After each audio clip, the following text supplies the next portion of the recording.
All right. Let me just say hi. Hey, everybody. My horse he's still my president. Hey, Kelpie, how are you doing? And no worries about not being around. It's okay. Let's give it time. We've given it enough time. I have not watched the new episode, so we'll probably be watching that tonight. Oh my god, this music. As cute as it is. Let me just turn it down just a little bit. Hey, everybody. Hope you're all doing good today. It's Monday. We're doing the stream a little bit earlier. I think 5:30 or even 5 on Mondays might be like the best time for me to kind of start this. Hey, Tina. How are you doing? Tina has chickens. What kind of chickens do you have? Let's see. In glittery bubbles, it should be fun. Actually, I was going to rage you the other day, but you were doing this, and I wasn't trying to force political stuff on people that were watching games. No, I get it. Yeah, I would tell anyone who is used to the old Twitch channel, one that lay eggs. I mean, there's different kinds. I would say anyone who is, used to gaming content, yeah, don't send people this way. I've already dealt with a little bit of pushback. I do love the necessary conversation, though. I followed them for a while. I've been following them for a bit too. Yeah. So, by the way, I'm on both YouTube and Twitch as well. What games? I used to play a game called Dead by Daylight pretty exclusively. I don't really play. I don't play it at all anymore. But I play a lot of Resident Evil, and Magic the Gathering is something that I have been playing quite a lot of on stream. I've kind of paused it for a little bit because I'm doing these right now. But yeah, back in the day, it was just horror games, and it is pretty much that. I just played games that scared me. So I need to get back into MTG, but these new sets are kind of eh. I would say this: the new sets for Magic the Gathering. I like Secrets of Strixhaven. Ninja Turtles is kind of lame. I don't know. I didn't like Ninja Turtles.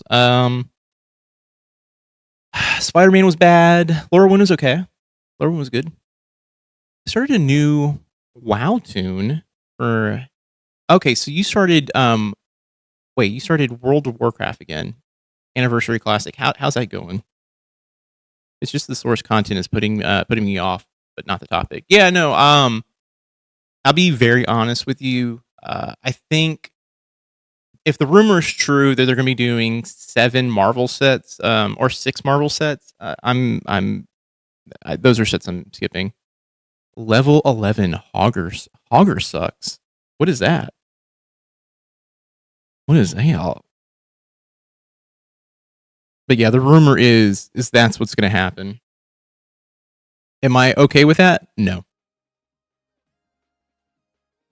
I am not. Okay, hold on here. We're just checking something here. If I've got to listen to this music, you have to listen to it too. All right, I'm kidding. Yeah, they don't fit the MTG realm. It's just too gimmicky. Quest boss. Oh, okay. I've never played WoW. My sister and them played WoW all the time. Never played it. All right. God, man, I'm frozen up on screen right now. Triggering enough right now. Man, oh God, here we go. Oh yeah, we're jumping right into it. Let me bump that down for me. Brink of authoritarian rule. Now more than ever, we must force ourselves to Should have it now. The necessary conversation. Needed an OSR conversation. 3 people of the family here today. A rarity on this show. We've got Haley back from gallivanting. Mom's here, and it's me. We got a lot to cover this week. So much. We've got Trump trying to buy a private military island. I'll be here for a bit, but got to get my kid to bed soon. No, yeah, go take care of yourself. We've got Trump's replacement for head of national intelligence as a joke. I like how she's okay. I just looked over and she's anti-weaponization fund. We've got, of course, Trump falling. She is wearing. She's wearing a Trump hat. Okay, she's now taunting at this point. She's taunting. Okay, asleep publicly yet again. Oh yeah, the sleeping thing is wild, especially when you keep saying Sleepy Joe. Like I'm like, dude, all right, you're napping on the reg. What is going on, dude? Oh no, bombs regressing. Yeah. I called it. I called it like literally last week. I was like, yeah, this is gonna happen. She's as soon as Bobster's getting better and Newsmax is on, she's gonna do this. And Trump is afraid of influencers. We're going to be covering all of She's that ridiculous, today. Though. Mom, before we get into it, do you have any ditties? She is pissed. Yeah. I just wanted to say that I never thought in my wildest dreams that 4 years ago when we started this podcast that I would need this podcast.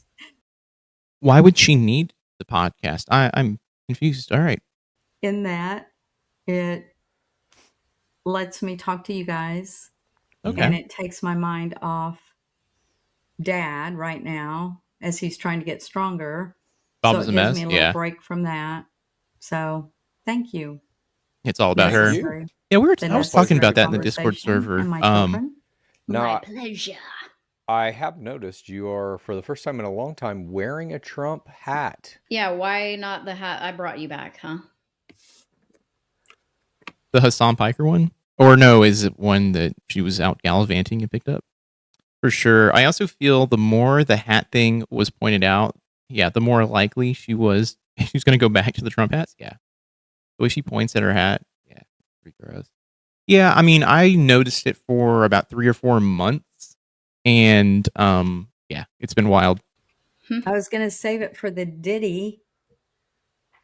I'm not the ditty, the simmer down. Yeah. I got my words mixed up. I'm saving it for the simmer down, but there you go. All right.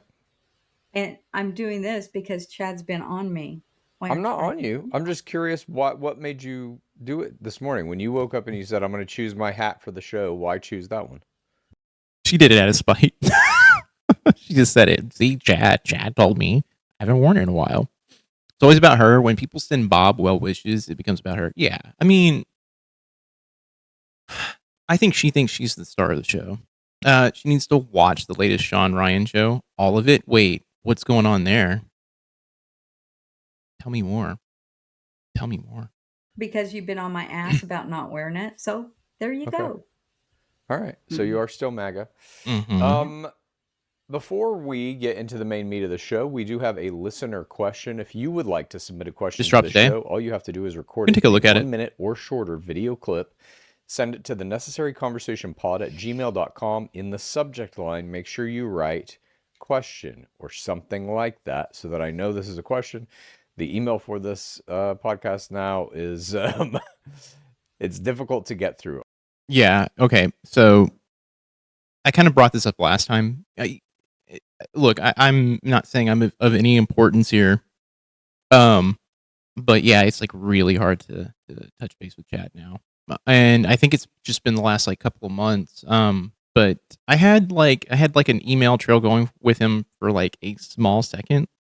But yeah, I think he's just getting hit up by everyone all the time now. I'll simply say that. Are you ready for today's question, Mom? I love Haley. Yeah. Yeah, I do too. Yep. Here we go. Hi, Mary Lou. Ignore Horse her girl. mare stare. I promise you she's very sweet. I do have a question. They had for followed you. me on Can TikTok, you but it's tell fake. me Yeah, a little there's a bit bunch of about those your out there. horse? This is Honey, and she and I have been together for 15 years now. She's a Missouri Foxtrotter, and she turns 17 next week. Too many We do pans. primarily trail riding, and we have dabbled in some endurance. So tell me about your horse, please.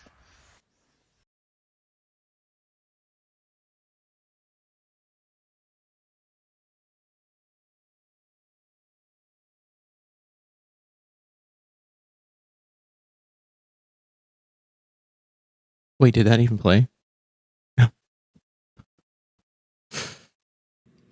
No, God! No, God, please, no! No! Okay. No! No! Oh my god. Okay. All right. You know what? I'm not saying anything. Here you go, Mom. Oh, that was nice. Sweet question. Shiny Hiney. I don't is know a if they did. AQHA quarter horse. I gotta get these little. 14 Hey man, hands, help you take care of 13 yourself, years man. old. I I've appreciate owned him that. for 3.5, almost 4 years. I rode my Shiny Hiney maybe 9 years ago, and at that time, I used to go out to a friend's house and take a few lessons on him. He is like a little Ferrari if you let him. And the last ride on him, I kissed him goodbye. That 9 years ago, I said, "See you later, alligator. You're too quick for me." My old boss made me dislike horse people. Yeah, I worked with the dogs, but the horse staff were obnoxious. Sorry, horse people. Sorry, horse people. Yeah, I worked for someone who had a ranch.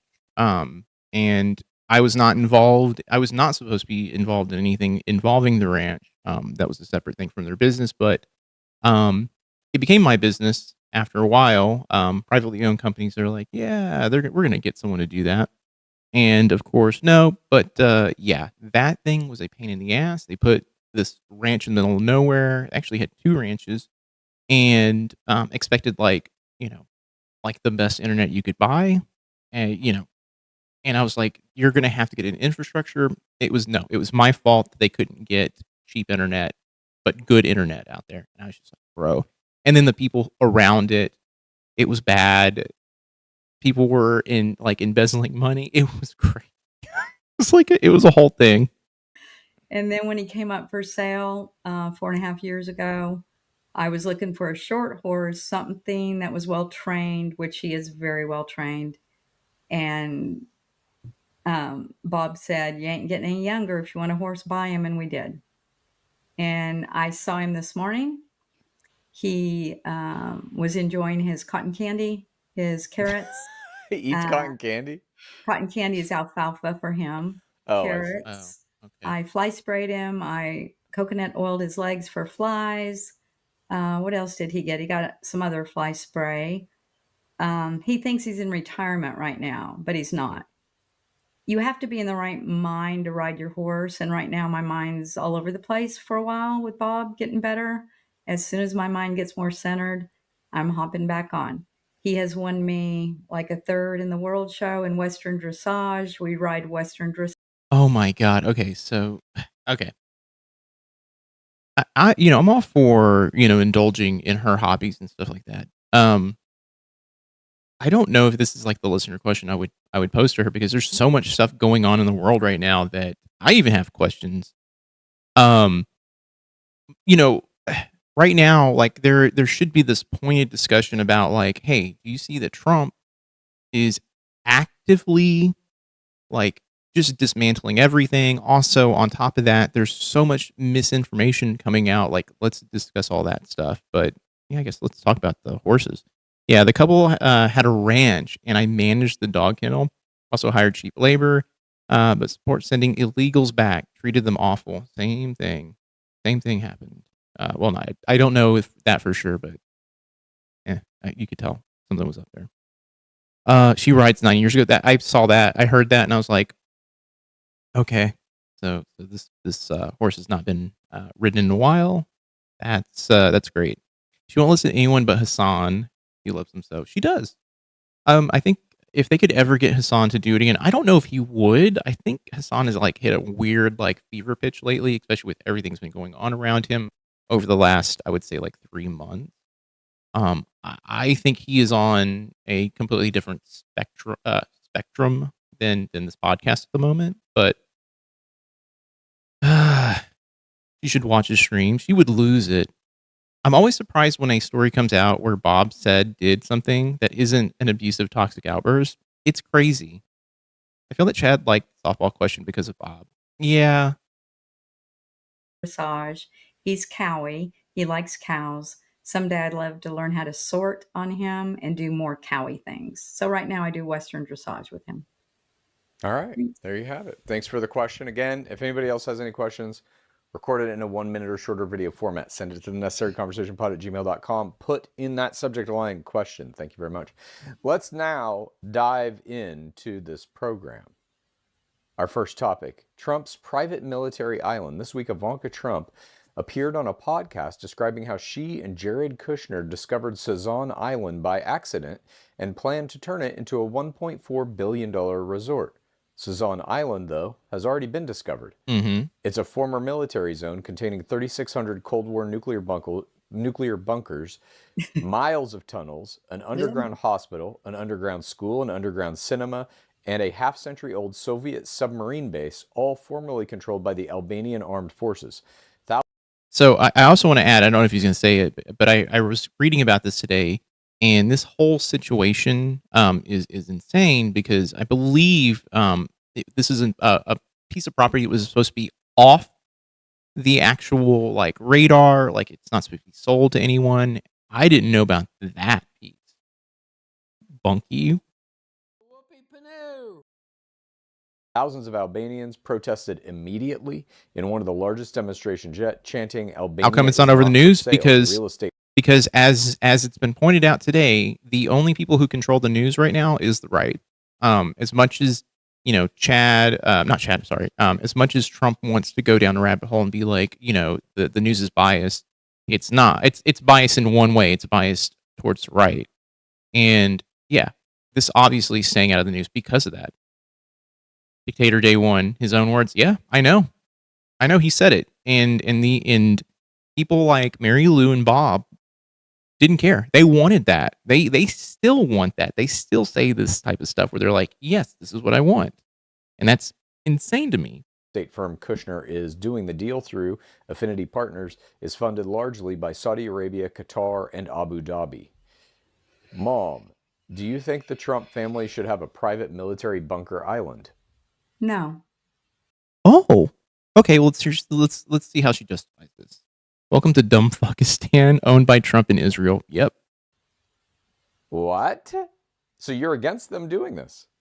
Yes, because there are animals involved too, and they keep saying. I read a little bit about it. It said they've hired a consulting firm to look into the environmental impact of it all. But there's seals, there's turtles, there's flamingos.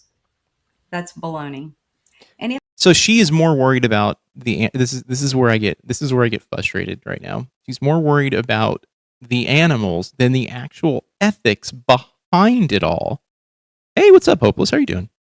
Like, this is where, okay, like she's like, oh, if there were no animals there, it'd be totally fine. It's backwards because it's like, no, these are corrupt people doing corrupt things, basically building their own private island with like almost a nuclear facility on there, which is the face of animals. I love animals too, but the thing is, it's like there is another layer to this where it's all like, but do you know what the actual impact this has on like just everything? Like this is people setting up basically their own private military, and that's crazy. It's insane. If they really want to do something big like that, what's wrong with the United States? Why do we have to find an We island don't in care a about different endangered country species. where People people don't don't want care you about to go animals. there Yeah, anyway? Do exactly. something in the United States to help our people. Okay, That's my very answer. interesting. Haley, what do you think of them buying this private military bunker No, she island? taught PE. I mean, I think all people with the last name Trump are pieces of shit. I think that Oh, well, okay. Oh, look at her getting upset because it's the truth. They are pieces of shit. You know, I will include every single fucking one of them. I don't care if where they fall out on the spectrum. They all come from just a bad place. Yeah, ML and her performative emotional core in full swing. Won't someone think of the Albanian flamingos? I know, right? Who will Trump make fight in the White House fight pits? You know, it's going to be every single liberal. I don't even consider any of the Democratic people liberal in the Senate and the House. They're probably all going to make them fight. And also involved, it's wrong. If people are suffering, she doesn't care. Yeah. No. You have to include children in that. Everything else outside of that, no. Mm-mm. Nope. You actually listen to Ivanka's interview. He mentions they swam out to the islands as in plural. So it's more than one. And the prime minister was on the boat with them. Yep. Hunter Biden said he would fight Don Jr. and Eric. I think he could take them both at the same time. So it was a sale from the beginning. Yeah. And I think I think I heard there's an ethics probe right now that's like being like looked into. Like, I think the government there is like, this is wrong. Like, what is happening? we all know now that it's a family affair. They're stealing from us. Now they're stealing from other countries. It's very clear that Albania as a people doesn't want this. But their president, what is their president called? I don't even know. A president? What's that? What is Albania's prime minister, leader right? called? Is it their president? I'm sure too. Anyway, let me Google. But yeah, love Hunter's interviews and tweets. Yeah, Hunter to me, I saw some of the tweets that came out just recently, where he was just like replying to people, and it seems like he has like an actual like heartfelt response, and is taking like jabs on the chin, but also kind of like just handing it back, being like, "Well, how about this?" Which is great. I still don't want him to run for president. I'm gonna throw it out there. I don't want him to run for president. People keep bringing it up, and I'm like, this is a bad idea all around. Please don't. he basically said, like, I don't give a fuck if it's 500 people or 500,000 people. I'm making this deal because, it's a money transaction at this point. Yeah. This is all about. And I want to point out the reason why. Yeah, I don't either. I want to point out the reason why I don't want him to run. We don't need any more of these dynasties of like presidents and children of presidents being presidents. I need that shit to stop. That's not something that should be in anyone's mind. Like, it's one of these things where we need to stop this semi-royalty sort of like mentality when it comes to bringing people like electing a president. It's crazy to me. It's so annoying. I'm gonna write in Willie Nelson. At this point, I don't even know what I'm gonna do. About money, and they don't give a fuck about the environment or the people. It's all about capitalizing on other people's fucking misfortunes. I agree. Yeah. I mean, they're trying to level Gaza to build like a luxury resort just like this to make money. Yeah. Yeah, but I mean, this one too, I just Googled it. Albania does have a president. They have a president. Okay. This is slightly different though, because under this island are miles of this military infrastructure that has like bunkers and shit that can survive nuclear blasts. Right. So all the billionaires, all of the ultra wealthy, like, oil and gas, and even fucking actors, I'm sure, like whoever is super fucking wealthy can now buy their fucking piece of this island and be safe from any kind of world war that may occur. There is this idea or concept or I'm going to say conspiracy theory. There's this conspiracy theory going around that billionaires are currently trying to buy up island, like just land, and basically build bunkers because they're concerned about an uprising of some sort. America's desperate for another dynasty like the Kennedys, a worship of fame, not function. Exactly. And I think that is the major issue is that we put, look, in my opinion, a president is supposed to be someone who is actively working for us. Instead, it's turned into a spectacle. And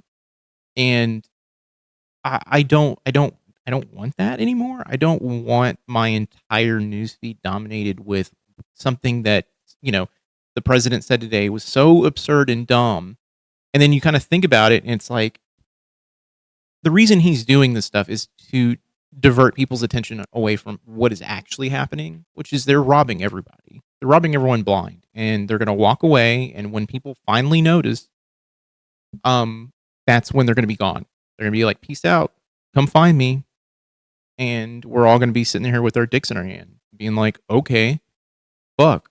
And I think my issue right now is like, asteroid is coming. I think my issue at the moment right now is like, there are things that are happening. Like, for instance, the job numbers that came out Friday.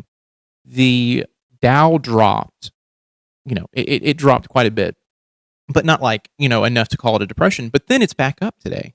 And we're going, I'm asking the question, like, how did we get through the weekend with the job numbers we have and we're not seeing a massive recession? It blows my mind. And then Sunday, Trump just having a meltdown should have sent the actual stock market into a panic. Bunker's already built and has an underground school and hospital. Yeah. Ivanka tried to sell it as a great place for resorts. I saw that too. I was like, that's crazy. But we know what they're planning. MAGA was so against Rothschilds and BlackRock. Yet, when Trumps keep running around with these names now, not one of them are saying a thing. Yeah, the Trumps basically have like a we're essentially at this point where the Trump name basically is a free pass to do whatever the fuck you want, and that should not be the case. Like, it's not right. The president is supposed to be a bureaucrat, a glorified secretary. America seems to think of the news as a reality show and vote for who will be the most entertaining. 100%. 100%. So they're doing this on purpose because they know what's coming. Mm-hmm. Have So you you're saying they're going to use the bunkers underneath? I thought they were just 100. This is what she takes away from it. So they're going to use the bunkers? I'm like, no shit, they're going to use the bunkers. It's already there. It's already installed. Come on. You think they just stumbled upon this on accident? Yeah. She's like, we were just out on our yacht and we walked out of the yacht into the water barefoot and found this island. It's like, weird. You just happened upon this island that has a fucking nuclear submarine port in it? Yeah. I thought they were going to build hotels and stuff more. Well, they are. It's luxury. This is an living, amazing but episode. also I cannot underneath, wait. You're safe from the fucking war that's coming, that we know is coming because their fucking dad is causing it. Yes. This is That fucking dad. This thing's like Descent is central casting. So he does think that it's a reality show. I think that is that's the reality of what's actually happening right now. Is that this is all being presented to us without any filter. There's no smoke and mirrors. It's all there. It's all there. But people don't see it. And it's disgusting, it's disturbing, and it's wrong. And I don't know how and why we're actually it just doesn't feel real. And I get scared because it's like, man, a lot of people believe this nonsense, this bullshit. What amuses me the most about the post-apocalyptic billionaire bunkers is that the rich think their security and servants won't just push them down and take their stuff. They're trying to get robots, all right, before they have, they're trying to remove that element. They want the AI butlers, Did you watch Fallout Season 2? Not yet. Or do you know anything about the Fallout video game franchise? I watched the Season 1, yeah.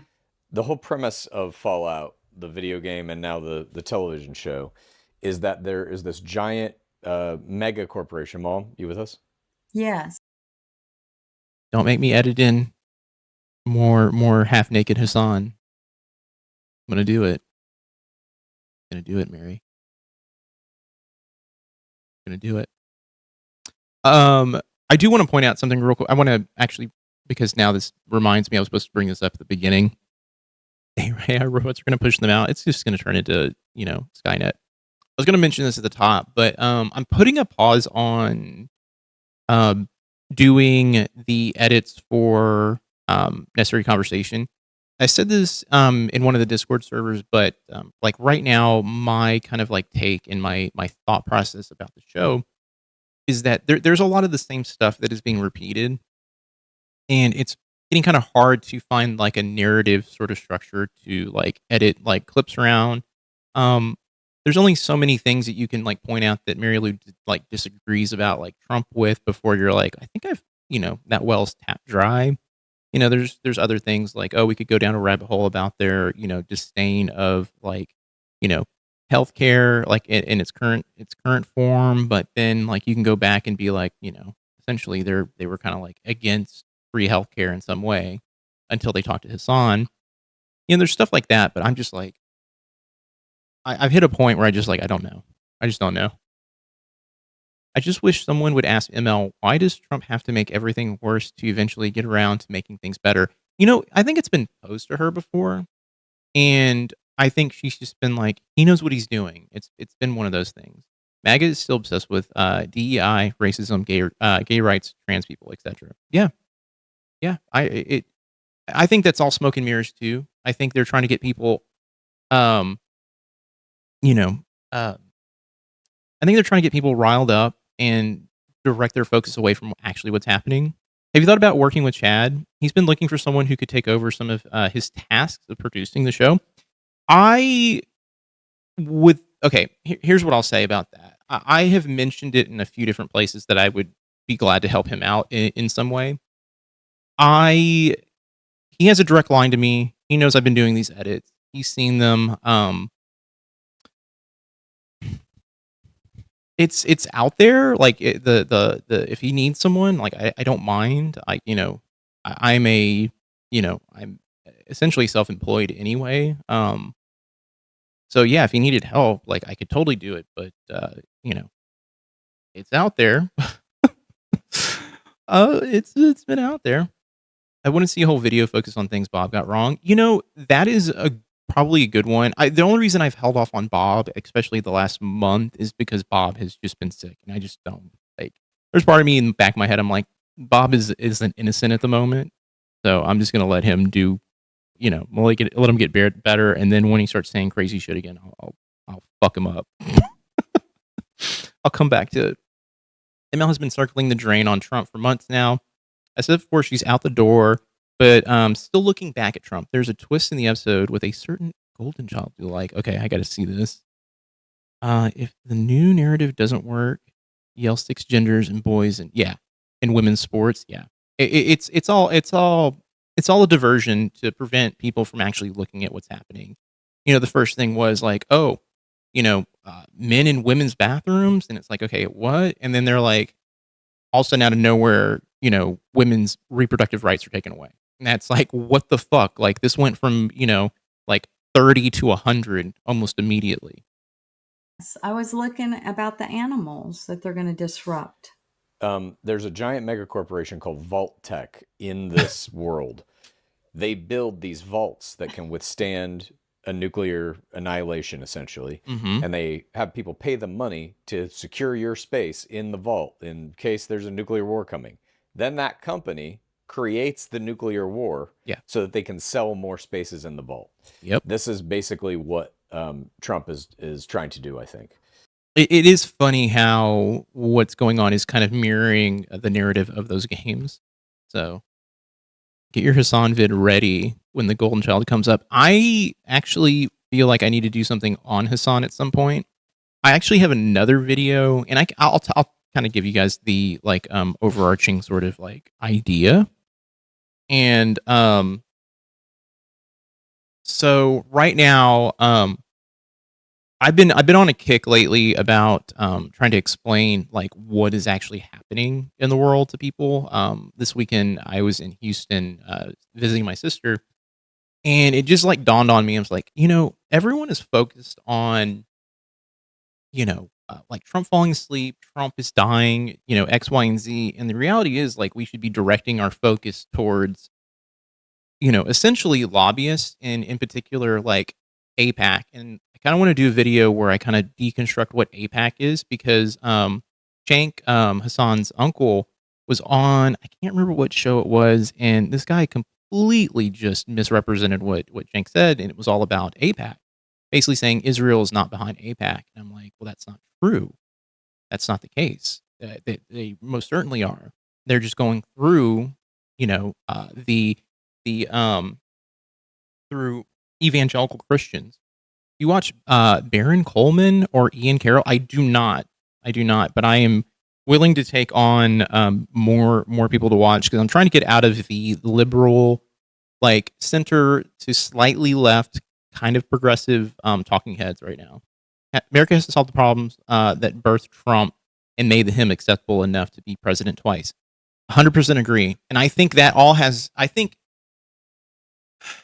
I'm going to be very honest and open, I think that has a lot to do with lobbyists. We got to where we're at because of lobbyists. And, this capitalist, and we're in this late stage capitalist sort of movement. And I'm going to be very frank. Like, if we had gotten rid of lobbyists decades ago, if we did not have a Reagan in office, we'd probably be a better country all around. I think a better world in general. But instead, we're in this dystopian sort of like, hey, 90% of the wealth is in like 20 people's hands.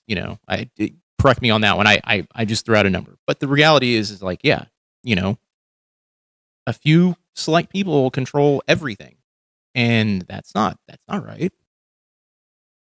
Ian helped make the web app. Oh, he goes hard on Epstein. Lots of Charlie Kirk stuff. Okay, see, does he go down the rabbit hole of the conspiracy theory stuff with Charlie Kirk? I am interested in that stuff. Don't get me wrong. Sometimes people just go down a rabbit hole with it. I'm just like, I need to see some proof. How does Trump, Mom? You kind of already answered this, but I'm curious to drill into it a little bit more. You Not sure about him. Shouldn't be doing this. I'll take a look at him. Island. You said he should be helping America. So he's engaged in multiple endeavors globally that do not help America. This is just one of them. How many of these things have to mount up before you realize he does not give a shit about America? Let me ask you, do you still think Trump cares about America? I don't even know. Wow. Okay, hold on. I know she's going to answer this. That is the most wishy-washy fucking, like, I'm wearing a Trump hat, but I don't know what to say at this point. I really don't. I think he is disconnected from the people in the United States that matter. I do. On the Mike theory? The people that... Okay, I think I'm familiar. I know about the Mike theory because I, at the time that was all happening, there was this, like, there was a couple of military experts who were like, that shot would have basically blown a giant hole in Charlie Kirk. Like it would have not been that precise, and it wouldn't have been that small of an actual wound. And they're thinking that, yeah, not even the bomb dog found the gun. It wasn't fired. Yeah. And that's the other thing too, is there's like so many like weird random things going on with the Charlie Kirk thing that, there was like a grate underneath the stage where someone's like, he could have been shot from there because the angle of the bullet does not match up. It's crazy. The Story Conversation podcast is basically hammering ML over and over nowadays. It's a bit surprising she puts up with it. I guess it's love that keeps it all together. Alkenstein, I agree with you.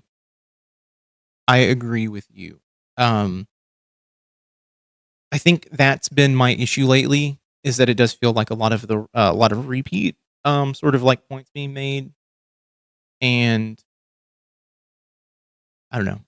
I'm at a point where I'm like, I enjoy watching the show with people. Editing it has been tough lately because it's been like I'm trying to find a through line and it's been hard. Baron Coleman and Ian both turned me off completely. Ian thinks all the problems are because of transgender, and he doesn't think the problem is just Israel. It uses the religion, and okay, I'm gonna wait. Oh, B. Coleman is live now too. Oh, I have this thing pulled up here. The Hala VFT. I think that's the guy who I watched. I think that's right. Yes, it is this guy.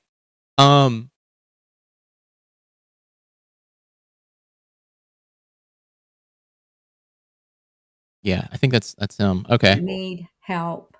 The people that need help with groceries, the people that need help with gas, the people Aaron was / is that a need lawyer. better housing, that need better insurance. Mm-hmm. Why is he not helping us? Why is he not helping us? He never cared. He grifted you.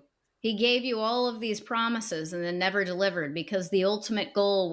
Barron said his politicians need to be a Republican and just say that they're Christian. Just to say that they're Christian. That needs to be like, first of all, if that's his belief, you know, he could think this is all like, he could be very much like, you know, Candace Owens and be like, you know, this is all a conspiracy theory, and that's fine. But he's probably not someone who I would be like, I'd be watching pretty hardcore. He needs another Trump Bible. Was to fucking pillage his own people. Mm-hmm. He is stealing from us every day, and he lied to you. And now all of those lies are like seeping in, and you're realizing like, oh shit, he doesn't care about us. He never did. In the beginning, when he was first elected, the border. He has closed the border. We're doing better there, that's for sure. The narrative of his life, full stop. That's one thing I keep coming back to, and then I go, Yeah, what's Charlie Kirk's is, something else? It's getting hard. The closing of the border is like, he doesn't actually care about that. He knows that there is a certain contingent of his base who is very racist, xenophobic, and so he can play to that. Yeah. And he himself are those things as well. So he enjoys seeing the cruelty. So I'm going to go a step further. I don't think Trump gives a shit about anything, with the exception of furthering his own wealth and being in control. He's a sociopath. And that's the reality of it. He doesn't care about anything. This is all smoke and mirrors. He's trying to rob everyone, just literally rob everyone blind. And he's doing it with his friends. And it's crazy that people bought it. People are like, yeah, this is great. He needs you to buy more merch. Yeah, 100%. Delivered to like a family who gets ripped apart by ICE. He likes seeing that shit. He takes pleasure in it. Beyond that, he doesn't care about also to stay out of prison. America's that too. Border safe. Like he does not give a shit about that. Clearly, he's letting. I disagree like, there. No, but listen. He's like, keep America's border safe. Then how many? Honestly, the necessary conversation bringing on Hassan Piker has changed my boomer mom's view on everything. She was bitter like Mary Lou, and since then has been on doing research and free thinking. I'm thankful for that. That is awesome, by the way. I think, look, right now Hassan is like the number one enemy of basically both the right and the left. But he has always been very, very steadfast in what he is saying and what he believes. He may be crass, he may be an asshole to his viewers sometimes. But here's the thing. He is very, very, very, like, his conviction in what he believes, he has always been there. And, you know, I cannot fault Hassan when it comes to his beliefs at all. I think he asks good, inquisitive questions. I think he's a great interviewer, too. I don't like it when he does debates, because the people on the other end of the debate piece are just trying to get wins, and he's typically trying to educate. But when he's actually has people on and he's trying to like reach people, he's fantastic. But by the way, Bo of the Fifth Column, what happened to him? I used to watch him all the time. He was a really smart guy. I loved watching his stuff. I went looking for him like a month and a half ago because I was like, I hadn't seen anything. Son was so patient and kind with Bob and Mary Lou. Yeah, and Hassan is hot. Yeah, he is.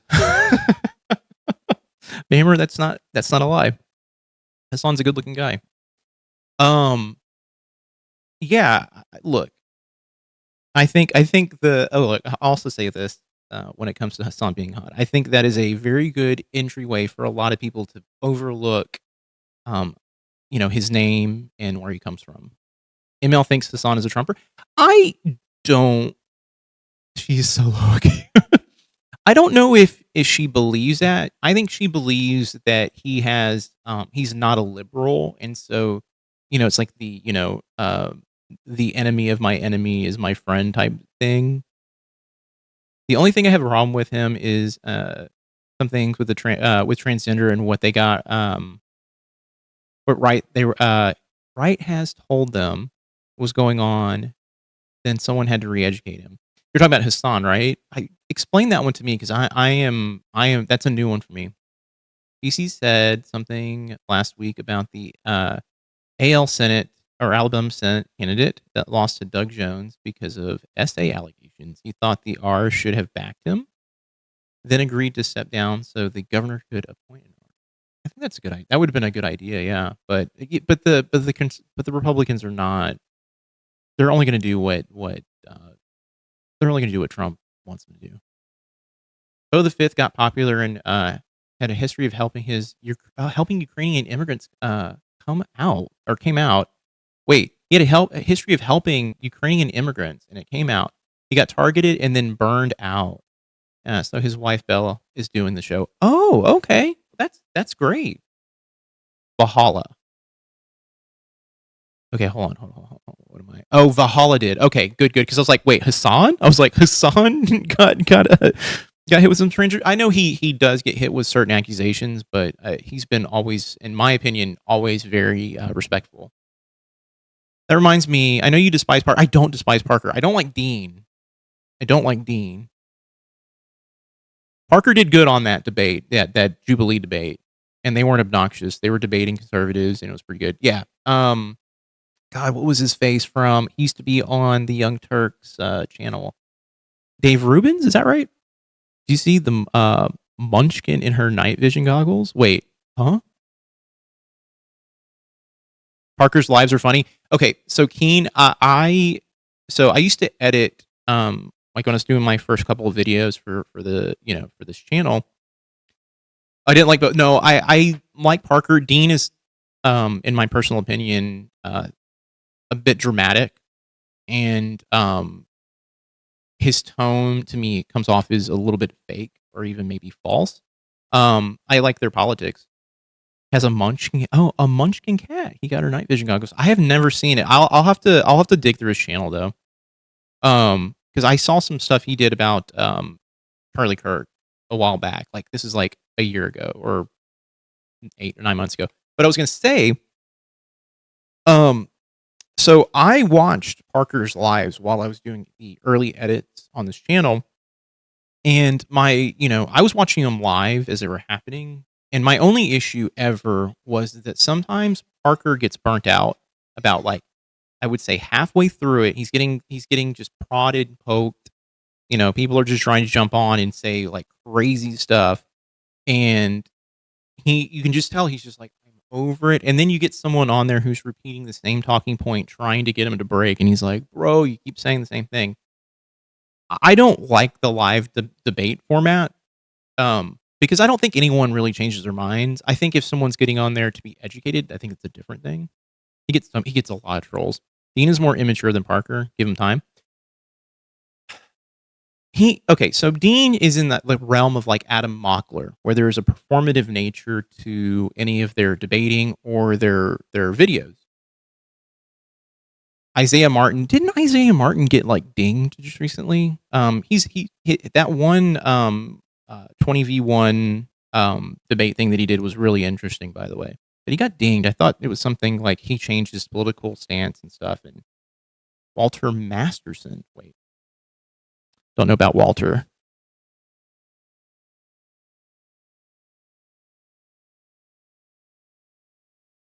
They know debate. Debate has topics, time limitations, formats, and a moderator. Most of what I see is just Rando stripping online. I think that's what it is. And I will be very honest with you. I think that's what's frustrating, is that there is no sort of I guess you're right. There's no moderation. It's just someone yelling at someone else. And I'd rather have a conversation if I'm going to have a conversation. If I'm wrong about something, I want to be, educated on that. Like, I want to go through that process rather than being, rather than just having someone scream at me. Walter just trolled Nick Shirley in New York City. I'll have to check it out. I've just looked him up. I actually have seen a few videos with him.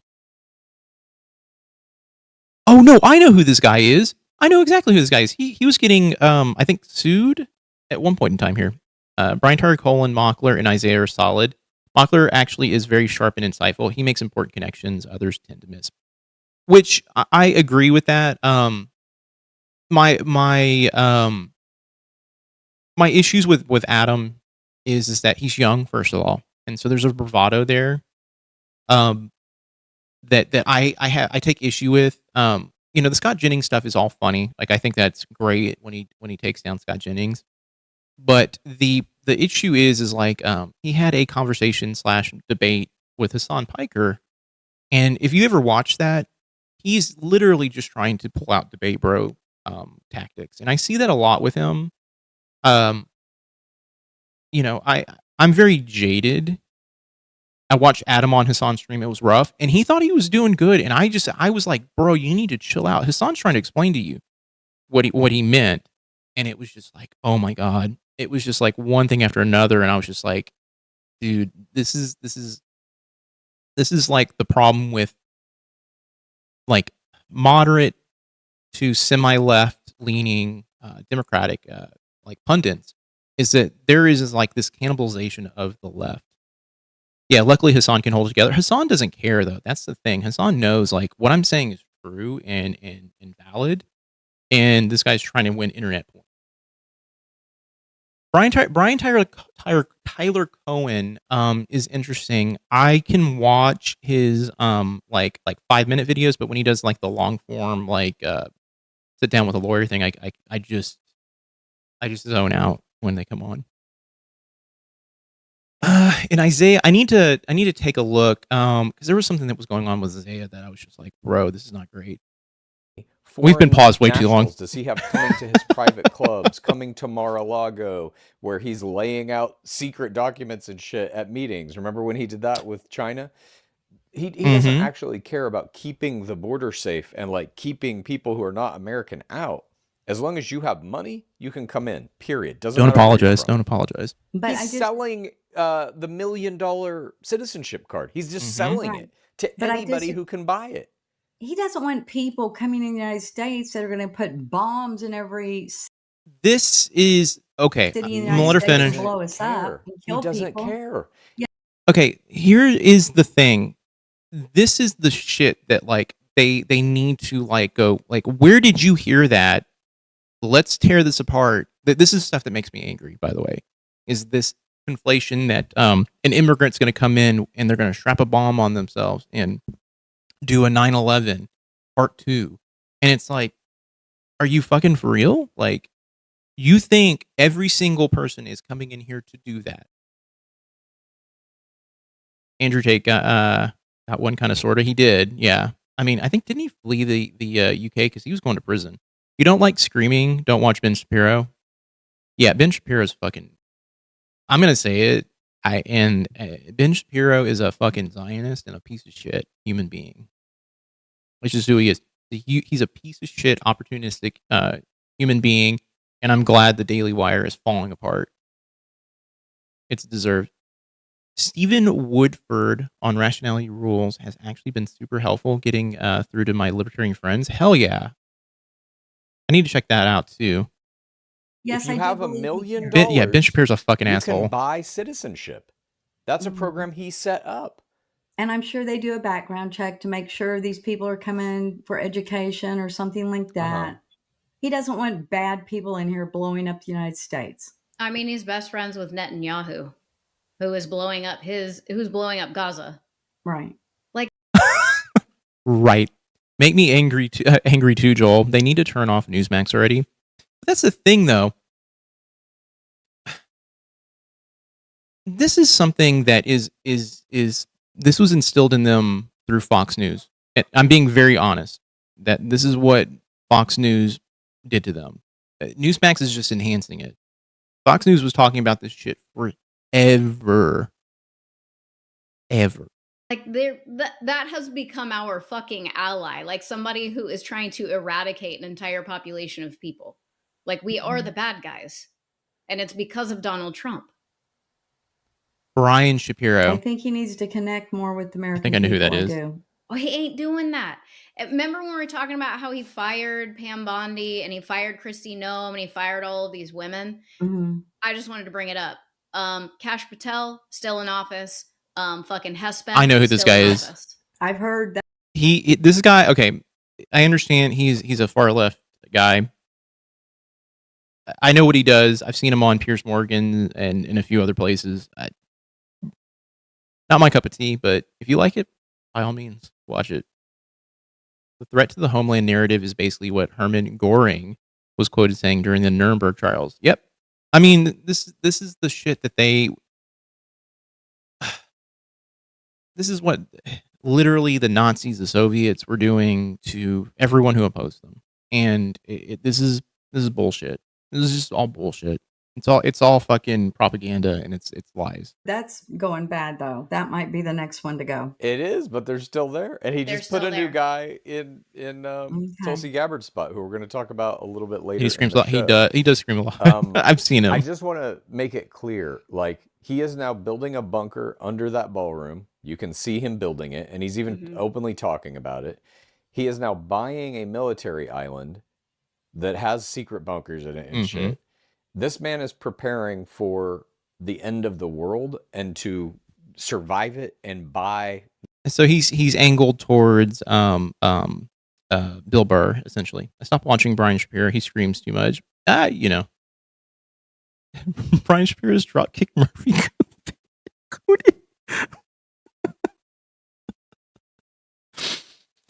Oh man, that's funny. God, that is hilarious. That is that is perfect. That is exactly it. The rubble that is left. What they're doing in Gaza, Bill Burr totally, to do globally.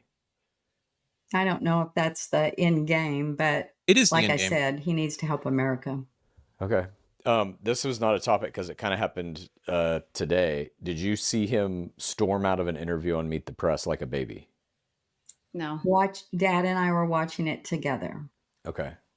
I asked Dad what he thought about that. He said he should have stormed out. What happened? What transpired? He was getting asked a question, of course, by a woman about, I forget what they were even talking about, but he starts going into how California's elections are rigged. Right. And she's like, okay, we can watch that interview after this, but it was the most nothing burger, like people fucking look, presidents get these type of questions all the time. Anytime someone goes, hey, you're doing something like, it seems like, unethical here, he fucking goes, it's all a lie, you're lying. It's fucked up. Friendly Atheist, I highly recommend. Good content every morning. Okay, I'll check them out. Trump started out like he did. It was wild. We can watch it together though. It's fucked. He cannot handle any evidence, criticism. And he's like, of course. And she's like, where do you get the evidence? And she's like, from looking, from listening. And she says, that's not evidence. And then he starts calling her names and you're crooked and blah, blah, blah. And she's like, I'm not crooked. And he's like, yes, you are. This interview's over. And he storms out. When he's like, there's evidence of fraud in all these elections. And she's like, what's the evidence? And he's like, fuck you, I'm out. It was on Meet the Press. It was an interview exchange with NBC's Kristen Welker over the 2020 election.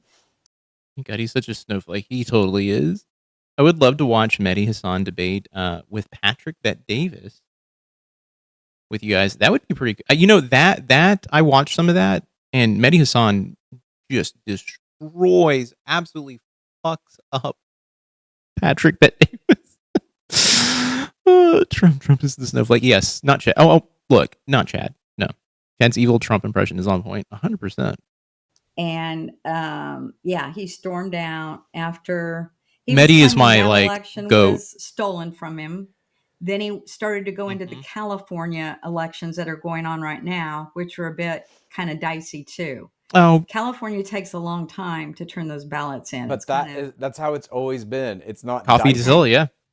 Well, right now, like did you all watch that interview where he talked to Patrick Bet-Davies about the fraud that he was kind of involved in? It was crazy shit, crazy. After they did crazy with the mayor race, a bunch of ballot dumps.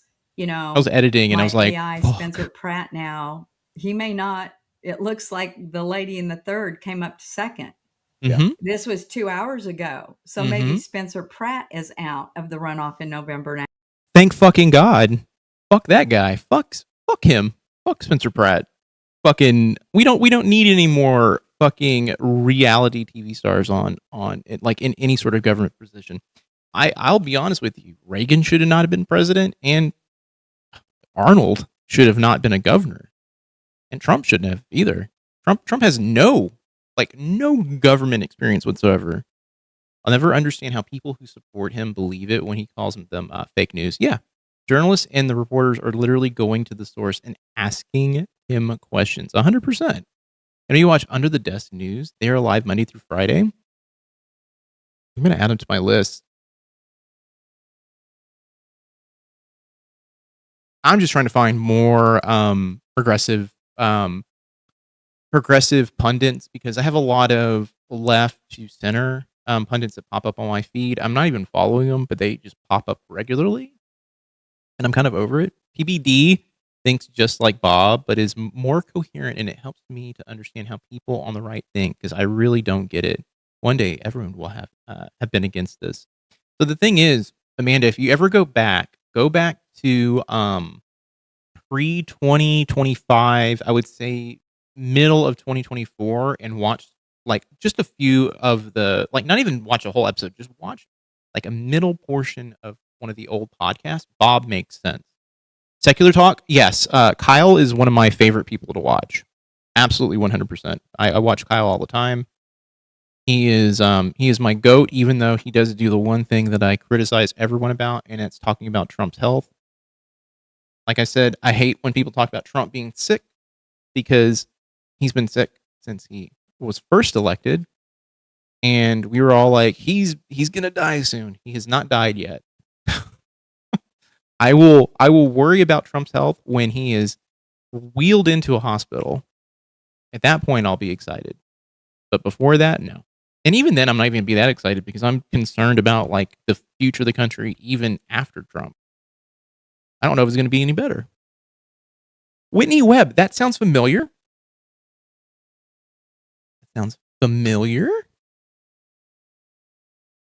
I'll look them up, but let me now. Good. And so anyway, he stood up and said, "I'm out of here," and left. But she was kind of pushing him. Dad and I watched it. Pushing him. He made the claim that these elections are fraudulent and that he has evidence. She says, "What's the evidence?" And he's like, "Fuck you, I'm out." Then he started calling her names, and that was ridiculous, and all the other agency networks' names. Yeah. And he stormed out of there. Yeah. Dad goes, good. Just One Nation Under Blackmail. Yeah. So think about literally any other president that we've seen in our lifetime doing this. Can you even imagine that? Like the blowback, what would happen? I need to get on the audiobook train. As someone pointed out, adeptly pointed out in one of the comments on the last video I put out, I'm dyslexic too, Joel, and I'm like, yep, I know. I'm very dyslexic. Sometimes I look at some of the stuff like after the fact, and like Suzanne will be like, "Hey, you spelled that wrong." I'm like, "Great." Rachel Maddow books are good too. I avoid Rachel Maddow. I also Here's the thing. Anyone on MSNBC? I used to be a hardcore MSNBC person, and I went down a rabbit hole with like, they're exposing everything, and then I realized like they're exposing stuff, but no one's looking at this, and no one cares. Fuck. Watch the documentary Bad Faith if you want a good assessment of how we got here. Oh yeah, you know what? I will add that to my list because I am looking for more stuff after I finish The Boys. No boy spoilers. I'm halfway through it right now. Bagman is good. What is Bob thinking when he says good? I can't get into his mind. Here's the thing, Alkasan, do you have anyone in your family that is MAGA or conservative? And if you do, have they always been conservative? Because I can explain to you what good means, especially when it comes to being pointed towards something that is malicious and mean. It just usually means like, yeah, I agree with that, and I want to harm everything. I want to harm everything in my vicinity that is not white. Typically, that's the mindset. I have a whole half of the family. I have a whole half of the fucking family that is literally like MAGA to the max, and that's why I don't really talk to them all that much. I grew up around it. I grew up around Fox News being on the TV all the time, and look, the shit that was being spouted by fucking everyone on Fox News. Tucker Carlson at one point in time was on there. What's his face? Old fuck who's no longer on there anymore. Sexually assaulted a bunch of women. Says we'll do it live. Fuck it, we'll do it live. God, what the fuck is his name? Used to watch him all the time growing up because that was the only thing on TV. Because my dad had control of TV. From like 5 to like 10 o'clock at night. Tucker cucked for Hungary and Russia. Oh, right. Yes, Bill O'Reilly. Fuck that guy. Fuck Bill O'Reilly. And now he is the most like fucking like milquetoast fucking. Rush Limbaugh was early. Okay, for me at least when I was riding the vehicle with them. Early 90s, all the time. AM radio, Rush Limbaugh, all the fucking time. And I heard it all. Like I grew up around it. I never identified with it. I had family members who fell into the LGBT TQ realm, and at first their opinions of people who are gay or different was as long as they're not doing anything that's going to affect me, I don't care. And then it turned into we hate them. They're terrified. I know a former Westboro church adjacent family that had just got bottom surgery. Insane, crazy. Yeah, I got accused. By the way, I'll share the story. I got accused of being gay because my dad saw a AOL message from a friend of mine in middle school that said we were both talking shit to each other, and he said, "Suck my dick," and he's like, "What the fuck is this?" And I was like, "Whoa, bro! Do you ever talk? Have you ever talked to your fucking pals and been like, eat a bag of dicks, dude?" Because that's essentially what it was. Isn't that the guy who called Barack Obama the magic N-word? Yeah, he was the worst, 100%. I think it is him. My condolences to your childhood. Hey, I got out of it. All right, my childhood is wrought with insane shit. Insane shit happened to him. I think maybe I did see one with Obama. Maybe that no, he you did didn't. No, you didn't. I think I did. Where's your evidence, Donald Trump? No, you didn't. That's like this. Yeah. Wait. And I've seen Biden stand up and leave before the lady was done with one. But have you ever seen a U.S. president call women names, belittle them, say they're, you're not a credible source, you're full of shit? Like it is he's constantly doing this on air. Do you think? And only to women. It is only to women. Typically when it comes to men, he typically just basically says one thing and just kind of moves on. I think the last time he actually got in a dude's face was the Axios interview from like a long time ago. Like, fuck. Sick of ML's whataboutisms. It's always whataboutisms. She will claim that she's not doing it, and that is literally her lot in life is to pass the buck. Just be like, but this person did it, so it's okay. And it's like, what the fuck? Get the fuck out of here. But Haley went too hard this episode. They push her into the oppositional defiance. Oppositional defiance, which look, I'll be very honest with you. If anyone were to be like, hey, what's your critique of, the podcast? It'd be like, well, I think sometimes Monty Mater is one of my favorite people. She's awesome. I like her takedowns, by the way. The thing about the show is that they corner her when she's by herself. They do. And they're like, can you admit that you don't like him? And it's like, hold the fuck on. Like, you guys need to there's like a soft touch that needs to be done here. You can't shock this woman into being like, I agree. It's not going to work. Reverse psychology is a thing. Yeah. Shit. I almost said her earlier. Monty Mater is one of those people when I see any of her clips, I'm like, cool. She does block comments, I think, on Facebook though. So anytime I want to comment, it's like, no, there, can't do anything. There's a hard right commenter named Michael Savage Nation. His son's own Rockstar Energy. Don't buy. I refuse to drink anything from that brand anyway already because it tastes like garbage. It tastes like absolute trash.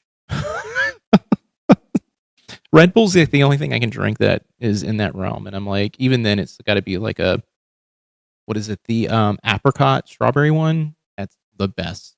It's like my favorite. That's what I wanted to say. Do you think if that was a man reporter, he would not have done that? Correct. He has never done this to male reporters. It's always the women. And he just told the one from CNN. Yeah, Savage is awful. Caitlin Collins. Yeah, Yes. he basically said, like, you're a terrible person. You need to smile more. Why aren't you smiling? Like, no, he went even further. He was like, you were a conservative once. What happened to you? You're a disgrace to was it Alabama? Like, that's the age Like, old what the fuck? Like, don't tell me to smile. She's reporting. She's doing her fucking job. Like, she's not an object. She's a fucking reporter. And specifically in that moment, specifically in that moment you're bringing up, Haley, she was asking him about Epstein survivors. And I almost said something so mean, but I'll keep it to myself. Smile more. Keep it to myself. Exactly. Hawk is good too. Dad and I watched the first part of it, and he was more agitated than he's been. Oh, they're gonna be crazy because he's dying. He was agitated. He got up. He left, and that was that. And he's just a piece of shit. Period. He's a piece of shit. All right. Yeah. Sundown, go down. Moving yeah. on. Our next subject: the war continues. So my wife's mother has Alzheimer's. And well, it's Alzheimer's. And she sundowns very, very hard. And it's like my wife was having to take care of her for a while, and it was rough. Point about DJT hating women is a moot point with ML. She doesn't care. Yeah, she totally doesn't care. Yeah, she doesn't care about the Access Hollywood tapes, which I will always point this out. Anytime I have a video that references it, Trump knew he was fucking mic'd up because he walks off the fucking bus with a fucking mic on. And that's my biggest issue with Mary Lou. She always used that excuse like he didn't know he's being recorded. I'm like, bitch, he knows he was being recorded because he was mic'd up. He didn't care. That's the thing. He did not care. He was going to say this shit because he did not fucking care. That was an LPN. Wait, in a locked unit. Explain. What's an so it's a nurse, but what kind of okay. It was a something patient nurse. I used to work in the hospital realm, and LPN is something that came up quite a bit, but I never knew the full acronym. What is it? Let me know. Dementia. Okay. Continues. We are now heading into the 15th week of Trump's illegal war in Iran. There is no end in sight, despite Trump's almost he didn't know he daily was being claims recorded means that he's letting his guard down and telling the didn't licensed practical nurse. Yeah, cool. See, that's like, okay, what is that? What does that stand for? I always like knowing the acronyms because sometimes I nod and I'm like, oh, ML cared about that. It disturbs her. If she cared about that, it would disturb her. Yeah. Look, she has to have like ways to talk herself out of feeling a certain way, and this is her out. He didn't know he was being recorded. Yeah, he was just having locker room talk. First of all, Billy Bush is a fucking scumlord too. I'm not gonna let him off the hook. You know, and anytime I hear the fucking footage for that, his laugh is the thing that I'm like, you could have just been like, oh, okay. No, the laugh is the thing that I'm like, you were just fucking yucking it up. bro. That's fucking gross. We're close to a peace deal. This week, Iran launched a deadly attack in the Persian Gulf, trading strikes with the United States. 1 person was killed and 63 were injured in Kuwait, with significant damage to its international airport. On Friday, CENTCOM reported that the U.S. shot down 4 drones and struck Iranian radar sites after drones were fired toward the Strait of Hormuz. Iran's foreign ministry spokesman ML repeats that, yes, but I don't even think Trump used the excuse that I didn't know was being recorded, and if he did, it was probably the day after that footage came out. By the way, when that footage came out initially, I was like, his fucking presidency is over. No one's voting for his ass. No one. And then the Stormy Daniels shit came out, and then everyone was like, who gives a shit? I'm like, what? Said no negotiations have taken place at this stage on the details of the nuclear issue, while the Secretary of State, Marco Rubio, told Congress there are indications that the new Supreme Leader is increasingly engaged at some level with negotiations, though he hasn't been seen in public since succeeding his father. A military aide to Iran's Supreme Leader told CNN that any peace deal depends on Washington releasing $24 billion in frozen Iranian assets, warning that renewed fighting would push the U.S. into a dark corridor. This is roughly the exact same amount of money the war has cost the United States so far. Mom, you said this war would be over in 6 weeks. We're in week 15. How long do you think it's going to last now? I'm sorry I said that. And Thank you. I think your dad even said it, what, sooner than that? He said 4 weeks. He said 4, I said 6. There's no timeline. Why doesn't he give us a timeline? I would like to see a timeline. Because he's making deals and trades and making money off of this whole thing. This war will not end until Donald Trump is fucking dead. That is actually something I wholeheartedly agree with. I think everyone is basically being like, let's get in here and let's cheat the system now. Let's do it. And we'll just do it under the guise that, hey, we're about to get out of about to have a peace deal, and we'll announce it every couple of weeks, and then we'll just rake in the cash, and then they'll go back to fighting again. Iran just like bombed or shot missiles towards Israel. I mean, I think bombed a few places in Israel, and Israel returned fire as well. So now the question is, who shot first? I have not been able to find the news on what is the truth, but from what I've read, it seemed like Israel was the one who shot first. Last time Chad played it for ML, she was disgusted. I pulled footage from it. I actually have an edit where I was pointedly pointing out, like, hey, look, like, no, let's listen to it. Like, this is the truth here. Finally says more than she does. Yeah. Real question. Why is everyone playing along? The banality of evil is in full effect here. That's the thing, though. There are people making money on it. Everyone's morals are basically sold. There's no one going, hey, I've got to do something. You know, I gotta put a stop to this. We had AOC kind of like that. Bernie was like that, and now everyone's just kind of like, oh, what can I do? I was agree she was mad at Chad for playing the tape, but it's not enough to get her to leave the cult. Mind blowing. No, if that initial release of that tape meant anything to her, you know, she would have not been supporting Trump well when it like came out. Like, she would have been like, I don't like this guy. This guy's awful. There's a great supercut YouTube short from NBC with Trump saying, I never said we wouldn't get into another war, and then repeatedly saying, no more wars, I'm the peace president. Yeah, he even pointedly said that Kamala would be the one who would get us into a war with Iran. During Trump's first term, Kushner brokered a deal they celebrated was finally peace in the Middle East. Yet here we are. Yeah, they were talking about how they were going to get peace in the Middle East, and how did that work out? Don't think they've ever had any morals. No. Trump for sure has never had any morals. I mean, he's part of the Epstein class, like legitimately. You know, like didn't someone just got married to the attorney for Epstein's like granddaughter or daughter. Was it Don Jr.? Well, I saw an article that he said if the like negotiations don't go better his way, even now he's saying boots on the ground. That would be terrible. Yeah. That would be terrible. He is waiting. In my opinion, this is what is Don Jr. going did. through his head. He's building his nuclear bunker at the White House. He's going to buy this Albanian nuclear bunker. Once he has that shit in place, and there is a path for him to get to that safe location, he's going to drop a nuclear weapon in Iran. Okay, I'm going to be very honest with you. I think that is that's a very doomer sort of mentality, because look, I'll be honest with you.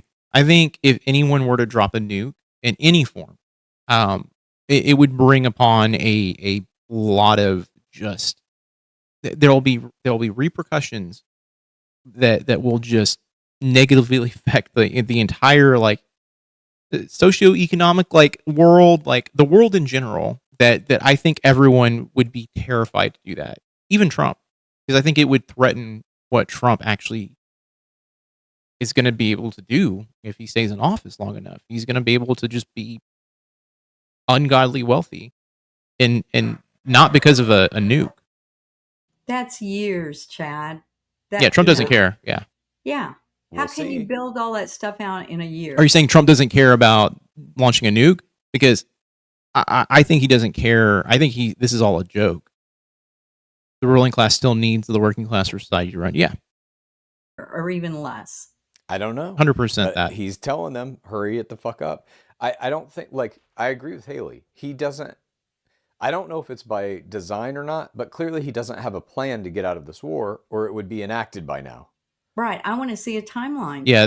Maybe the military also has come out. Like, there's been a couple of like reports coming out that like people have actively stopped him from doing stupid shit before in the past, like prevented from being in the war room, yada yada yada.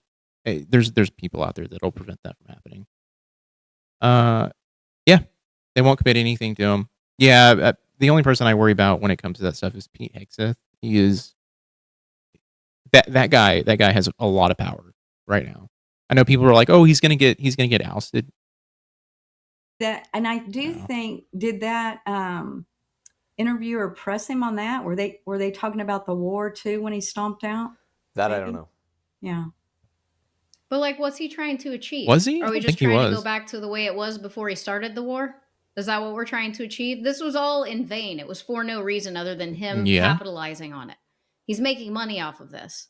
It was to make sure that they don't have a bomb to drop on us. Don't underestimate Trump. He's a moron with access to powerful weapons. Here's when I think about Trump, here's what I actively think. I think that he has a lot of dirt on a lot of people.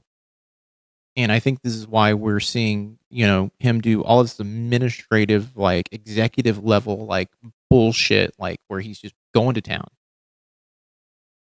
And I think outside of that, I think there's a lot of stopgaps in place to prevent him from doing actual harm outside of, the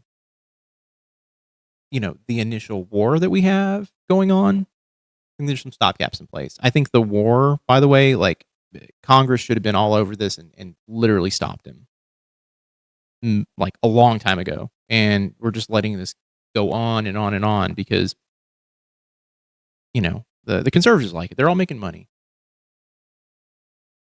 Or was what got him all upset at first. Then she brought up how people were struggling, and he brought up the voting. Yeah. Been saying for decades that Iran was days, weeks away from dropping a nuke. They've been saying it for 40 years. It's been, for decades. It's been an ongoing thing. And legitimately, we've stopped them pretty much at any point in time where they could actually build or make nukes. And even then, the mid 2000s when Bush was over there, they didn't have the capabilities to build a nuke at all. So it's all a bunch of bullshit. Remember, I think banged his daughter on the island and she was dosed like Cosby. They have a video. Wait. Is that true? Like, is there evidence for this? Because that's crazy if that's true. That's hardcore. They fucking don't. They're not. They haven't. Oh. Like, this was a moot point. This was not even a fucking... It didn't matter. This was all for nothing. Thank you, Drew. That is my belief too. I bet there is. I'm not afraid of Iran. I'm not either. I had never been afraid of Iran and or Iran, and I have never been afraid of that. And back when everything was going down with Bush, I was so against what was happening, and then Obama came in, did his thing, and look, Obama was bad when it comes to human rights and border patrol and all that stuff. The Iran deal was good because I think that it literally fixed a couple of things that were going to happen. And then Trump came through and just fucked it all up.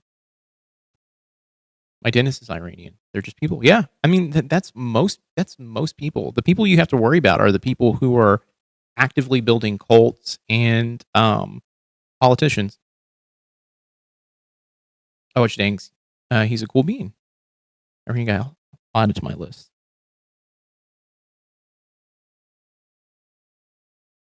Looking at history, Israel was created for this purpose.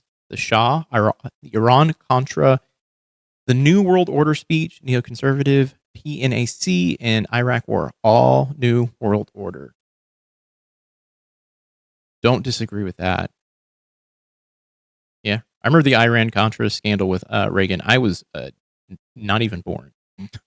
I mean, I think I was born in 84. So it was like, I was born around that time. But the stuff I remember is Bush. Bush was my entire early adult life.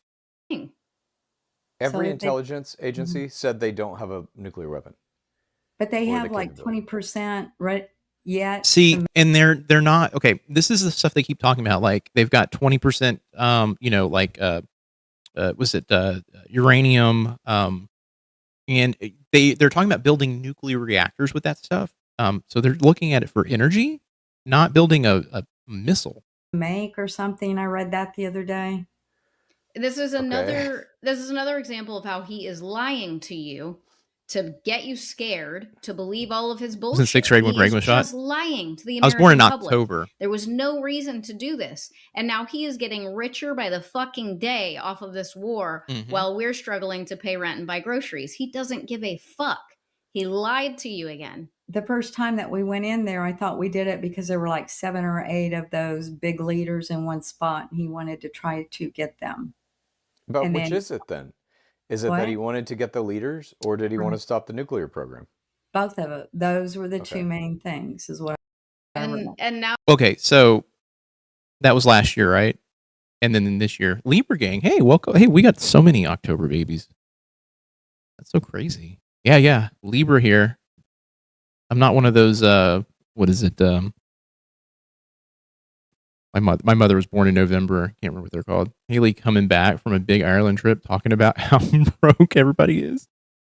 Oh, my son was born in September of '84. Well, I'm sorry. By the way, sorry for your loss. And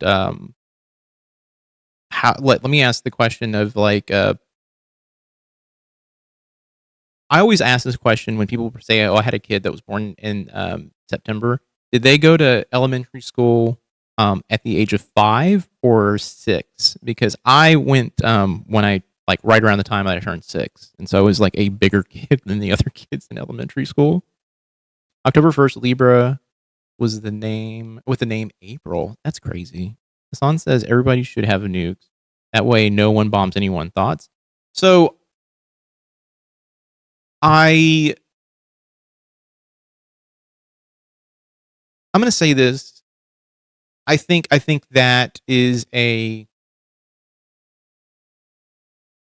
an interesting thought concept. I don't think anyone should have nukes, period. But the opposite of that is everyone has nukes, and then everyone has a finger on the trigger. And which one's better? I mean, I think the last one is better. Well, I think the first one, no nukes, but I think everyone having nukes is probably the only way that it would prevent people from actually launching. Proliferation is how the U.S. ended up with its gun problem, 100%. Mad, mutually assured destruction. I am kind of with that because I think the cat's out of bag. You can't do anything. I mean, look, if I'm going to use a weird example. So there's this game called Metal Gear Solid V or 5, and there was an entire subplot about nuclear proliferation and basically disarming everyone's nuke. There's a multiplayer function in that game where no one could disarm the nuke. The problem was once people had nukes, you couldn't get rid of them. Even if you cleared them out, they would come back. It was almost 6. Cutoff was September 1st. He would have definitely been be like me in his political views. That's awesome. I wish I had an upbringing that was more caring and loving, and a little bit more on the liberal sort of progressive side of things. But I was around a lot of people who were poor, who didn't really care about things going on, and the people who had money were all conservative in my family. A weapon? Metal Gear? Gas. The Lale Lulelo. Metal Gear Solid 2 is one of my favorite games. When the Soviet Union disbanded, something like 24 nukes went missing. They were going to go off. They would have already... okay, I'll say this. I'm pretty sure that people know where those nukes went, and they're being stored away for a rainy day. Now that he has, I guess, in his terms, liberated Iran, are the people better off there? Are they doing better? I have no idea. I haven't seen much about that lately. No, they're being killed, so no, they're not doing better. Okay. Do you think that there is any... Well, let me ask you this. What do you think the world, when they look at this, thinks of the United States and the United States military now that we've been in this war for 15 weeks? We can't win it against... I need to hear her answer. Perceived to be I just a need military that is far Unarmed. less than what we have in terms of power. I think if we would have went in and stopped it right away and got out, they would have thought better of us. Now it's lingering. There's no timeline. They're probably not thinking the best. But stopped what? You keep saying stopped it. Stopped what? All of the nuclear. That didn't exist. All of the bombs. That didn't exist. And got rid of the top of those people that for 47 years had been killing their own people. Well, apparently we did that, right? So why aren't the people celebrating? There are people. I've showed Chad a clip of a guy on YouTube that I keep watching him. Yeah. Of one guy. I'm sure there are people... There's people saying a lot of shit. Like, look, you can find... If you want to find someone who's going to parrot your own belief system, there is someone out there who can do it. I've been on the internet long enough to know that. You want to find someone who hates everyone that you hate? There's someone out there. You want to find someone who's going to tell you, hey, the world is flat? There's a group that'll tell you that. Why can Russia, US, Israel, and China have nukes? Ukraine gave up nukes with the promise of security agreements. See, that's the thing. Because they're considered a quote-unquote first world power. So they say, hey, you can trust us with nukes because we're the good guys. The reality is that that's not the case. We're not the good guys. We haven't been the good guys for a long time. If you want to buy a warhead, Russia is selling. If you want to buy weapon grade uranium, Russia's also selling. Yeah, and that's who do you think people are getting your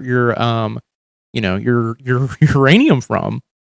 It's from Russia. Russia was helping out Iran when all this stuff was going down too. There's no good guys, no bad guys, just guys. Yeah. Time to grow up about nukes. The only delay in getting one is delivery time. Yeah. Once you get it, you got it. There's a 2-tier international law demarcation. Flat earthers crack me up. I love it when flat earthers get tricked and then they immediately realize, oh shit, the world is round.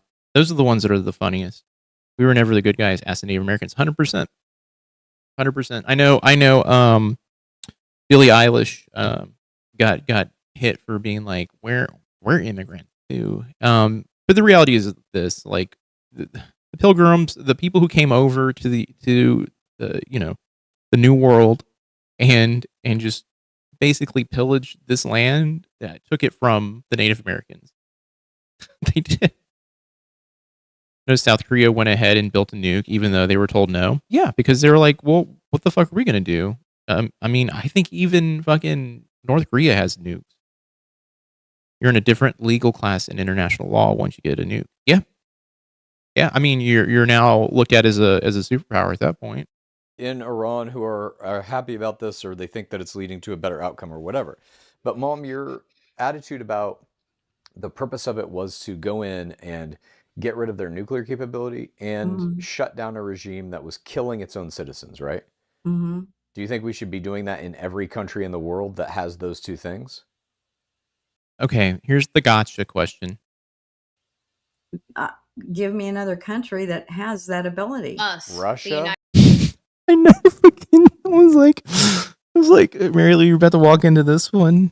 United States? No, I mean, we're not going to attack ourselves, but Russia has that capability. Yeah. Should we go to war with Russia? Well, I don't know. If they're going to attack us. They have been attacking us, just not with military. They've been launching information campaigns into the United States for the last fucking 50 years, and now they're working. So this is okay. Drew actually brings up a valid point. I want to talk about this. I was going to talk about this in a video I was going to work on, but I do want to bring this up because there was someone on my Twitch stream I think a couple days ago who was talking about Israel and how Israel is actually doing right and is the person in the right, and Hamas is a terrorist group. And I was like, look, you could break this all down. You can look at Hamas and you can go, yeah, they're a terrorist group. You can call them that. But the reality is that Hamas is a response to what has been happening in Gaza. Essentially, people were getting murdered and killed, and a group comes out of nowhere and says, like, hey, we got to stop. They're freedom fighters, in their minds. And what do you do? How can you look at that and go, yeah, Gaza should just lie down and just die? My brain, I go, no, there should be some way to, fight back. And of course, we live in a world now where if you fight back and you're pushing against the status quo or the people in power, you're automatically just called a terrorist. Once Trump revoked the JCPOA, Iran had every single rational justification for getting a nuke of their own, regardless of the regime. Yeah, 100%. Have you watched the Good Liars YouTube channel? Crazy MAGA flat. Hey, I have. I actually watch them anytime they put something out. They're pretty good. They're great at fucking with. They were fucking with MAGA flat earthers. They were messing with just MAGA in general. It was Ayatollah that kept them from building the nuke too. He didn't believe in them, but his son does. Oh yeah, Israel was founded by the members of an actual terrorist group. Leahy and Irgun, the Strom gang. Actual terrorists were the first Israel government. Yeah, that's the thing, though. We could also look at the United States. You can actually look at any sort of movement that actually happened anywhere, and you can be like, those people, if history was different, they would have been considered terrorists. That is the fundamental, like, just ridiculous nature of like calling someone a terrorist. I would say the people, like my definition of terrorist is the people who actually blew up. Who launched planes into the World Trade Center. Those are terrorists. Those are people who are actively trying to harm people. Yeah, the winner's right, the history books. Hey, Amanda, I'll be here. Martin Luther King was considered a terrorist by U.S. conservatives. I mean, yeah. Homelander considers the, all the people who are starlighters terrorists. What are we going to do about that? Trump considers all the Democrats terrorists. Israel operates according to a hierarchy. Palestinians are at the bottom. They do. Netanyahu, in my opinion, is probably one of the most evil people in power right now. And I absolutely detest him. Anyone who supports Netanyahu right now, it's sad that we're at this point where we look at killing Palestinians and we're like, hey, Israel has the right to do it. That's fucked to me. That is so fucked. Because they've installed Donald Trump. But by your logic, we are those people. Okay, Donald Trump is killing his own citizens. We do have nuclear weapons. So by your logic, we are the bad guys. Donald Trump is not killing citizens in the... Oh my God. Okay. United States. Renee Good, Alex Preddy. Literally I killed mean, by government he was agents. downright a evil. slew of people that ICE has kidnapped and fucking murdered who were United States citizens. They're all over these concentration camps. Like, there's reports of people dying, and they are United States citizens. He's literally fucking killing us. I don't agree with you on that. And now they want like another, $70 billion to fund more ICE bullshit? That's our fucking money. They're stealing from us. Donald Trump is stealing your fucking money. Here's the thing. Like, these are the, like, in any sort of like rational conversation, like you can have, like, these would be very valid points that you can make. But you've had these conversations with Mary Lou before, and Mary Lou just lets it just fly off her because she doesn't care. She doesn't actively look at anyone other than, like, she doesn't look at the situation and go, oh yeah, yeah, they did kill 2 people. And they've killed a bunch more people, especially ICE has killed a bunch of people. She doesn't look at it that way. She goes, well, those were mistakes, and those people should have complied. They wouldn't have died if they complied. And that's just like, that's not how this works. Emil needs to talk to the people who have been locked up by ICE. That's the thing, though. I would love for them to have more guests on, because I think that might be a way to reach her. But, the thing is, like, I have the question I would want to ask Mary Lou, like right now is like, how do you feel about transgender people? Some of these things are coming back up again as talking points. And has her mind changed? Has Peppermint made an impact on her? Does she feel differently? It's also letting people die by not letting them get healthcare. Oh, that's a completely another thing too. Universal healthcare not being available is also just like, there's so many people dying in general from stuff that could have been fixed if we had universal healthcare. People are dying broke. It's crazy. Like, we haven't made personal stories make it real. Yeah, they do. And I don't know. I have this thought process where it's like, with her, is it actually working, or is she just placating, the situation? Because if she really felt the way she did feel about like someone like Peppermint, that hat that she's wearing right there is diametrically opposed to what Peppermint actually is, which is a transgender female.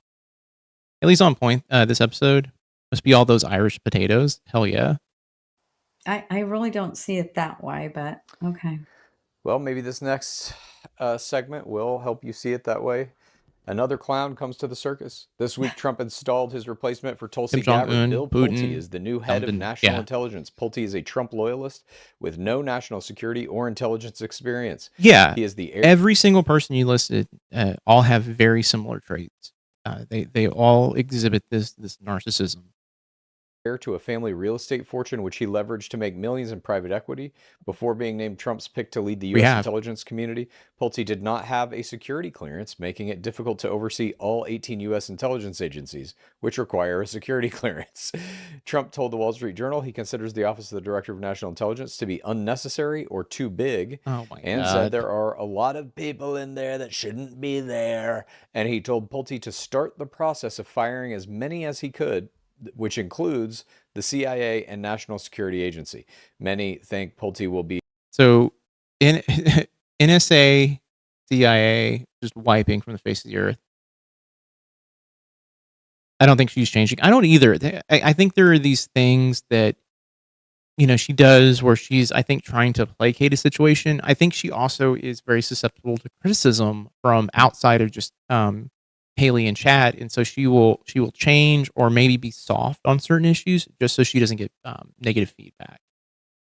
It's not right, or that's not good. It's just it's such a euphemism. It is kind of be used to interfere in this fall's midterm elections by casting doubt on their validity if they don't go Trump's way. And even Trump himself has indicated that he'll use Pulte to invalidate election results by saying, quote, "He's very smart. He's a person who's got high integrity. He's done a phenomenal job. he may find out some things about the rigged elections. I always like to hang around So he's with already losers. planting in your mind that that's what Bill Pulte's job is going to be, to start telling you the 2020 election was rigged. Mom, why do you think Trump installed a person who has no security clearance to lead all 18 intelligence agencies, each of which require security clearance? And his background was finance, right? Correct. His back in Pulte Money. Homes, finance. Money and So yeah, essentially he hired someone who's like, "Hey, you're good with money. Let's figure out how to scrape more money out of the government. Let's nuke a bunch of agencies that could meddle with my own like situation here. Get rid of them. They need a whiteboard, pros and cons. They do. The reality is like there needs to be like a running list. That's why I made the video that I made. It's like, here, if you want to like initial running list, here it is. Like, just add to it. Like you could just basically take what I put there and just put it on an actual like Google Doc and just add to it. And like someone was like, "Well, you missed this." I was like, my video was not meant to grab everything. It was to start something. She needs to see it though. Exactly. They need to just have it up on the screen. Like it's one of those things. Like, let's go to your list and add to it. These are the things you don't like. I think she is, however, she is naive. Her age doesn't help. She's been brainwashed since birth. You know, I had a conversation this weekend. I was talking about how people are indoctrinated into the conservative sort of like machine, and there's like a couple of different like layers or levels to this being a conservative. There is the I actually believe these things, and then there's the people who are like I just vote Republican because that's what everyone else votes. And then there are the people who are like, I believe everything from this one person in my family, and if I step out of line, I'm scared to step out of line. And then there's another one who is just like, I question everything, but I have to keep it on the DL. I've never been the keep it on the DL person. I've always kind of been out loud about it, but I've been around people who are like, yeah, I don't agree with it, but you know, I kind of have to just let it happen. Agree. Mel knows that people think she's not a nice person, and she wants that good image. I think it's a little bit of a manipulation tactic, where it's all like I have to give people a little bit of a little bit of meat so they can chew on it to be like, okay, something's happening here. You know, I've been around people like that, where it's like they placate you, and then it just comes out one fucking day. Chad is busy. Yeah, she wants to be a star. She does. I agree. Real estate. This isn't the guy that you showed me last Wednesday with the hitting of the dildo people? Yes, that's this guy. Yeah, not good. Not good. Yeah, Cold War propaganda and American exceptionalism has more impact on older generations. 100%. I think anyone who was born, I think 60s, grew up during that period of time in the 70s where, you know, like there was a gas crisis. There's just a bunch of shit going on. Like it was post like Civil War, post Martin Luther King. It was post, you know, the Civil Rights Movement. And then they got into the 80s and they just became very greedy, like extraordinarily greedy. And that became like their persona is like, I want more. I want it all. 1950s Red Scare. Yeah, 69. You think that's the cutoff is 69? I think so too. I don't know. I don't know how anyone can look at like what's going on right now and be okay with it unless you're just evil. Bob is unapologetic about it being cruel, and he doesn't care about born in 69. Okay. Doesn't care about looking like a bad guy. ML cares. Yeah. Yeah. ML does because like her outward appearance to other people matters. Bob doesn't care. And I think that's what makes Bob tragic. If I'm being honest, is the fact that Bob is actively someone who is hurting, who's been hurting his entire life. and I'm talking emotionally, not physically, and he let it manifest. It basically calcified. Remember the world before the internet? Oh, I do. So different back in '79. Well, I remember before when the internet was what it was, or what it is currently, and it was a completely different place. It was a wild time. My boomer father has a university degree and speaks on infrastructure. He thinks communism is about making rich people suffer while spending his retirement doing community charity work. Hashtag boomers. Here's my thing. Like, I think everyone looks at the phrase communism and they think of literally they think of the Soviet Union. They think of pre was it China, and they go those were like that was slave labor. That's I think they still think China's slave labor, which it is. There is parts of China that it is, but it's just one of those things where I now just focus on the phrasing of socialism and talking about it as a the government is here to support the people and it's here to make people's lives easier. It's not supposed to impede people's lives. I just trying to not focus on communism as a buzzword because even though I agree with certain aspects of it, it's just got such a negative connotation. Let's see. 100% Bob was abused. 100%. Yeah. I mean, like I've said before in the past, like there's a part of me that feels like I could have turned out to be a Bob. With the way I was raised, the way I felt like I was treated as a kid. Yeah, I could see it happening.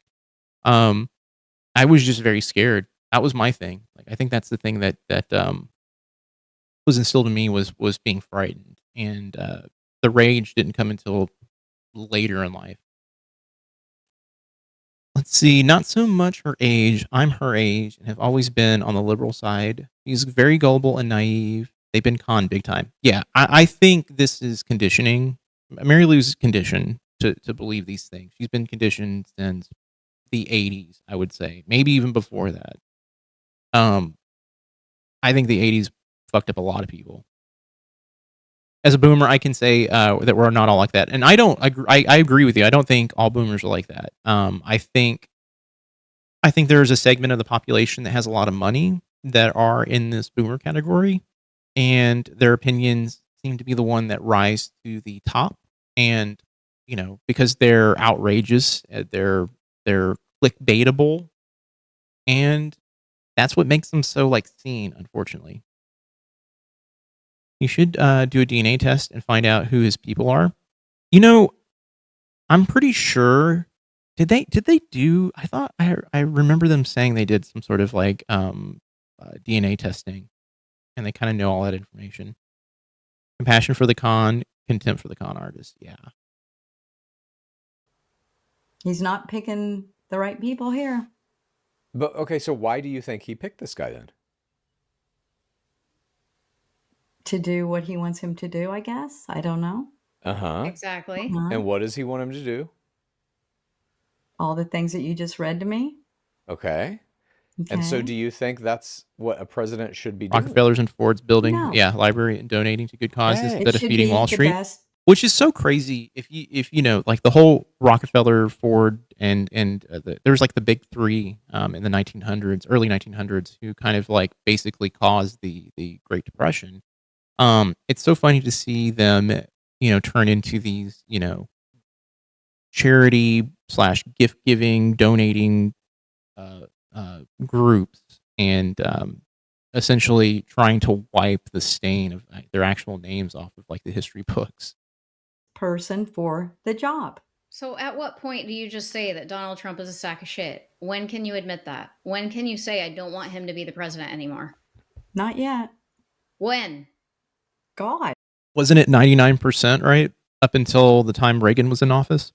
Maybe even up, I think maybe the 1950s is when they kind of started to change it just a little bit.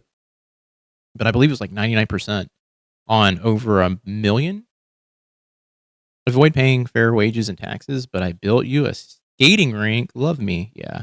Emil and Bob grew up in the racist and up in racist environments. 100%. And as someone who grew up in the South, I grew up in Texas, and I grew up in, a very poor area. I grew up in Harris County, and yeah, like you hear this type of stuff. You heard it growing up. It came out of people's mouths. I was saying it. I think on one of the streams was like, I heard the most racist, vile things just come out of people's mouths, and it was the norm. And I could see how people become those type of people in those type of environments. Not yet. I just don't understand. Like, what does it fucking take? We're in a war that we shouldn't be in. America is in like the worst position it's fucking ever been in. Certainly in our lifetime. In our lifetime, yes, but not ever. Certainly in our life. I think the Civil War was probably probably the worst time for America. In our lifetime. Yeah. Like, did you ever think you'd see shit like this? Like with our healthcare, with groceries, with gas prices, with everything that's going on. Like, kids coming out of college who are getting like decent jobs, they are not paid enough to fucking live. Okay, so they're moving home with their family members. Like, everything is just fucked right now, and it's because of Donald Trump. At what point do you... I want to, like, pause. Maybe the better way of communicating to her is maybe taking Trump out of the equation and saying, we're in this boat because of the path at which we were...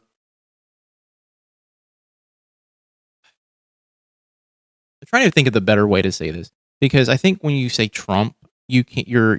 It's a thing that is a sore spot for her. She's like, I have to defend the person I voted for. It's my president. We're in team sport land.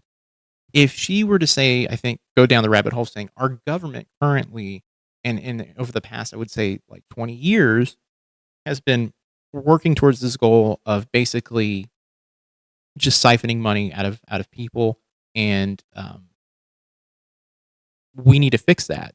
Like, mom, like, this is a symptom of like years and years and years of government abuse. And, take the liberal sort of like democratic sort of, bend out of it and like try to go down maybe a historical rabbit hole with her and be like, this is how we got from point A to point B. Because I think it is very defamatory, like to her, in her mind. Like, you're using Trump. He's the person we're blaming this all on, which I do blame a lot of stuff on the administration around Trump. I think a lot of people are enabling him to do terrible things. And yeah, on a lighter note, who's going to watch the basketball game tip off starting soon? The one that Trump's at right now, the Knicks game. Reasoned approach is good because everyone here seems to agree that the problem is the system, not the individual. And that's the thing. I think if you take out that heated sort of like focal point of Trump, and you go, okay, you call me a liberal, like you're a Democrat, you're a stinky Democrat. Well, you know what? Here, I'm going to tell you this right now. I'm not that.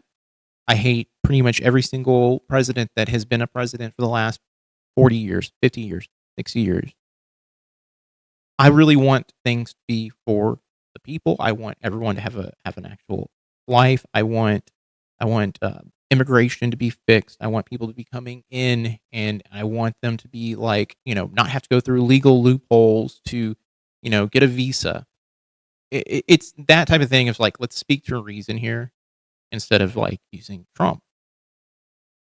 You acknowledge that we are in this predicament because of him. During wartime, nothing has ever been good. Wartime. That was even prior to wartime. Like, he has literally just been nosediving this country since day one. No. I think it started when the war started. We need to get out of the war. They mismanaged COVID. Now we're in a fucking war we shouldn't be in. This has been a downhill thing for decades at this point. Like, we're reaching this natural conclusion to late stage capitalism, and that's the issue. Mary Lou fundamentally is a capitalist. She loves the fact that like the stock market's going up and we're getting money. He's one of these greed is good people, which, the whole point of Wall Street, the movie, was not to say that, to instill the value of greed is good onto people. That was not the point of Wall Street. And people took it and ran with it. # late stage capitalism. And that's the stuff that you have to point out to her. It's like, hey, we're at this point where the money is in a few people's hands, not in the pockets of the people, we're fucked. People in New York are not happy that Trump is at the game. Nope, not at all. Wars magically start on their own accord, on their own, according to ML. Yeah, well, that's the thing, though. We were talking about it. It's like, what was the reason why Trump, started the war to begin with? And I think it was just determined it was on vibes. It was a vibes-only war. Like, yeah, I think they've got nukes. Let's just blow them up. Mismanage it. There were other people that mismanaged that. I didn't put this on the list, but there's a resurgence in Texas of the screw worm. Have you heard? Oh, I was gonna say this. I almost bet on Trump being booed at the New York game, but I decided against it because I was like, oh, that's an easy couple $20 at this point because it's a foregone conclusion. Wars magically start on their own. Oh yeah, ML needs to meet Valhalla VFT Nate. So bad. He's America first. She would like him. See, that's the thing though, is like there are so many people out there that are progressive who are America first that I think would be really good guests to push her in a direction. I like Hassan was a fantastic person to introduce her to, because I think Hassan, especially if they had Hassan on again, which I don't think it'll be possible. Look, if they had Hassan on again, I think that could also help push her in a direction to kind of see things a little bit differently. Because the way Hassan communicated was never about like right or left. It was about the actual things that were happening, the issues. And they got to him. Mel Bobber's still waiting for their Doge checks that will never come. Yeah, what it was like $2,000? Yeah. They were never gonna come. The only thing I want to see is his face while everyone's cheering Zoran. Yeah, I think I'll just watch the clips. I know they're going against the Spurs, which we're my wife's from San Antonio and they grew up with like in a Spurs house. So yeah, she doesn't need to meet him. Yeah, Valhalla. Having money is fine if you don't hoard it. Hurt others to get it and do things with it. Yeah, that's my stance is always this. Like, if it's money is not the problem. It's not about like people having too much money. I think when people go, oh, that people shouldn't have like people, there should be no rich people. Look, there's always going to be someone who's going to be rich or has an idea that's going to make money. That's always going to happen. What it is though is like the stuff that I'm firmly against is the people who come in and exploit people.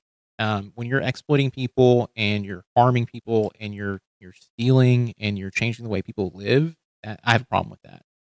Like I think the AI data centers that are being put in place, terrible things. They should never be put in. Like who people signing off on that, being like, yeah, this is a great idea. No, fuck off. You're opportunistic and you're about to harm literal ecosystem. Stuff like that I'm like, that's bad. Jeff Bezos forcing his workers to not have pit stops. Fuck. She wanted Jesse on Fire to come on. Jesse on Fire is I think that's a conservative, right? Person. Oh no, not this guy. You can't have him on. No. He's a friend of Valhalla. I've seen clips of him. He seems intense. He's a tool. Yeah. If I had a few money, I would build a homeless city to help people get back on track. I think if I had FU money, I would be actively trying to do. I'd be trying to actively do anything I can to help people in my area, and even being able to like donate to animal shelters in the area. Homeless shelters, all that stuff. I haven't looked it up recently, but Bezos' ex-wife got something like $26 billion in a divorce. She has since donated $12 billion. Her other assets have increased, and she's worth around $36 billion. What the fuck? How in that? How do you donate 20 or 12? And because of her assets, so her assets make her worth more. That's insane. It is a broken system. He thinks Charlie Kirk is alive. I don't think Charlie Kirk is alive. I unfortunately saw that go down as like pretty much in real time. I saw the footage. Like my mom sent it to me, and I was not prepared for what I saw. Charlie Kirk is not alive. That's not possible. So it's just not possible. You heard about this? Yeah. And that was has literally because been eradicated since 1966. Oh, and that's Donald Trump's Yes. problem? That it's the screw literally worm came back? That's hilarious. literally Elon Musk fired all the people who tracked the screw worm. They defunded the fucking program that kept this shit in check. And guess what fucking happened? Nobody's monitoring this bullshit anymore, so now it's back. Yeah, and it's literally gonna end. It's going to end the fucking the cattle farmers in Texas. It's Done, in the meat, dude. It's in the meat. That's so funny. I mean, it's awful. By the way, I love them Googling together. The assets continue earning faster than she can donate it. That's a bad economy. Yeah, focused on capital gains. The secret is in the name, capitalism. Yeah, as someone who, so I you know, my kind of like my side thing at the moment is doing, you know, I've owned collectibles for years, and I do a little bit of selling of collectibles. Problem is like anytime there's an economic downturn, the asset classes, like all of the assets, especially stuff like this, like things you can sell, tend to always go up. The dollar goes to shit, but everything seems to go up. I mean, it's because the dollar goes to shit. You know, you've got inflation, and so you know these things are all inflated now. And yeah, you look at it on paper, and you're like, man, I'm you know, I've got X amount of inventory, and it's worth like thousands of dollars. Like, what the hell? It was worth, you know, like only $1,000 last week. Why is it, you know, in the multiple like tens of thousands now? It's insane. It's awful because it shouldn't. We shouldn't be dealing with that type of stuff. I watched JC on Fire go try to debate someone before the election, and he knew nothing. He just kept saying, "Oh, I just go on vibes." I actually think I saw that one, and I think that I remember that was all over the place because people were fucking pointing that out. Like, how the fuck can you be a pundit and go, I just base everything on vibes? Yeah, it's in the main. It's gonna end an entire fucking industry. By the way, this stuff too, why Valhalla likes him is beyond me. You know, sometimes you have an idiot friend that you're just like, you know what? I like him. Maybe that's the case. By the way, the screw room situation is something that like is a symptom of the problem. Like this is something to point out, like, hey, this is gonna fuck up food in general. You know, and the other thing too is like, and I'm not trying to like bag or talk mean about Haley and Chad, but they always talk about how they're vegan, and being a vegan or even being vegetarian is a luxury to a lot of people. And like when they already can't afford beef, it's a luxury. And so when they're like, you know, just be vegan. I've heard people say that stuff all my entire life. And then when you try to do something like that, your food bill goes up so much. Like, I think it's like twofold. And because you're starting to manage like what you're eating, you know, you're having to buy specialty things. Oh my God, dogs are barking. It's just not tenable, especially for people who don't make a ton of money. And when you can buy like a thing of ground beef for, you know, $6 instead of buying, you know, an array of vegetables that cost so much, it's insane. But that's literally Donald Trump's fault. It's so expensive. When he brought in Elon Musk, Doge, to look for all the waste, fraud, and abuse, they cut. Oh, and on top of, you know, groceries already being expensive now because of everything else. Yeah, that's all we can purchase now is ground beef. Yeah. My dogs are like, who's barking? Literally, they're downstairs. They're like in a completely different area. We've got like this open space downstairs. I'll have to do like a stream from down there at some point. It's a nice little area. If you fix your chat GPT so it looks up a wide variety of sources and ask it to not give you propaganda, and you give up to date information and you let it make up your own mind, but many don't do that. So you're saying you use ChatGPT to actually look up non-biased like news sources, right? Look, I very rarely touch ChatGPT, and it's usually for like modifying like thumbnails to like add some text. I'm actually going to be stepping away from doing that because I just don't really want to use AI at all. in any form or fashion. So I'll be going back to doing my kind of like bootleg looking thumbnails. I think they're a little bit more fun to look at anyway. But yeah, I actively but I use Claude. Unfortunately, we're in an age where like you use Google, you're using an AI at this point. Like it's always constantly running. You can't escape it. I've used Gemini to do a little bit of research here and there. It's not my favorite thing. It's not really.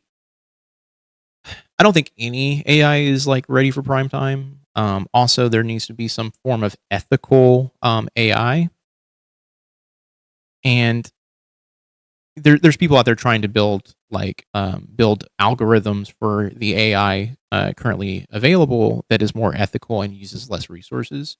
That's where I'm at right now. Where it's like we need to get to that point where we figure out ethical AI and not this reliance on massive data centers. But people are not even trying to do that right now. There's a Markiplier talked about it a while back. Like there's a like an org right now, like a nonprofit org trying to do this, and yeah, Trump is getting booed. Okay, hold on. We can Google it. Let me find it. That program to save money. You can't tell now me it's back. Somebody wasn't keeping an eye on this. You can't. They fired them. They fired those people. The department is gone. One of the biggest things that an authoritarian does when they come into government is they fire as many people as they can, and they're bringing in Bill Pulte right now. He told them basically, your job is to fire everybody at the NSA and the CIA. Why do you think he's doing that? Don't know.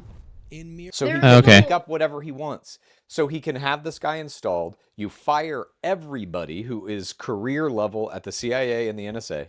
All right, hold on. I have Luke Beasley here. I'm not the biggest fan of Luke Beasley. In mere hours, Donald Trump is supposedly going. Look, I don't hate him, by the way. I think he is fine. Like I know they're editing down like the stream that they do. He's just long-winded for me. It's a plan is going to be showing up to. I mean, I'm long-winded too, but I'm streaming. Versus Spurs game, and by agree on Luke. Stephen A. completely like post at the Knicks. Here is Commanders football game. Oh, this is at the Commanders football game. Okay, but are they? Is he gonna show? Is this too new of a situation? Did it just happen like a few moments ago and people are like, we don't have it yet? Mom, what's going on? I want to Google, why is the screw worm in the United States? Oh no, I want to Google why it's in the United States. Listen to what I'm saying first. Okay. Have this conversation with me. I'm here. Okay. He's bringing this guy in to fire everybody at the two biggest intelligence agencies in the United States. Right. And then that guy is just going to start saying, he's going to have a small group of loyalists around him, and they're all going to say, we found evidence the election in 2020 was rigged. And there's nobody now at these big intelligence agencies to push back against that by saying, this is a fucking lie, because they fired them all. As a result of that, Trump will get what he wants in terms of being able to float this fake information out. But now we don't have a CIA or an NSA. So any terrorist who wants to come into here, anybody, any bad actor who wants to come to the United States, fucking... See, I think that's also something that should be harped on, is like, okay, well, they're removing the stopgaps that, for you, Mary Lou, that you're worried about someone coming in with a bomb to blow up, you know, like a landmark or people. That is gone. Like, come on. I'm watching your stream on iPad and the game on TV. Hopefully, open gates. The Knicks win. You're talking I'm going to root for the Knicks. The border being secure. You think the border is going to be more secure with the CIA and the NSA gutted? No. That's what he's doing. That's the plan. Why did this all happen? Just because Tulsi? She's not listening to anything that is happening. Man, come on, man. Gabbard quit, resigned to go help her husband, then all of a sudden you're saying all of this is Donald Trump's fault? Yes, because No Spurgeon, you're from Texas. He comes. She's thicker than the walls on Zuckerberg's Tuesday. She's like Nick Shirley. Oh my god, lady. She is so dumb. Yeah, that's the thing, though. There are a lot of people who like Nick Shirley. And by the way, I need to watch that clip of Nick Shirley getting trolled. That's on my agenda tonight. In initially and he says, here's my cabinet. He selects all these people who seem to be loyalists, but many of them are still. Are you listening? I am right here. Okay. Many of them are still from the old regime. Tulsi Gabbard is a career politician. Marco Rubio's in there. He's got a bunch of people in his cabinet who are not exactly purely sycophants. Yeah. These are some people who have like institutional memory, who may even have aspirations.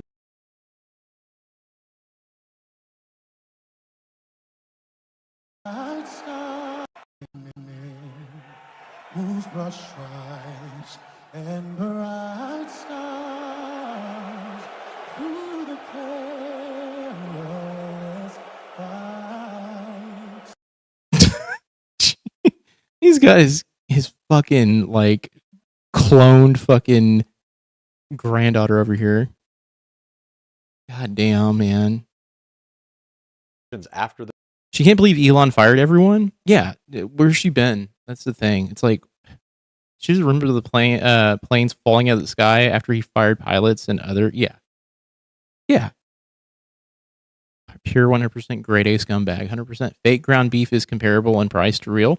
Is it now? Is Beyond Beef cheaper now, or just as expensive? He needs to wipe the smirk off his face. You know, they soundproofed that room so he couldn't hear anything. They didn't want him to hear any of the booing because he's that much of a baby. For the Trump administration to continue a career in politics, and they understand that they can't fully go down the MAGA rabbit hole. They get fired, and the people he's now got in place of these motherfuckers, this guy, Bill Pulte, Todd Blanche at the head of the DOJ, that's his personal fucking lawyer. Yep. These are people who will never tell him no. What's the other one? Billy Bob John Wayne? What's his name? Mark Wayne Mullen. Jesus Christ. It's just a fucking circus. Yes, exactly. And you've got the reason he's not getting rid of Hegseth and Kash Patel is because they are men and because those motherfuckers always say yes. Always. We will see.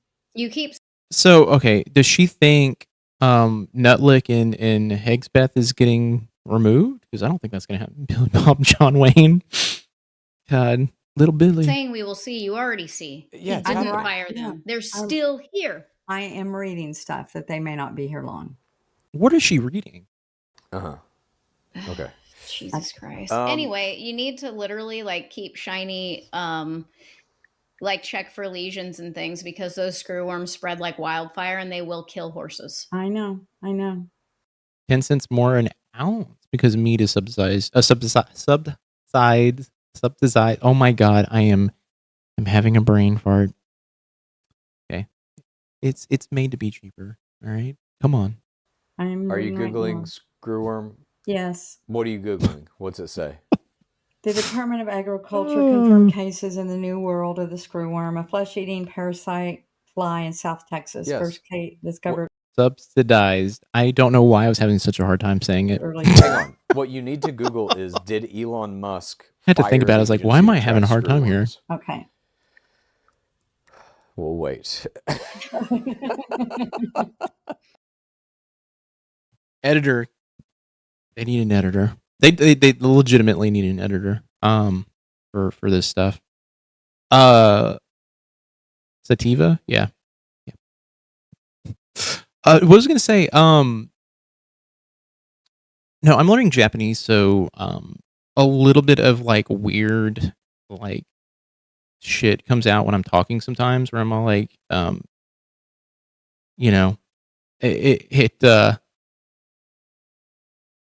learning another language, especially when you're older, it just sometimes is just like a mind fuck.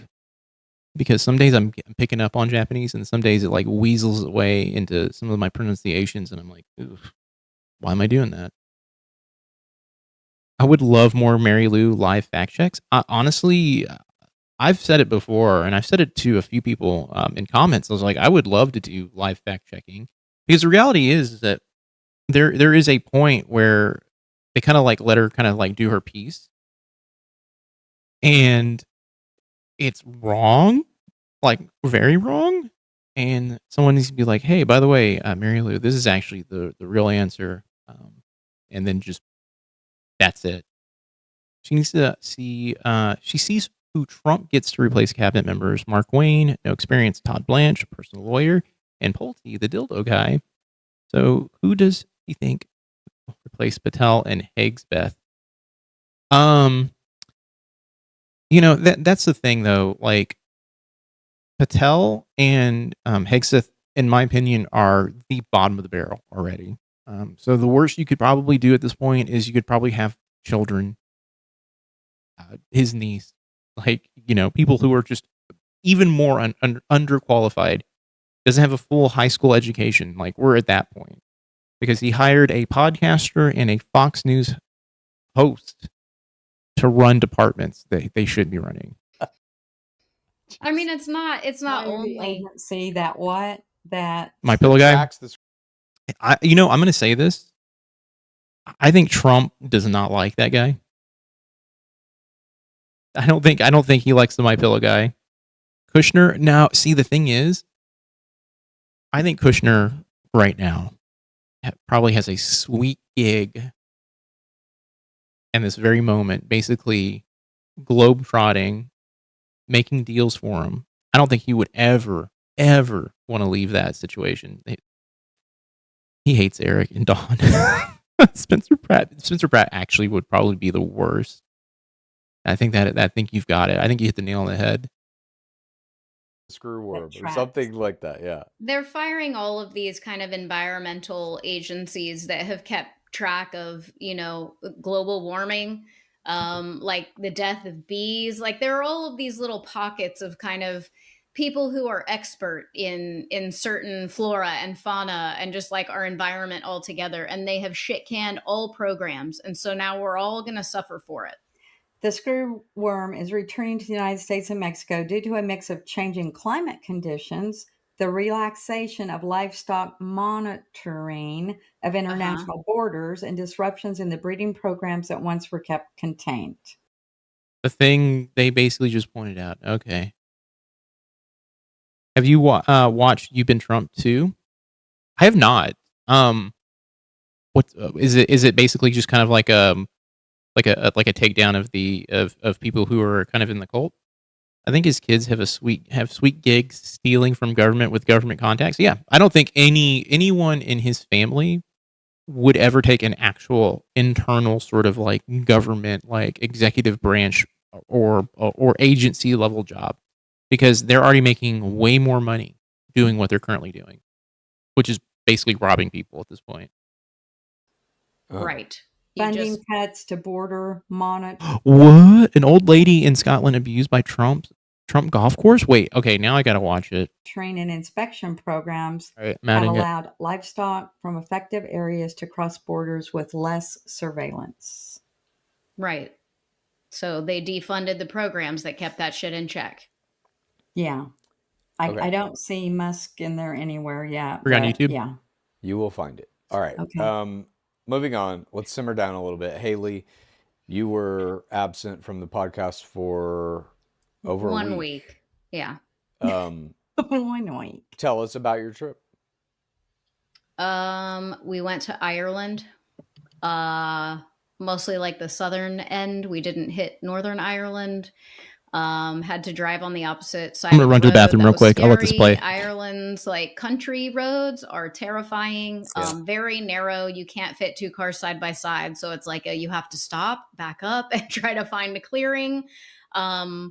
The driving there was insane, and the Irish people drive quite fast. So that was a little scary.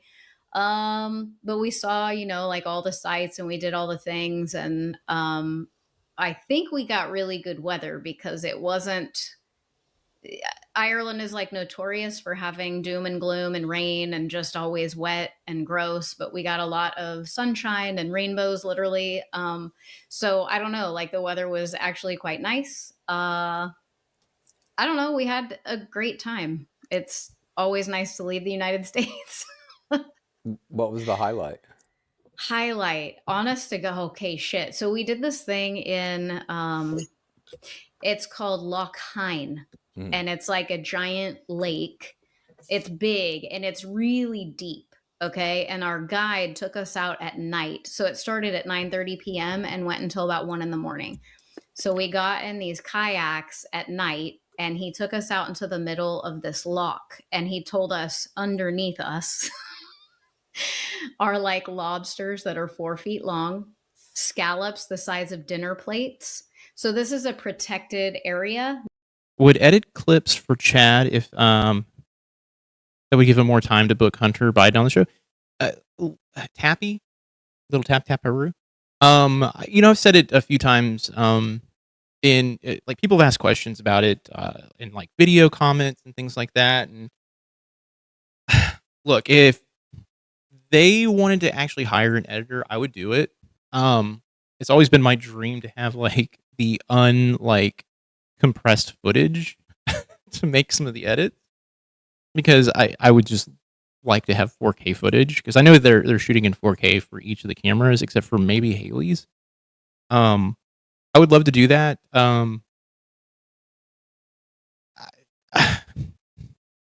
I don't know if he's looking for an editor. I know he's mentioned looking for one. And I said it in.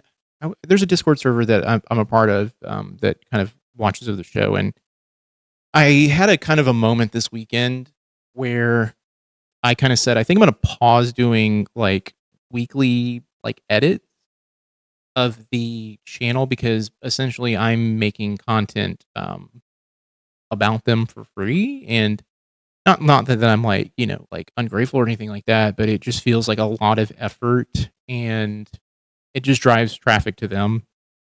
So, I'm still going to make edits, but I'm not going to do them nearly like I was doing like 2 or 3 a week at one point in time. And now I've kind of like down to 1.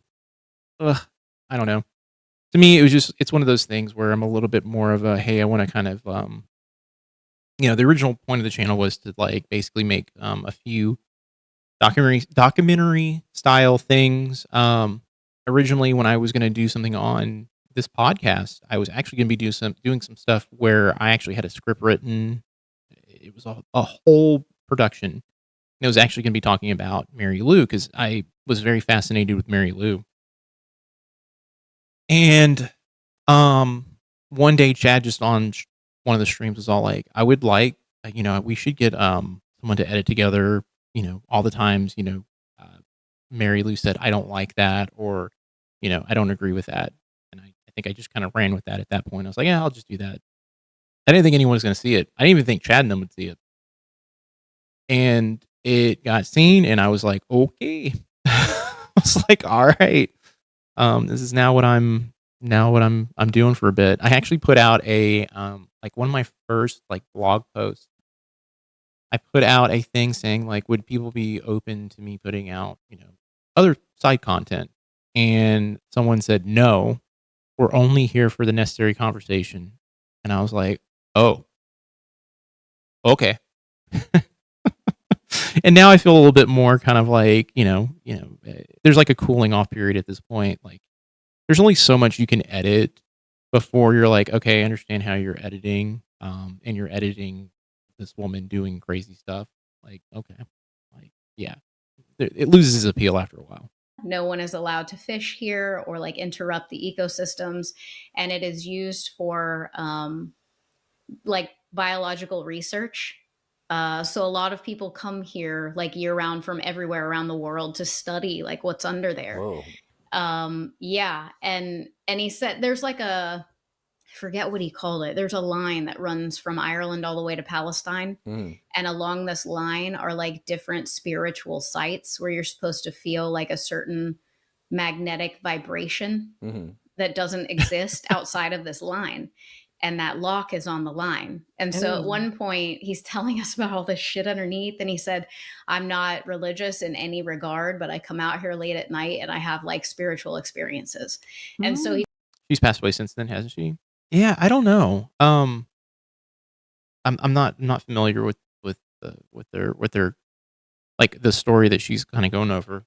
Chad seems to be the type who wouldn't want to give full control over to someone else. And that's been kind of like my take too. I actually feel like I've kind of gotten the impression that, while what I do is cute, it's probably not something he's like too fond of. But I don't know.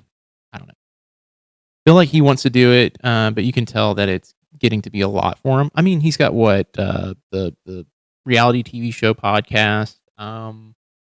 He's doing Soul Ringers now, and this, and I think maybe one more thing. I don't know if he does anything with Will Lasso at all, but I know he's doing Dudesley for a little bit, but I don't know. He told us all to like close our eyes and just be silent, and we all did it, and it was like your whole body just kind of vibrated. Yeah, it was fucking strange. And then he said, okay, like open your eyes, and he goes, just tilt your head back, and we all looked up. Bats just like over our heads, like holy shit. Okay, so why we went though, so that was just like an added bonus, right? So we all had this weird spiritual like fucking hum in our body, and then bats, right?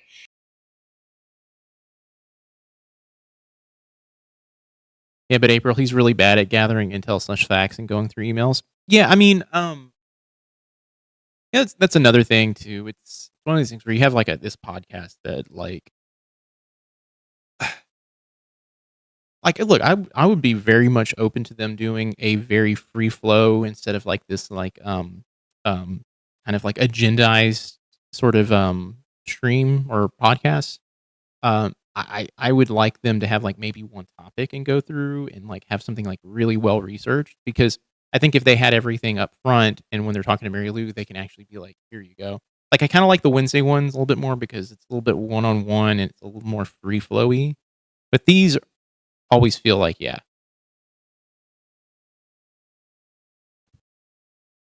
As you said, it's getting too much for them. Yeah. We need to find and timestamp all the shit she said about Biden since the beginning. I actually started working on that a while back.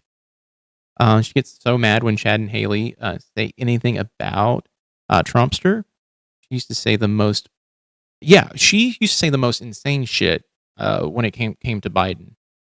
My issue with her and Biden was like, she acts like, oh, I don't cuss anymore or anything like that. During the Biden administration, she had the foulest mouth. You would think you'd be like, oh, Bob is extraordinarily foul. She says some words with some conviction behind it. Your compilation of video of ML saying she doesn't like that is my favorite of yours.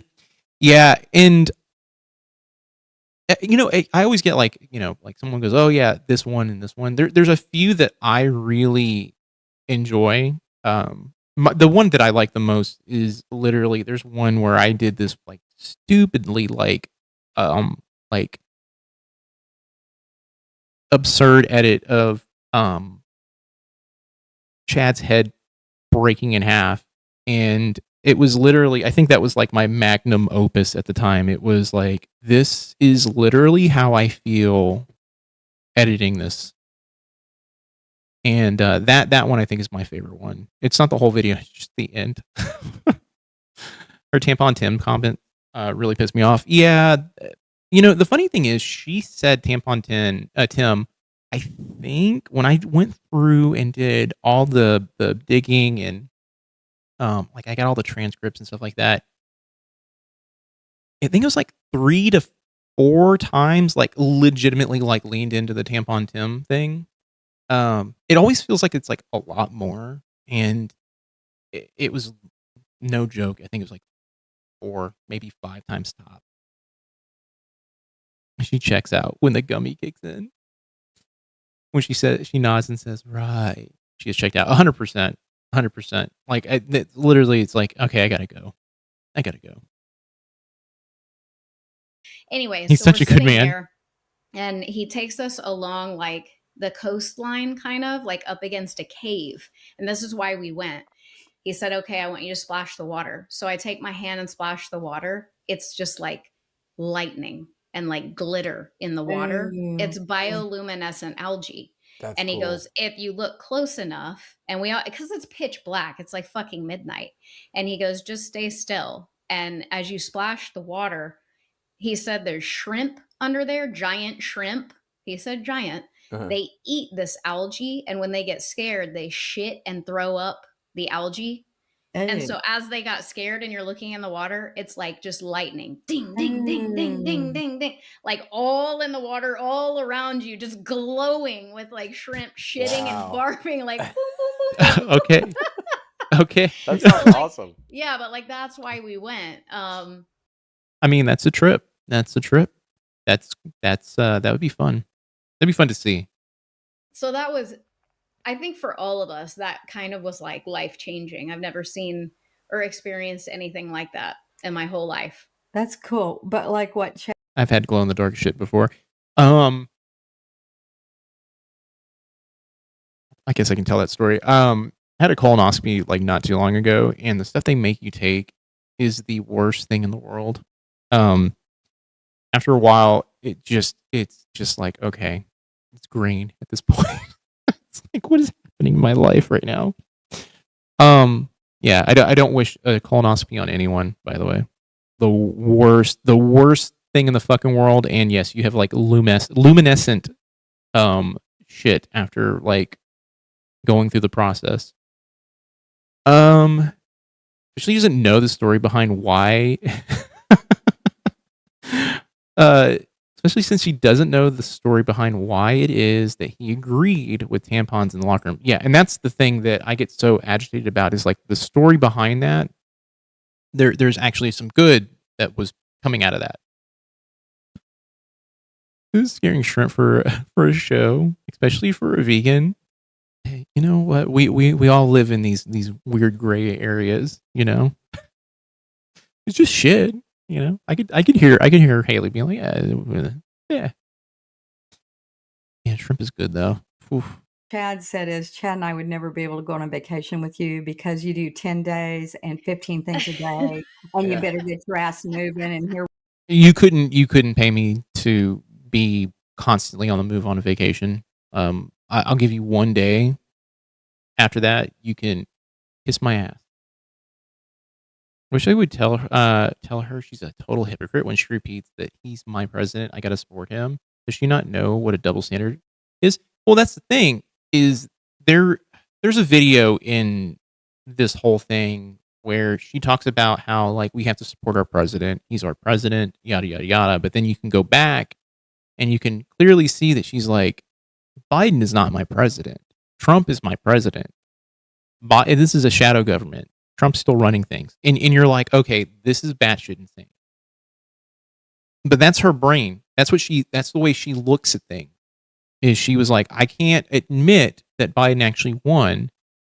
And so when she says like, well, it's no double standard, she believes in her brain. Like she has made the rationalization that Trump was still running things. Like she was saying that stuff during the Biden administration. Like some of the episodes, she was like, yeah, there's shadow government. Trump's running things.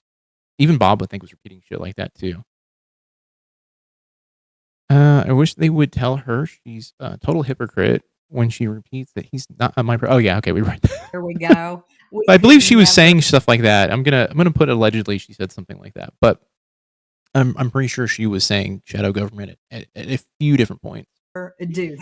Yeah, I'm not going to lie. We wake up at like, 6 a.m. and we stay up until midnight and we do everything that we can in the waking hours. But thank you. Here's my gifts. I'm glad you had fun. I got this. I got this. I got some jelly jam. I got a butterfly. I got... She must have been feeling sorry for me. I got some perfume, and then she brought back your... You should read into that a little bit more. I think you should be like, why did you give me perfume? Something wrong with me? Dad, this beautiful blanket back here that was made by, you said, an old lady? Giant shrimp.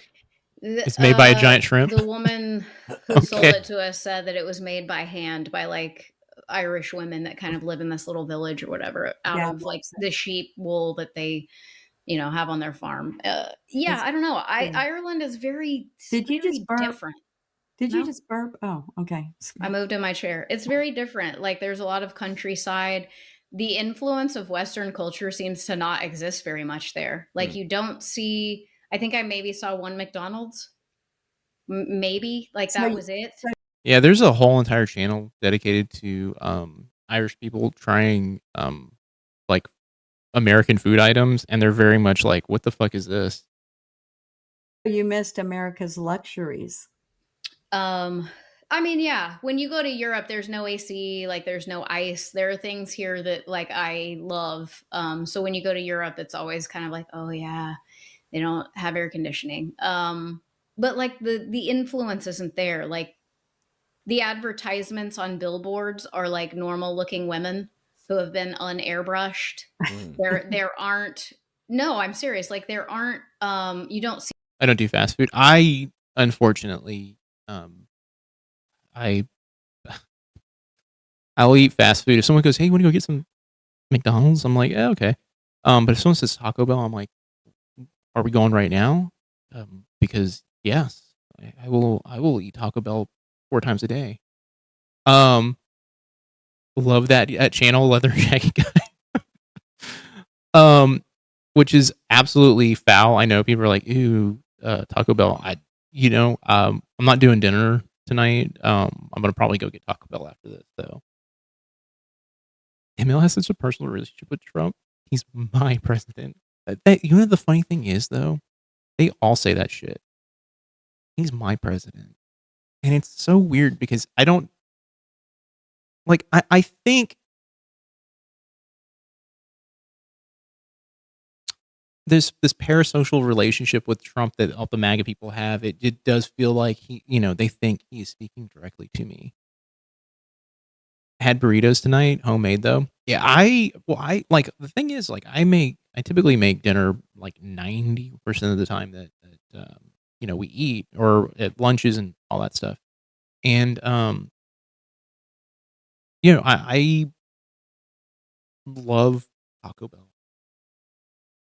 I love it.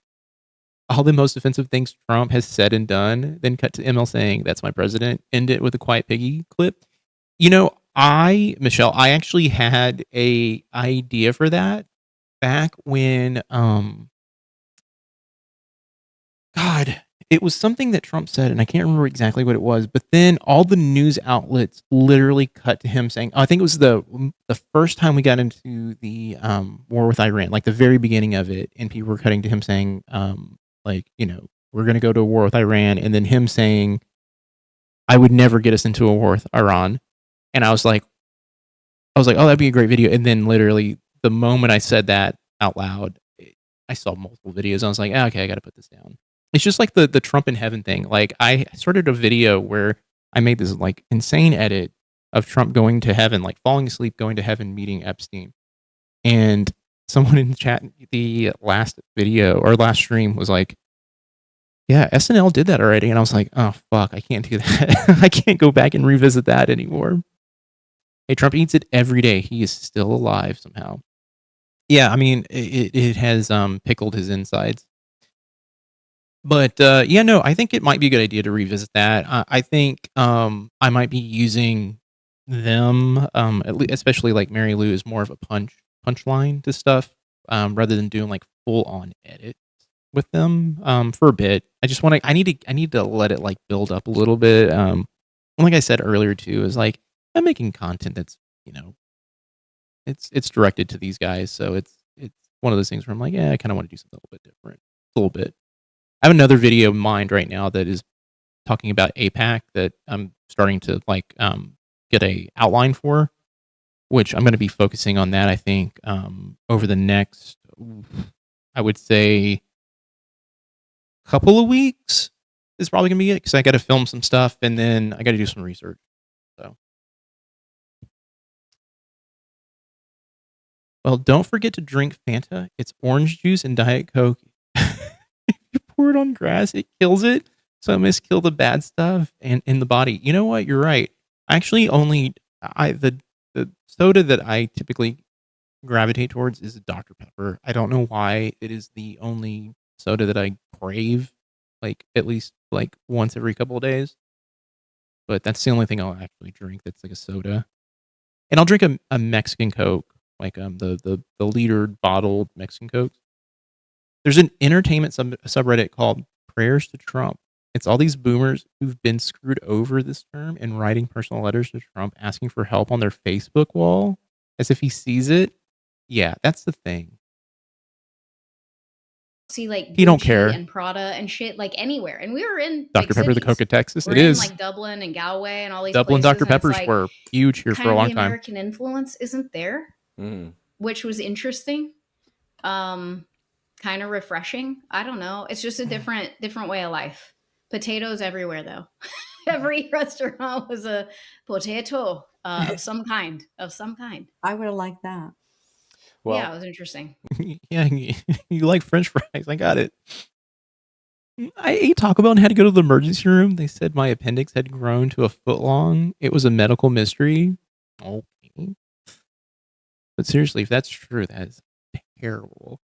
I still will eat Taco Bell. Horse meat and all. There's something about it. Every combination of Taco Bell like items, you know what? It may taste the same, but to me, they all taste different. I'm glad you had a good trip. That's a great story. Welcome back to the show. Moving on. Our fourth topic. Trump Whoa. loses bigly this week.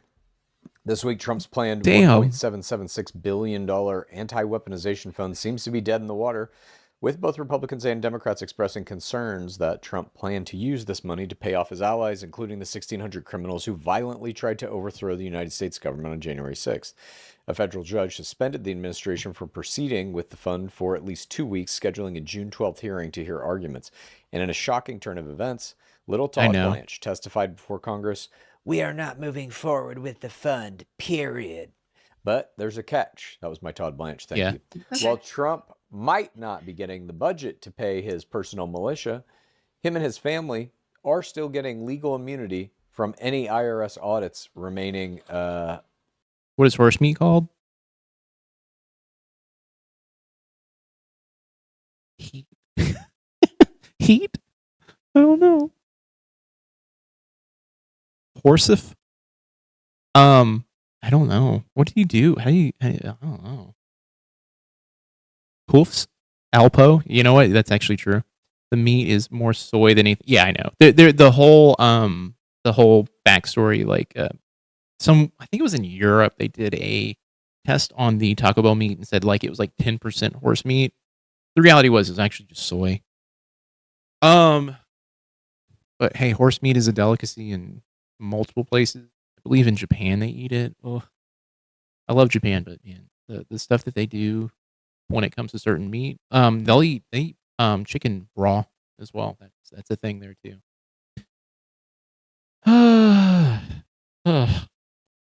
No. Look, Japan does a lot of things. They eat whale meat, and dolphin meat. Rabbit's pretty good. I've had rabbit. I think rabbit is actually pretty good. Capitalism about capital, not people. Yeah. They do it in France also. Yeah, honestly, I think the United States is like one of the only countries that does not eat horse meat. They eat bear meat though. We consume bear meat all over. I'm kidding, we don't. There are people out there who do eat bear meat. I heard it tastes like trash though. I was a vegetarian for about a year. I missed having steak and gave up. Honestly, we tried doing vegetarian for a bit. I would say like maybe 13 years ago. And it was the worst experience of my life. I'm a person who like at least once every week to 2 weeks I have a steak. And currently with the beef prices the way they are, I actually avoided buying a steak this week. I bought a chuck roast instead. So I'm going to make a chuck roast so we can do like basically like braised beef and then maybe use some of that for tacos down the road. Dogs are barking again.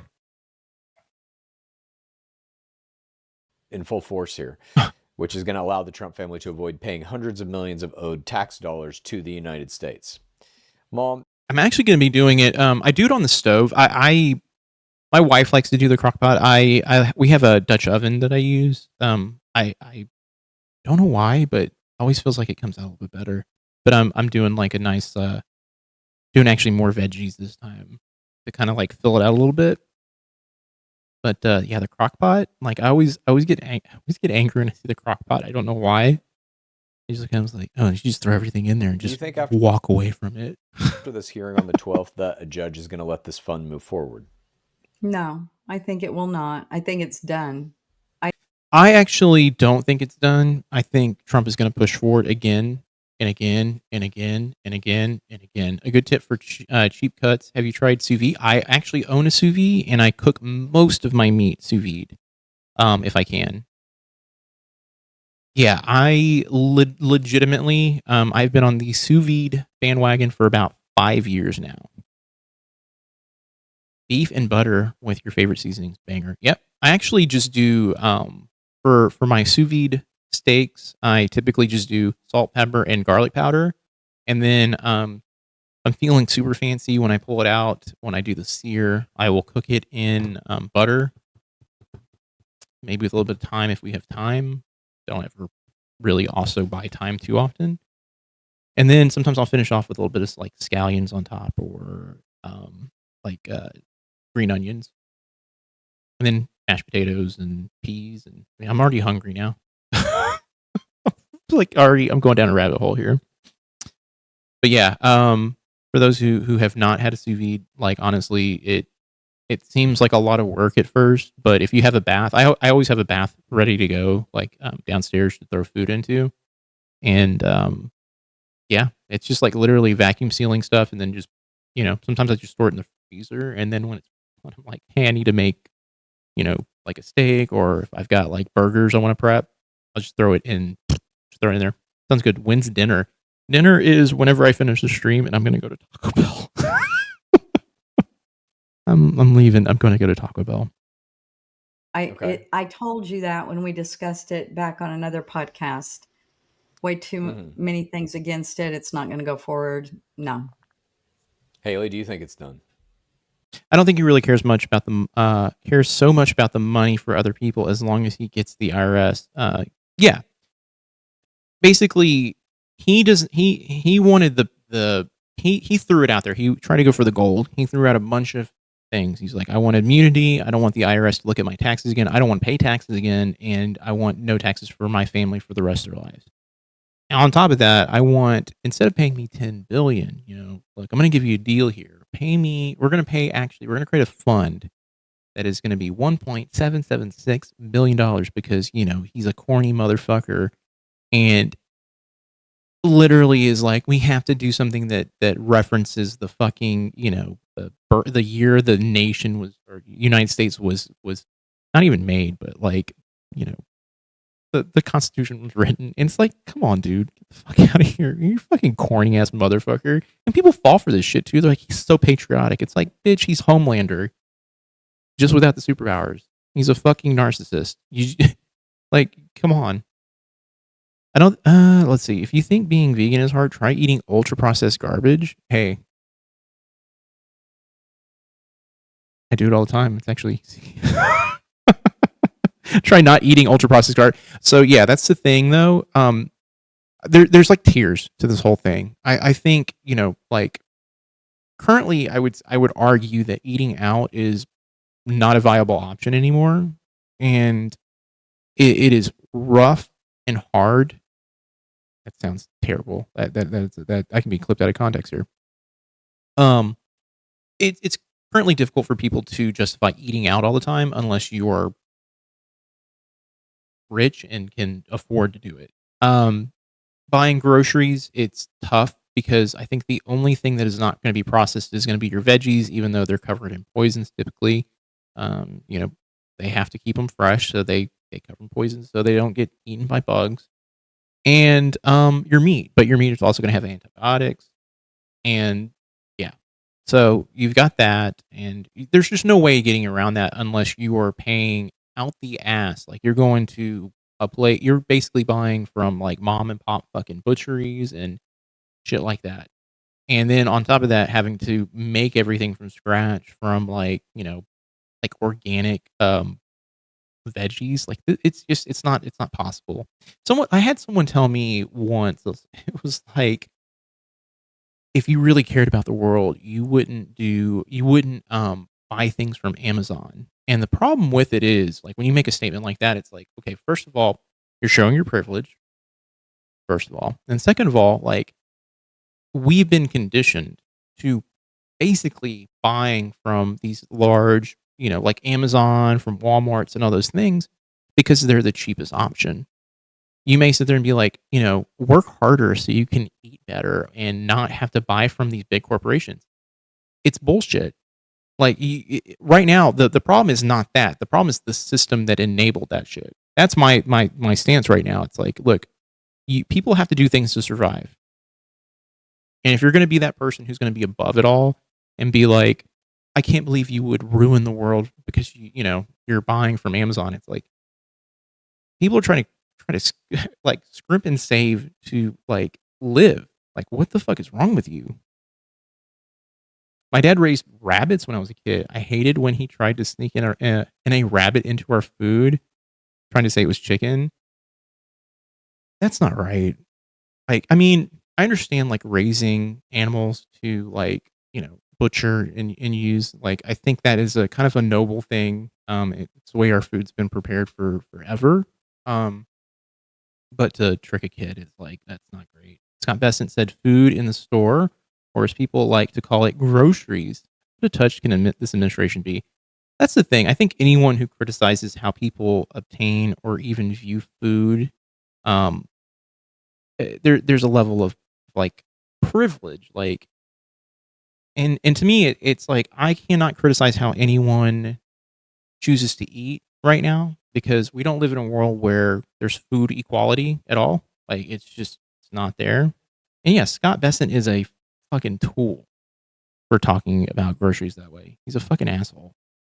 I think that's what it is. Like, what it boils down to is like, I hate this like this activism through like shaming people thing, and it's all like, my stance is like, people are trying to do the best they can. Like, you can't take on that mantle when the world is fucking on fire. Like, it just can't do it. Yeah, I'd like to think so. But I don't know. Like, everything goes at this point. Like, he's doing all kinds of criminal shit, and nothing's happening to him. Yeah, the insider trading stuff to me is insane that no one is doing anything about that. Okay, but the thing, and he might say this in a second here. This is like the thing. It's like I'm like pre-watching this, and I'm just making points before he does. But the thing that you need to be focusing on about that is that they're all insider trading. Everyone in the House, the Senate, the executive branch, they're all doing it, and that's why no one's trying to stop it. Is because they're all making out like bandits. It's just right out in the open. He's literally doing it right out in the open. It's all insane. Like, the Epstein files exist. We have names. We're prosecuting no one. It's just because they're all in on it. Like, no one wants to have anything done in that respect, because then that all exposes the thing that they're all a part of. Like, yeah. That, I mean, that's the reality. This is an issue that is systematic. Just like done. Israel, AIPAC, yeah. His whole That's why I want to make the video about Israel and AIPAC. My blood boils about lobbyists more than anything else, because I personally look at lobbyists as the reason we're in the fucking shit that we're in. Like, the world is worse because of Ronald Reagan and the lobbyists. That's where I'm at. We are goyim. We are at this point. I mean, look, just be very frank and honest. I think, someone who was raised Jewish, I was having this discussion with my sister this weekend, and it was this talk about like, my youngest sister gets into it. My mom is like very, very, very pro Israel from what I've heard. She's never talked to me about it. And my youngest sister is pro Palestine, and I kind of side with obviously my youngest sister because everything that's happening there is awful, but Israel is funding pretty much everything that is going on. They're in the pockets of everyone. Apparently, John Fetterman has a fucking Israeli handler at this point too. We don't have representation because of lobbying, and that is what I kind of want to get at. Is that from a systematic place, lobbyists have completely ruined what our vote actually stands for, and on top of that, Israel is the cause of a lot of shit that's going on right now. And like, as a Jewish person, I'm anti-Zionist. I think fucking that fucking country right now is just the worst. And I feel like this urge to just talk very, very pointedly about like lobbyists and basically this like misconception that Israel's not behind AIPAC. And I'm like, I don't understand how and why people got to that point where they're making this like they're trying to decouple AIPAC from Israel, because that's not true. The Zionist movement is funding AIPAC, which is in turn part of the Israel fucking machine. And that's why I'm like, I've had this video since like Saturday. Like, I need to do it. Guess who didn't take AIPAC? Marjorie Taylor Greene didn't take it? That's crazy. I mean, she is all about, Jewish space lasers, so that makes a lot of sense. I can't give her a pass at all. Fuck her. Fuck her. Fuck her. Like, like everyone's all like, look, she's turning on Trump. I'm like, yeah, I don't give a fuck. She's part of the reason why he got elected. He's a fucking asshole. She's a fucking loon and a fucking asshole. And now, she now sees the way? Okay. Cool. A little too late there, buddy. Fucking family is. They're asking to never be investigated again. I don't want to pay taxes. Like, it's all criminal activity. When are we going to do something? She is a grifter. Who is going to do something about it? No one. You and I can't. Yeah. Who will do it? Who will do it? The United States government is, in my opinion, completely ineffective. They're worthless. Mm-hmm. No one's doing. Wait, she chased a school shooter victim down the sidewalk? Wait, I need to see that footage. That's crazy. I actually got my right-wing mom to agree that infinite foreign money in elections is bad, but everything else is an argument. I mean, that's a good step in the right direction, though, if you can get her to agree to that. The reality of the whole thing, though, is that there is so much more going on. There's just so much more going on with just the right-wing just branch of just like media and everything else. It's not just foreign money. It is billionaires funding shit. It's awful. Hog David, yeah, she chased him, yelling at him. Shit, okay, I have to check it out. It's just so much. Look, Marjorie Titan Green. I will call her that. Just like Hassan calls her that, because she looks like a Titan from Attack on Titan.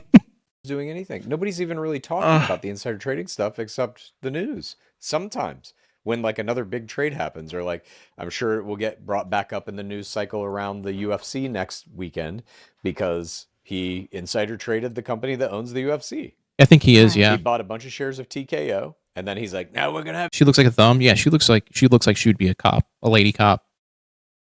Because all cops look like thumbs. UFC at the White House. That's insider trading. Like, it's absolutely ludicrous. Remember how pissed, like, you got pissed about Bill Clinton and that whole scandal? This is much bigger than that. No, Marjorie Taylor Greene cannot be trusted. I think anyone who pushed the narrative that she pushed for so long and, was vehemently, like extraordinarily racist. And look, like I look at her and I go, yeah, she's just fucking in it for the fucking clicks. Sorry, should have seen. Oh my god, Afro Man's video about the cop. That cop. By the way, Afro Man is I don't know if this is like hardcore, like known, like out there. But I believe Afro Man legitimately is a conservative, and I think he did some stuff for Trump too. Like he did some fundraising, and I think he did a concert. Maybe I don't know if that's completely true, but I know he's a conservative. Rats always flee the sinking ship. Yeah. Unfortunately, though, I thought the ship would sink a little bit faster, but you know what? It hasn't, and it keeps going, and it keeps going. Marjorie Taylor Greene is a master convincer, sadly. Yep, she is. Yeah. No, I knew what you meant. I know. I do think all politicians do this. I'm not saying this that Not it's like right. this. They Right. don't, and they've never. Yeah, I've gotten watched away with it. Yes, they have. I've watched the Afro Man interview Channel 5 did. Andrew Callahan and his folks. It's so interesting. He kind of came back from being canceled, which look, I'm glad he's back. He's a good interviewer. Shit that he did was he was just basically a sex pest at this point, and it sucks. But I think he made amends for it. I think he also is sober now too. He's sober. They haven't just done it out in the open the way he's doing it, and it's not. No wrong. one has ever gotten away with insider trading.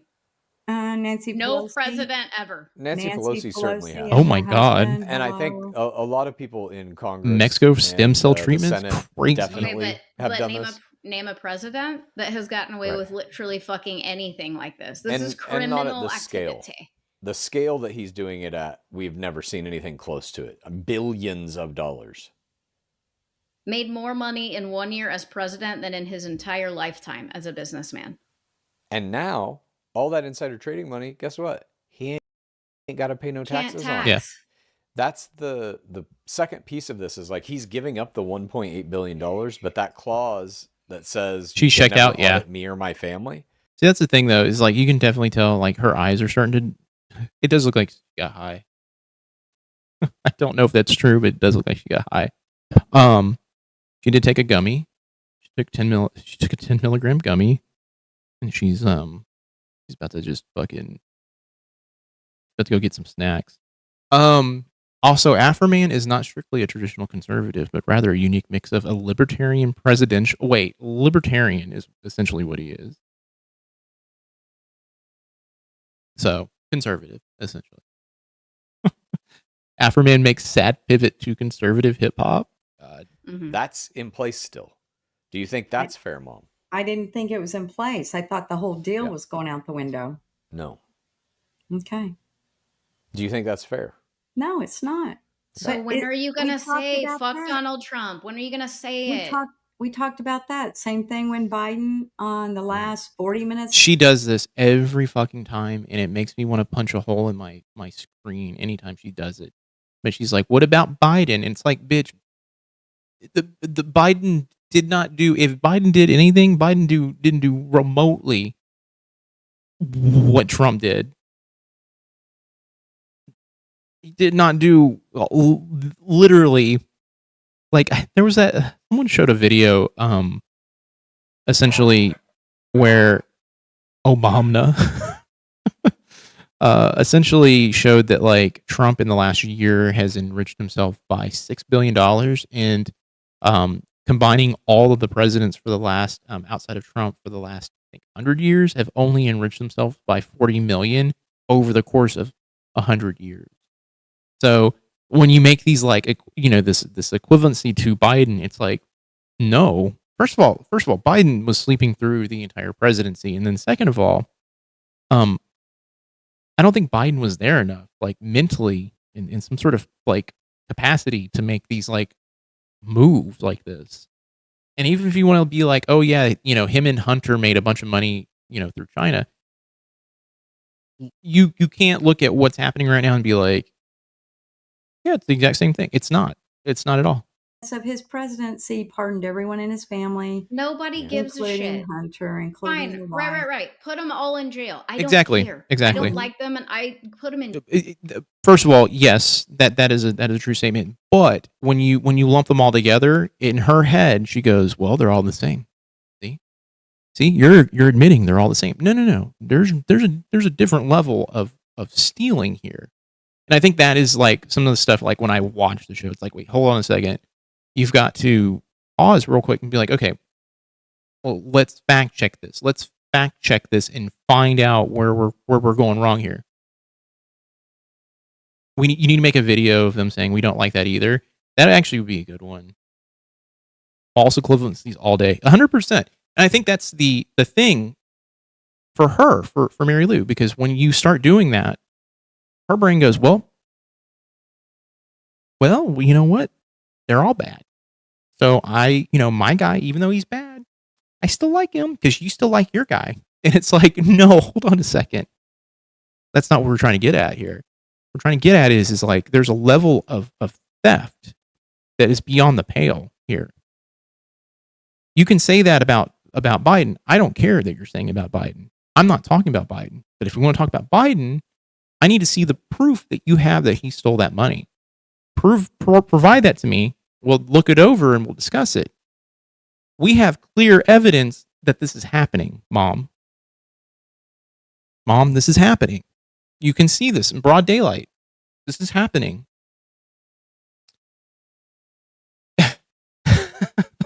She makes them sound like they're defending the other side. Yeah, exactly. And that's the thing is, though, you take out the other side.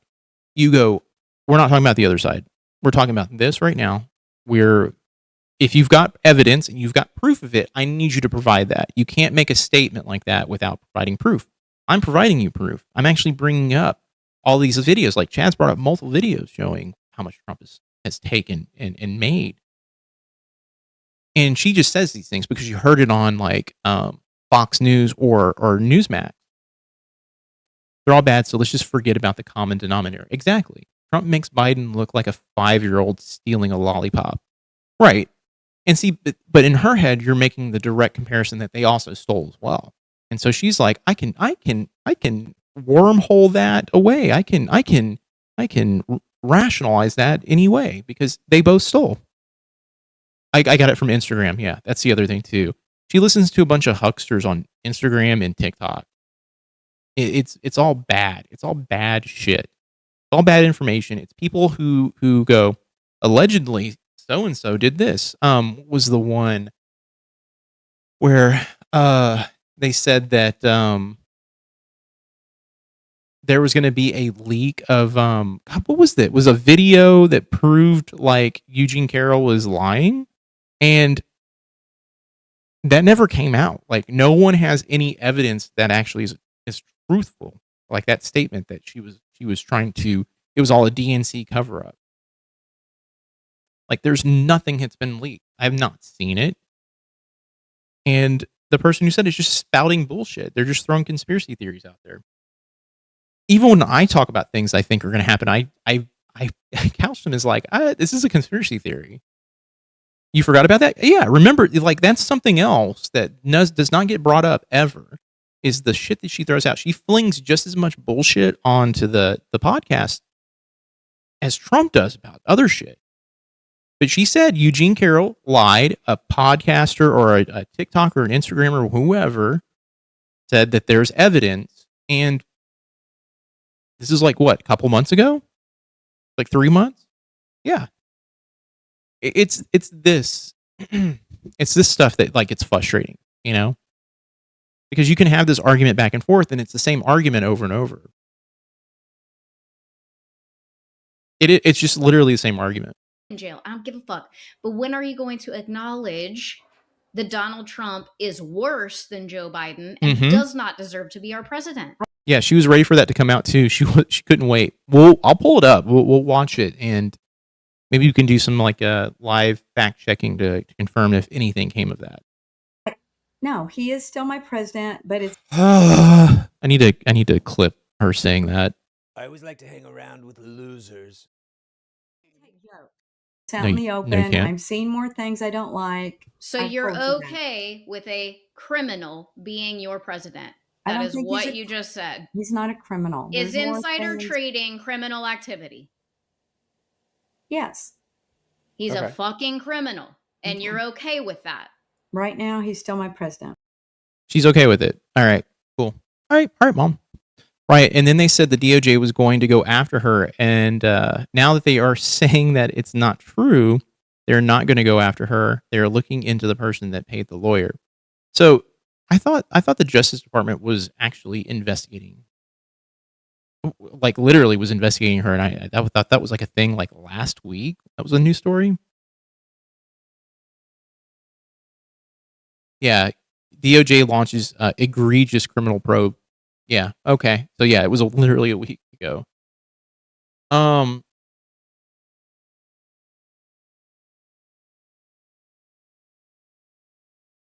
But wait a minute, Mom. Why? Jeez. Yeah. You said insider trading, you do view it as a crime, and you agree that Right. he's doing it, right? Just fucking let Apparently, it that's what you're go. telling me. Apparently, see, this is the cognitive dissonance that she uses to get out of actually answering the question. You're telling me that apparently it's happening. It's this nonsense. It's this bullshit right here that is annoying, because it's like this is a way for her to just basically just get out of it. Not anymore. They're investigating the person who paid the lawyer. Okay, so I know there's accusation like the DOJ, or not DOJ, the Democratic Party was involved in paying the lawyer. Like there was some funding there.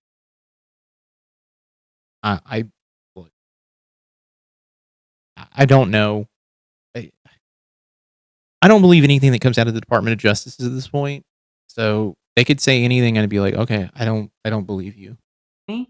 You know that that's the truth. It's okay to fucking say you don't like Donald Trump. Dad and I have talked about that before in markets. Your father was a natural gas, oil, weather trader. Markets change day to day, no matter what people This is not the same thing. This is just not. say, what people do, whether there's a Mom. war, whether there's not. He It's is always been that way. controlling the market. He's controlling it. There's literally like you can say that, like, okay, the markets change day to day. I can say that about anything. Oh man, the trading card market today, like people are doing market manipulation, Oh yeah, actually no, that's not the case. It just changed every day. But here's the thing. Here's the fucking thing. The dude started a war with Iran. Gas prices are going up. They made a bunch of trades, knowing full well they were going to release a statement saying, "Hey, a peace deal's in the works." Then the peace deal falls through. They make a bunch of money selling before the news gets out. It's a gambit. It's a racket. It just clicked to me. He's still my president. It's her externalizing the decision. It's not her fault Trump is president. She acts like it's something that was done to her, and she has no option. Actually, is a good way to look at it too. They said we have to clear things up. We were never going after E. Jean Carroll. That was actually the lawyer that was doing the investigation. That's crazy. I gotta look this up.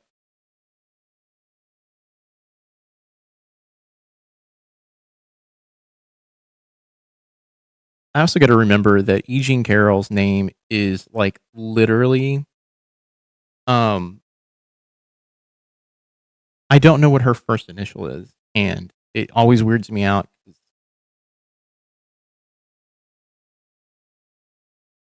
I'm trying to find her name. It's Elizabeth. Elizabeth Carroll. There we go. We talked about this on this show when he was like, great time to buy a Dell computer, and like listed their stock symbol in his tweet. Or it might not have been Dell. Something, maybe it was BlackRock. I don't remember what it was. He tweeted out, great time to buy this stock with the fucking stock symbol. He had bought $100 million of that stock or whatever. He did? The day prior. That's insider trading. There's also people that do that for a living that say, buy this today. Right. Don't buy that. They're not the tomorrow. president of the United But that's also insider trading. like, okay, that's the thing too. It's like, no, those people should be arrested as well. That this is not the same thing. I mean, this is the same thing, but on a different scale. He's a good lawyer. Okay, hold on. How much work is it to get one person to see Trump is a criminal? Most people won't have a family trying week in and week out to get them to see it. See, the thing is, someone had pointed out to me, like there's like a growing kind of like contingency of the people who watch the podcast who think that, like, you know, this is a racket, like a I don't know, a money grab. I'm not there personally. I don't believe it, but I think you can make the argument when you kind of look at the, you know, like, hey, they've been trying really hard to get this woman to believe this, and every time she starts to kind of lean one way, the next week she goes literally like harder back the other direction.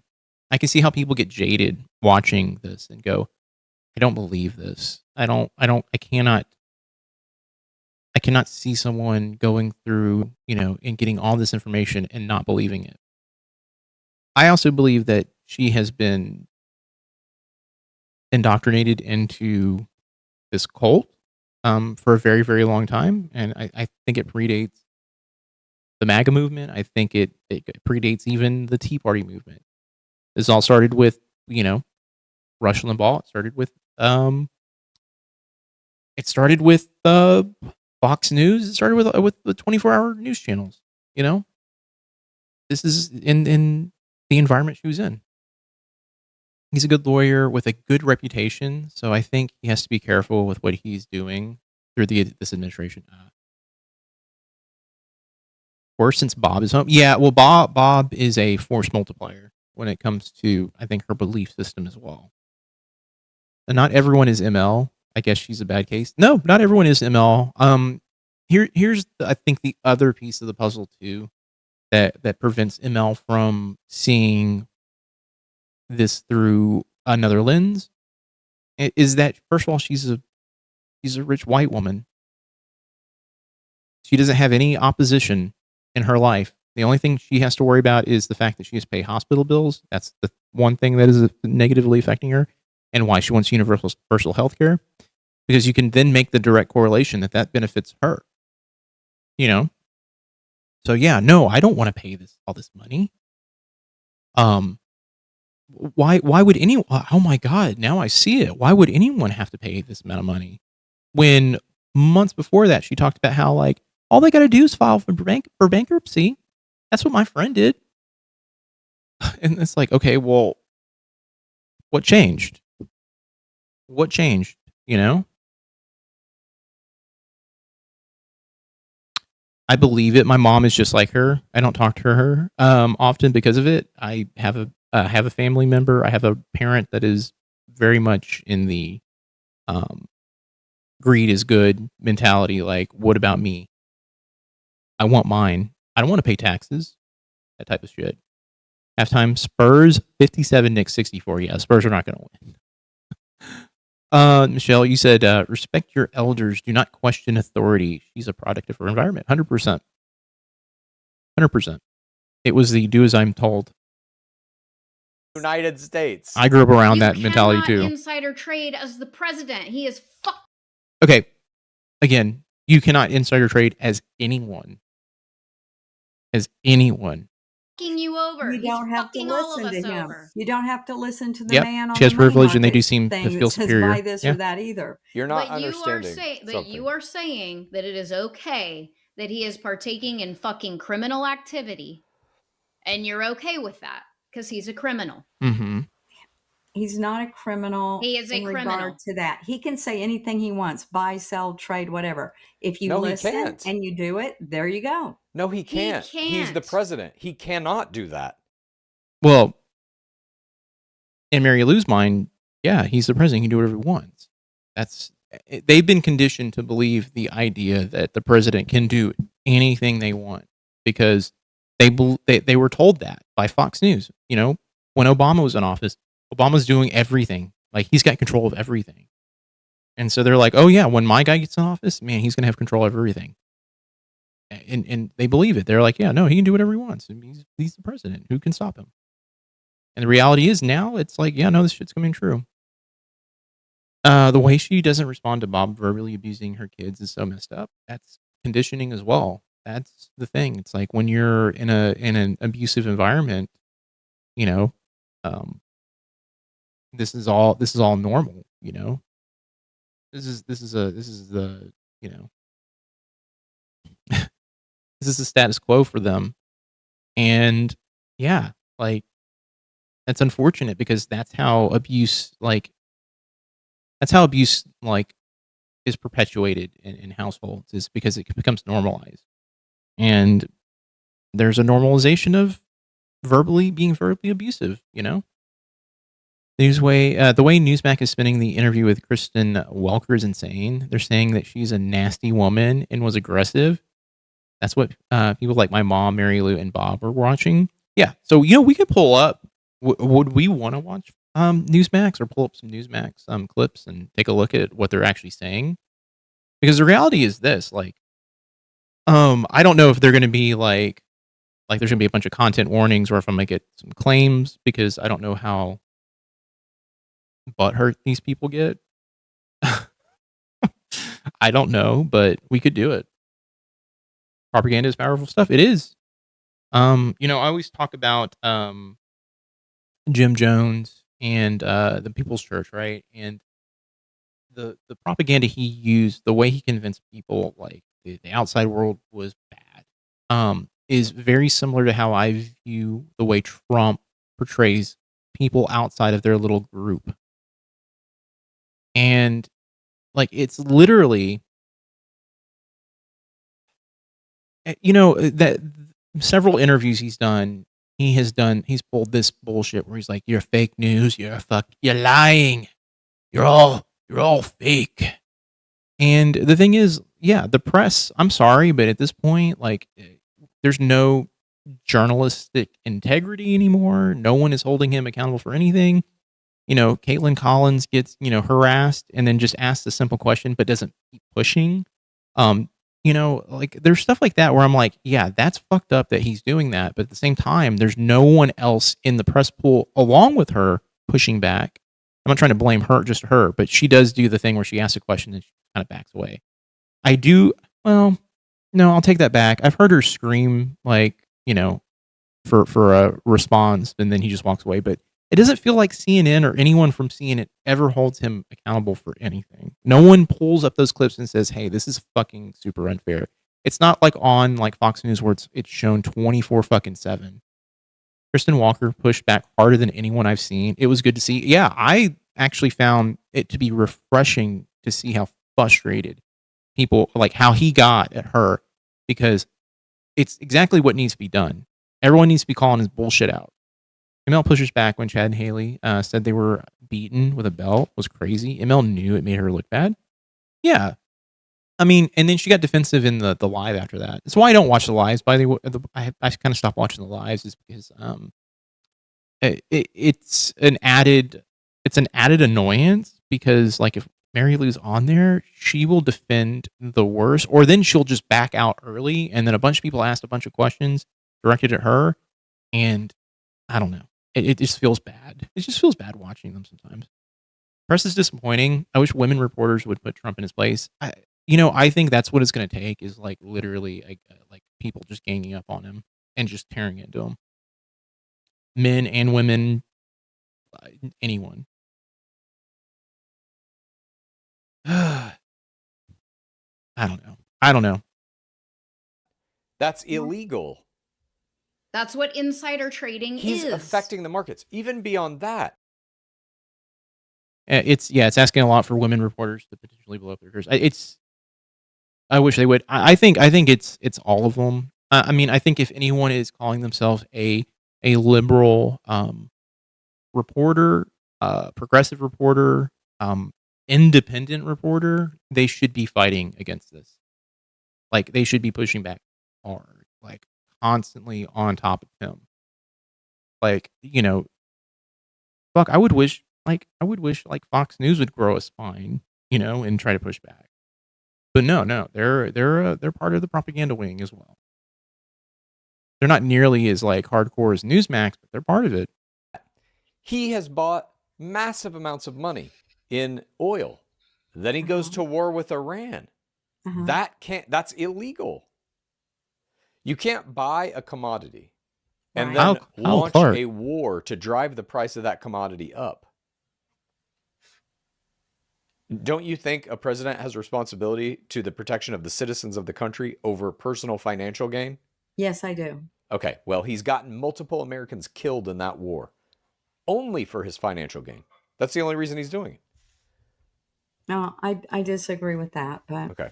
Yeah, lose your job, give yourself respect. Here's another thing.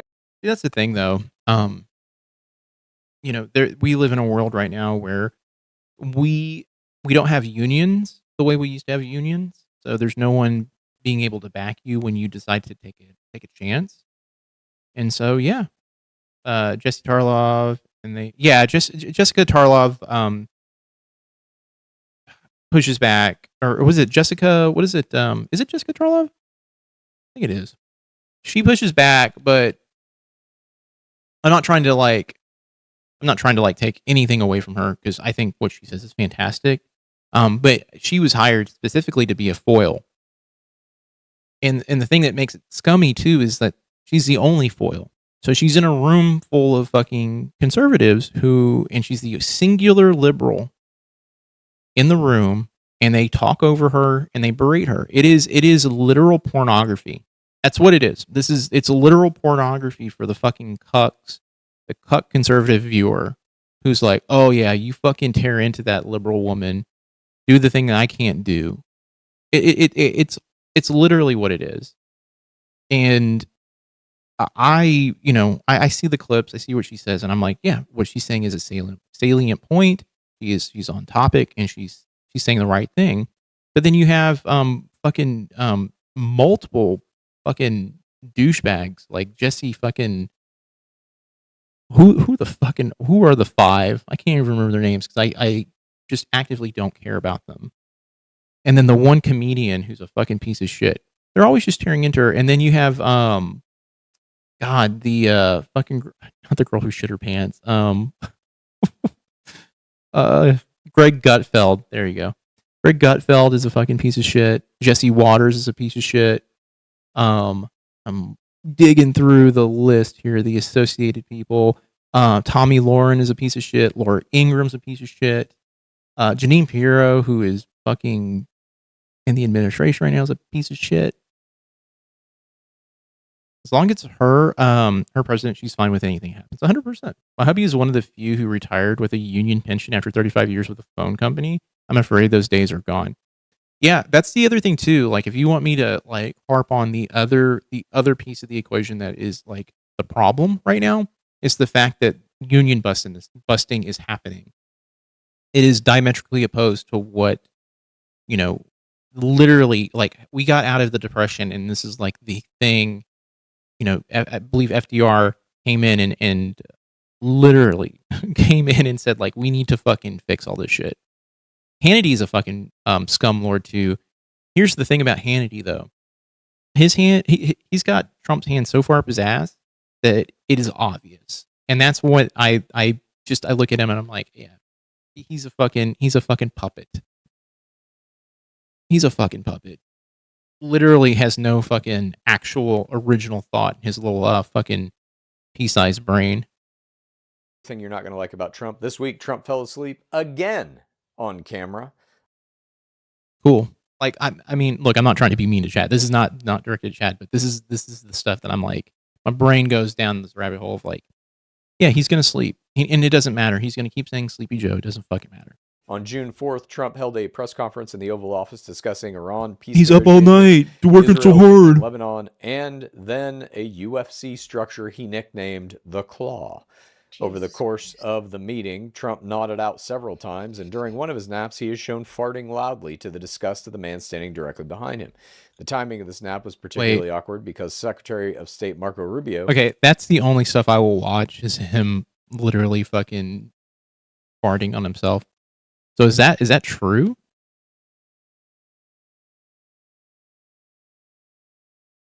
I need to find it. Hold on. Apparently this is it. Hold on. Let's grab it.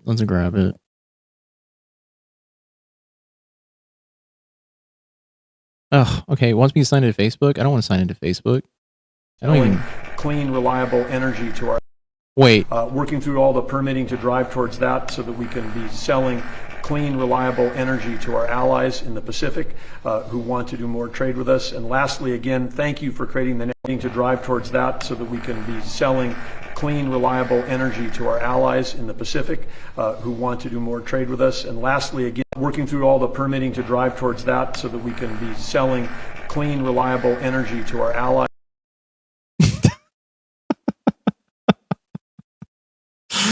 No way, that's true. It sounds like, look, it sounds like Foley work to me, because that is insane. I'll have to find the So this is what. So anytime I see footage like that, I typically go out of my way to actually look for the actual interview. I did it with the claim that Mary Lou did about Biden saying Mike, and I went and found the original footage, and of course, it's like clipped out of fucking context. That energy was not clean. Nope. Cheeto shit his pants. It's been well known that he just fucking allegedly fills the diaper like without even thinking about it. It's just this is what I do. Had just appeared before the Senate, where he told Representative Ted Lieu before the House, where he told Representative Ted Lieu during a House hearing the day before that he had, quote, never seen Trump fall asleep. And then Ted Lieu played a clip of Rubio himself talking while Trump is sitting next to him, dead fucking asleep. I'm gonna fucking do the thing where I correct that. He's not necessarily asleep. He's nodding off. Like I know everyone, like even I'm guilty of it. I've used clips to prove that like Trump is nodding off. He does nod off. The motherfucker is doing the head bob. It's the whole thing. Like yeah. Like if we're gonna say like what Joe Biden did sleeping, yes, Joe Biden slept. Trump did too. All right. Motherfucker cannot keep his eyes open. Saying, oh, he just blinked or rested his eyes is bullshit. It's all bullshit. But he is opening his eyes in multiple of the clips that the one clip they showed to Rubio. I don't know. The two dudes' reaction behind him and to his right, to our left.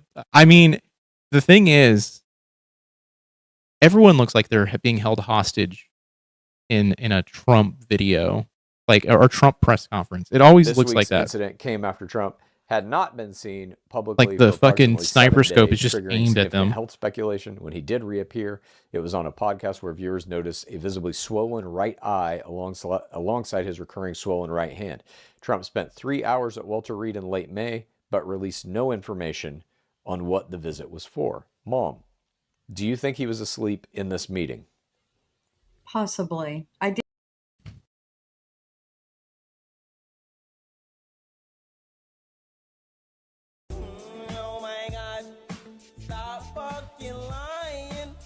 Did see that. We watched it on possibly. Wait. So what do you think it is if he's not asleep? What do you think it was? He just nodded off. He's tired. He's up all night. That's asleep. Okay. So I want to get this very. Oh no, I will say this: some of the clips I did see, he was full on fucking napping. Like he was fucking me. Like he might as well just had fucking pajamas on at that point. Give him a goddamn pillow. Get with the dude from My Pillow. Give him a fucking pillow. You fucking nap. Look, I'm a kid who went to high school hungry. Didn't know what the concept of a breakfast was. I know what napping is. I know what nodding off is. What Trump does is nodding the fuck off. Like he is in and out, just constantly. Very clear. Do you think he was asleep in this meeting? Possibly. You're saying possibly. This is the coy fucking the I'm playing coy. I don't want to say yes. Possibly. I mean, he could be. I don't know. What is the other possibility? That he was not asleep. But what is he doing then? Just like, okay, look. He's clearly unconscious, slumped over in a fucking chair, and he even jolts awake sometimes. Am I asleep? Well, he wasn't wearing a Luck of the Irish baseball cap, so I don't know. Okay. Donald Trump visited Walter Reed National Military Medical. Okay, so typically, or sorry, lately, when she's looking down, she's actually trying to look up stuff on the fly. This is stuff like, you know, if they had someone who's doing producing, like this could be sorted out by like having someone on deck to A, show videos, to B, find news sources to show Mary Lou, and have multiple news sources to be like, here are 2 different articles. Here's the gist of those articles, you know, and Mary Lou, I've emailed them to you when you're ready to read them. Does ML think she needs to disagree because she is expected to for the podcast? That's the thing, though. I think she actively is trying to disagree because she doesn't want to be proven wrong. Held meetings at night in his bedroom, and we can stop all the stupid posting and get him to sleep at night. I mean, I'm gonna throw out another one of my own personal conspiracy theories. I don't actually think Trump is posting on his Truth Social posts all night long. I don't think it's him. I think he is not sleeping at night. I do think that. I think he's very used to the idea of, you know, like, I only need 4 hours of sleep. I've been doing it my entire life. You know, but I don't think he has the ability to push all of those out at night, especially if he's got advanced like dementia or Alzheimer's. Like Alzheimer's, I don't think he would be able to do that. It would be the Covfefe level like tweets, you know. I think it's him and the human printer. You know what? The human printer, yes.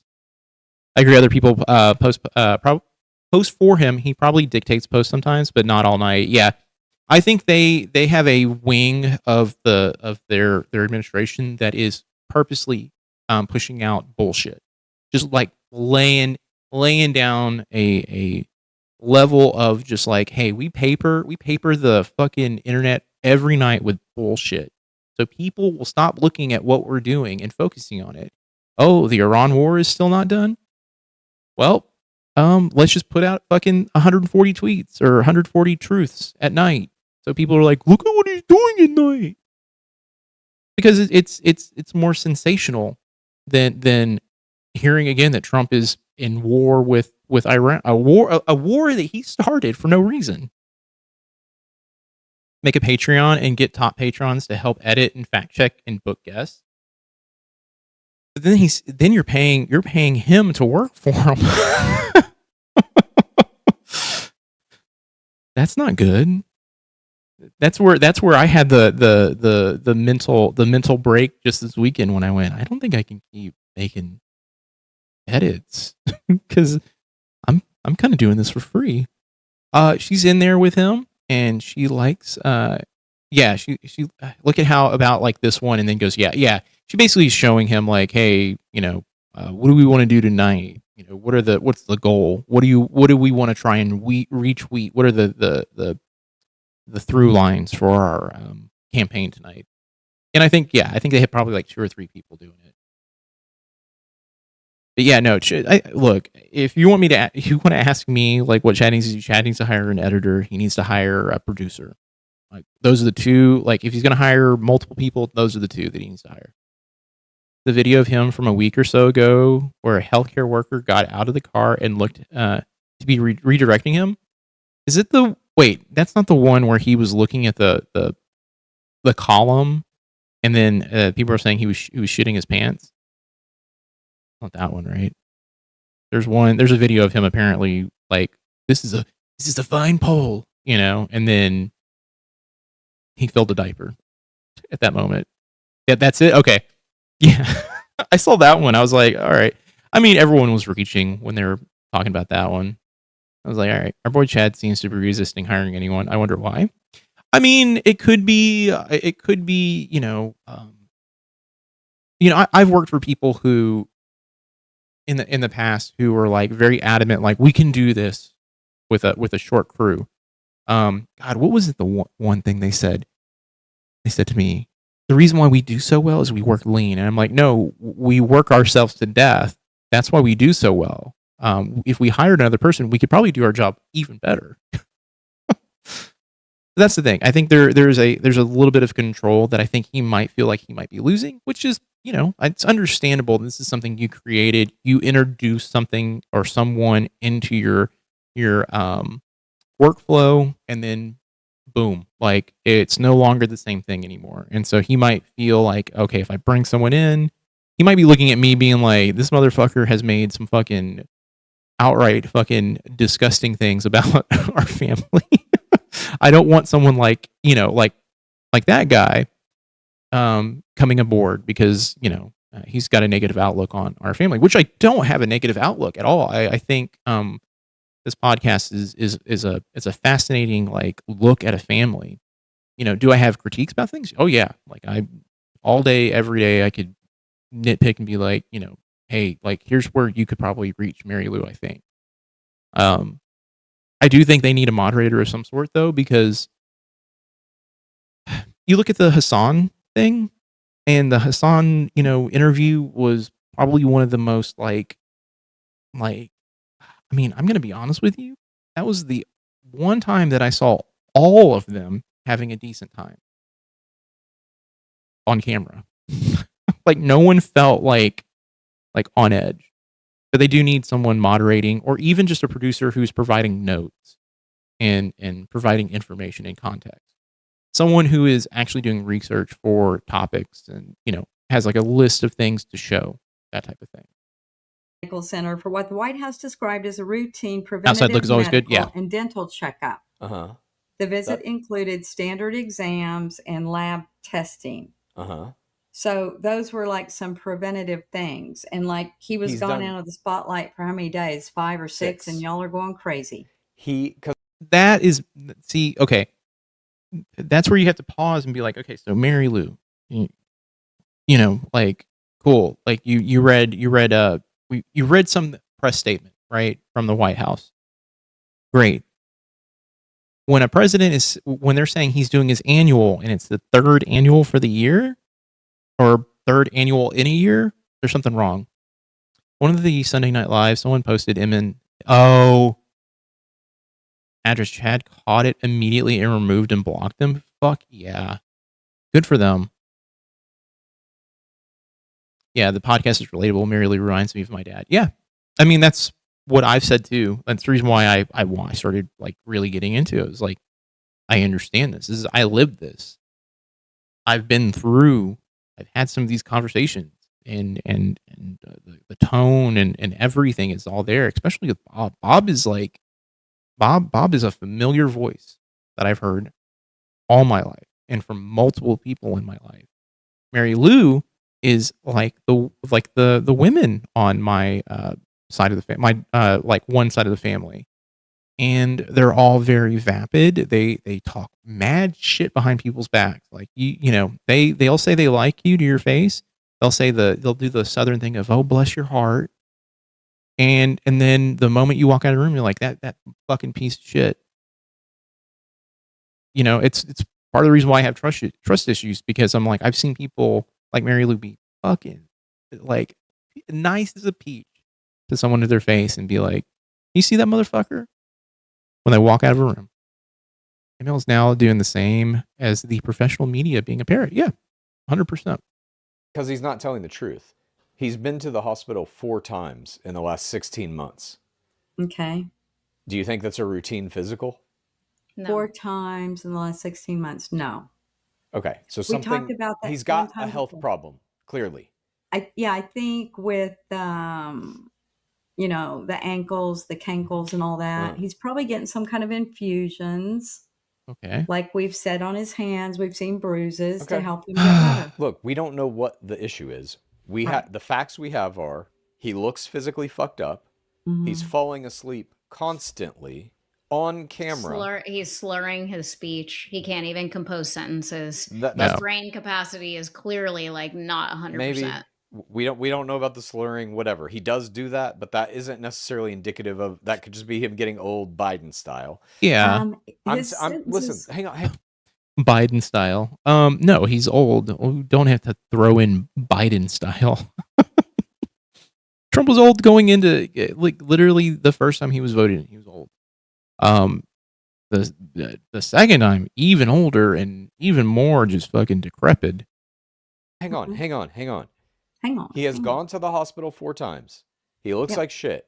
He's constantly falling asleep. You think he still medically is in good health to run the country?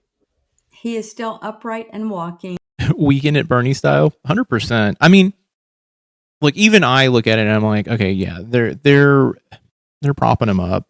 You know, they're giving him uppers to go up on stage. You know, the State of the Union that he did this year was fucking wild. Like, I actually wanted to edit that video. I wanted to do a video on that so bad because it was insane. Just insane. Like, it parrots literally like Nazi media. It's nuts. I watch because I don't know anyone who is MAGA other than coworkers, and I never discuss politics at work. I can't imagine how anyone thinks like this. It's systematic, like it's environmental. I'm gonna be very honest with you. I'm very much the whole situation with MAGA and the way it came to be. It's an environmental. It has been built up for decades. You know, the education system in the United States has been slowly being just whittled away. And when you make people ignorant, dumb, and just complacent, they'll believe anything. This is how we got here. You know, it's this systematic, like, just tearing apart of our like infrastructure. It's a perfect storm. Yeah. Biden might be old, but at least he can ride a bike. Trump can't walk a straight line. Yeah. He looks like he's like on an obstacle course most of the time. Like, he's like literally swaying back and forth. You shouldn't watch because knowing that is going to be on your it's scary, isn't it? I mean, here's the thing. I think a lot of people who are in the MAGA movement are polite people. I think when it comes down to it, the stuff that they believe is this taught sort of like hate. You know, I hate trans people because they're not they're lying about who they are. I hate, you know, people who are not white because, you know, I've been conditioned to think that they're going to come in here and they're taking the country from me. You know, it's these things. It's taught. It's these things that are passed on to people. And that's how I kind of like just view it all. It's like, you know, these people can learn and can change. And I think when you, like, you know, outside of like billionaires or people who are routinely like destroying the system, I think the people who are part of the system, you do have to kind of look at and go, you're a product of this environment. There are very few people, I think, that can't change. And the only people who can't, in my mind, are, like I said, sociopaths or people who are the ones controlling everything. And it sucks, but I think, you know, I think if you can show kindness to people, you can make headway with anyone. I think compassion is like the thing that is like missing in conversation, especially with people of the, you know, the other side of the spectrum of politics, which is, you know, currently like it's been weaponized. And the reality is like coming at everything with the idea that, hey, I want to reach out to you and I want to see if we can make some sort of headway, some sort of impasse. Like, where can we meet, and how can I get you to understand who I am and how I you know, see the world. Great point, Joel. A worldview that stems from empathy is where we all need to start. Hell yeah, exactly. I mean, and that's my, you know, my whole entire goal has always been to come from a place of empathy. I have things that I hate. There are people I hate, and I think hate is and anger is a natural feeling. And the question you have to ask yourself though is, why am I feeling that way? And when it's like tied to injustices, that makes sense. Like, yeah, that's why I don't like these people. That's why I say I hate them. That's why I say I don't agree with them. But at the same time, I can also look at it and go, well, how do I start looking at those people differently, and how can I try to reach them? I can critique them, I can do all these things, but the reality is, how do I reach them and how do I make them understand me? And not look at me as someone who's like a blue-haired screaming liberal. Hey, Colin, how are you doing, buddy? And has people Which I'm not. around I don't. him for now. I don't have blue hair. In regard to making complete sentences, At one point in time, I did, but I he don't. made sentences clear enough to get that reporter and stand up and say, "I'm done." I was taught not to hate. I've made some exceptions lately. Yeah, I grew up in the '90s where everyone was holding hands and singing "Kumbaya," and yeah, I was taught, hey, everyone's important. Everyone has value. As time has gone on, that's changed. I have completely different convictions as I've gotten older. I'll be honest, MAGA people can't be extremely kind, helpful, and neighborly. My husband will give homeless people some money every day when he can, and we barely have any. Which is, which is true. I think everyone has that compassion in them. I think when you can see something in like provided to you in your face, like someone being homeless, it makes it very easy to go, okay, I need to do something. Even if I don't have enough for myself, I can still provide. And that is a very, in my brain, like a very Christian sort of like Jesus-like mentality where it's like, here, let me share what I have, even though it's not a lot I can share. Oh, brother, it's been a week. Hey, I know it has. I know you've been on the Brick Watch thing. I know Reckless Ben has been getting a little bit of criticism lately, so which has been kind of wild to see. I've seen a few lawyers being like, "Why didn't they lawyer up?" And I'm like, "Bitch, do you know this guy doesn't have a lot of money?" Why would he have gone to the hospital 4 times in 16 months? Like I said, I believe, we don't know. It's not my body, it's his body. With the thing. Is it his body, his choice? Going on with his legs. Maybe he's getting some type of an infusion through his hand, through somewhere in his body to make him better. That's my guess. Why do you think they aren't telling us what's going on? See it next week, probably. Yeah, I've seen a Because couple it's not that big of a deal to them right now, I guess, to the people around him. I've seen a couple things being kind of like hinted at. I know CoffeeZilla's talking about is going to be releasing some big stuff soon too, because he's involved in it as well. It's because they're lying to you. They're trying to make you think he's fine. He's very clearly not.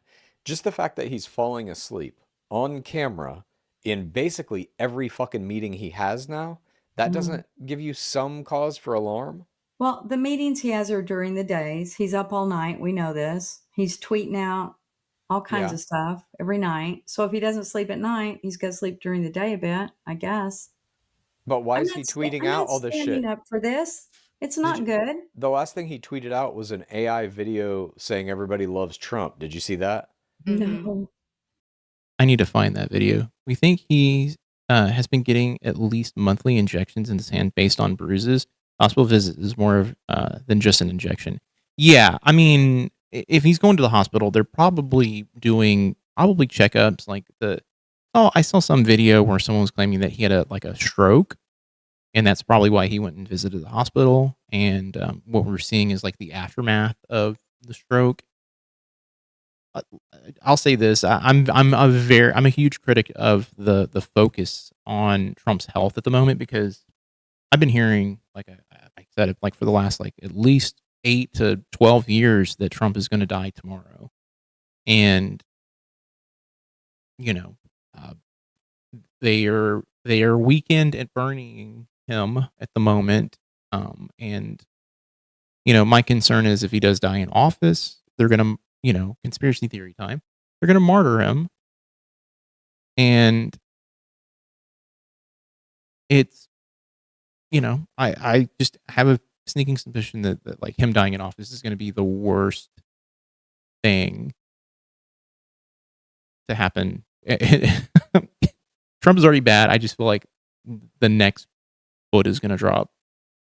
Coffee's video will be interesting, but as a teaser, what if I told you I obtained all of the POS sales data from the time of the consignment? Wow, what? Holy shit! Okay, I get scared for everyone involved in that because I get scared like some form of hacking charge might hit someone. I don't understand why they can't bring him to the bring the hospital to him. So that's the other thing too, is that are these all just kind of like red herrings? Because you would think, they would have some sort of infirmary or something in the actual White House set up so that he doesn't have to leave. So they're not having all of these leaks. Everything in the White House except things like MRIs. And his erratic behavior. Yeah, and the erratic behavior, I think, is all a like I said, I think it's all smoke and mirrors. I think they're wanting people to think that he is, a wild card. He's up all night doing shit. I don't think he's posting. I just don't think. I just cannot. I can't even.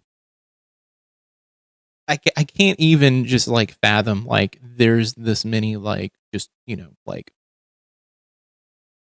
issues that we see on the daily. I think it's just flooding the news cycle with a bunch of bullshit. Doing videos of a woman dictating Trump's tweets. Has he ever been seen holding a phone or at a computer typing? The thing is, I think I've seen him hold a phone once, and I think maybe he was showing off the Trump phone. They can even do dental surgeries. That makes sense too. It's an AI song and an AI hacking involved. Everything I did was illegal. World, okay, like cool. Ice cream and shit. And it says everybody loves Trump. That's his important work that he's got to be doing at fucking 3 That's good. That's good Okay. then. I'm happy, Colin. He's lost his fucking mind, and he's dying. He's what, 80? Yeah. He's dying. All right. No more on that one, I guess. Finally, we come to our last topic. Trump is afraid of influencers. This week, the White House added a new category to its media bias website called leftist influencers, specifically targeting independent journalists and online commentators like David Pakman, Alyssa Vega, Andrew Feinberg, Eric Garcia, Nancy Cortez, Brian Tyler Cohen, and Max Burns, all journalists who have simply reported on Trump's open corruption. This comes in the same week that CBS fired longtime 60 Minutes news anchor Scott Pelley for speaking out against Barry Weiss, the Ellison family installed head of CBS News, who has done significant damage to the credibility of the. Reporters say that they call them in the middle of the night all the time. Yeah. I mean, I have this just negative outlook on the media reporting and the cycle, and it's just meant to keep everyone just paralyzed in fear that like. There's nothing we can do. The reality is there's so much we can fucking do. So much. And it all starts with our representation in the fucking, House, Senate, local government stuff.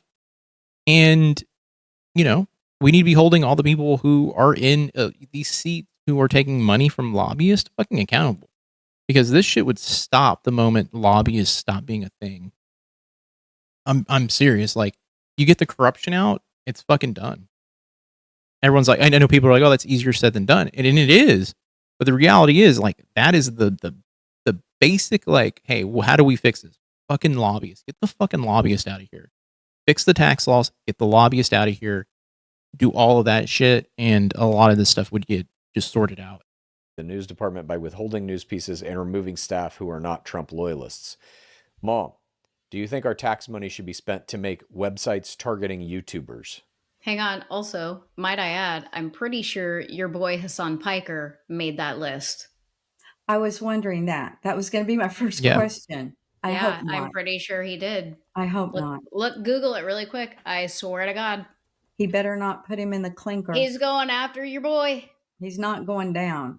He had a subpoena out for him. I do know that. But I don't think he's been called in, has he? No. We'll have to go protest. Our boy is not going to. Okay.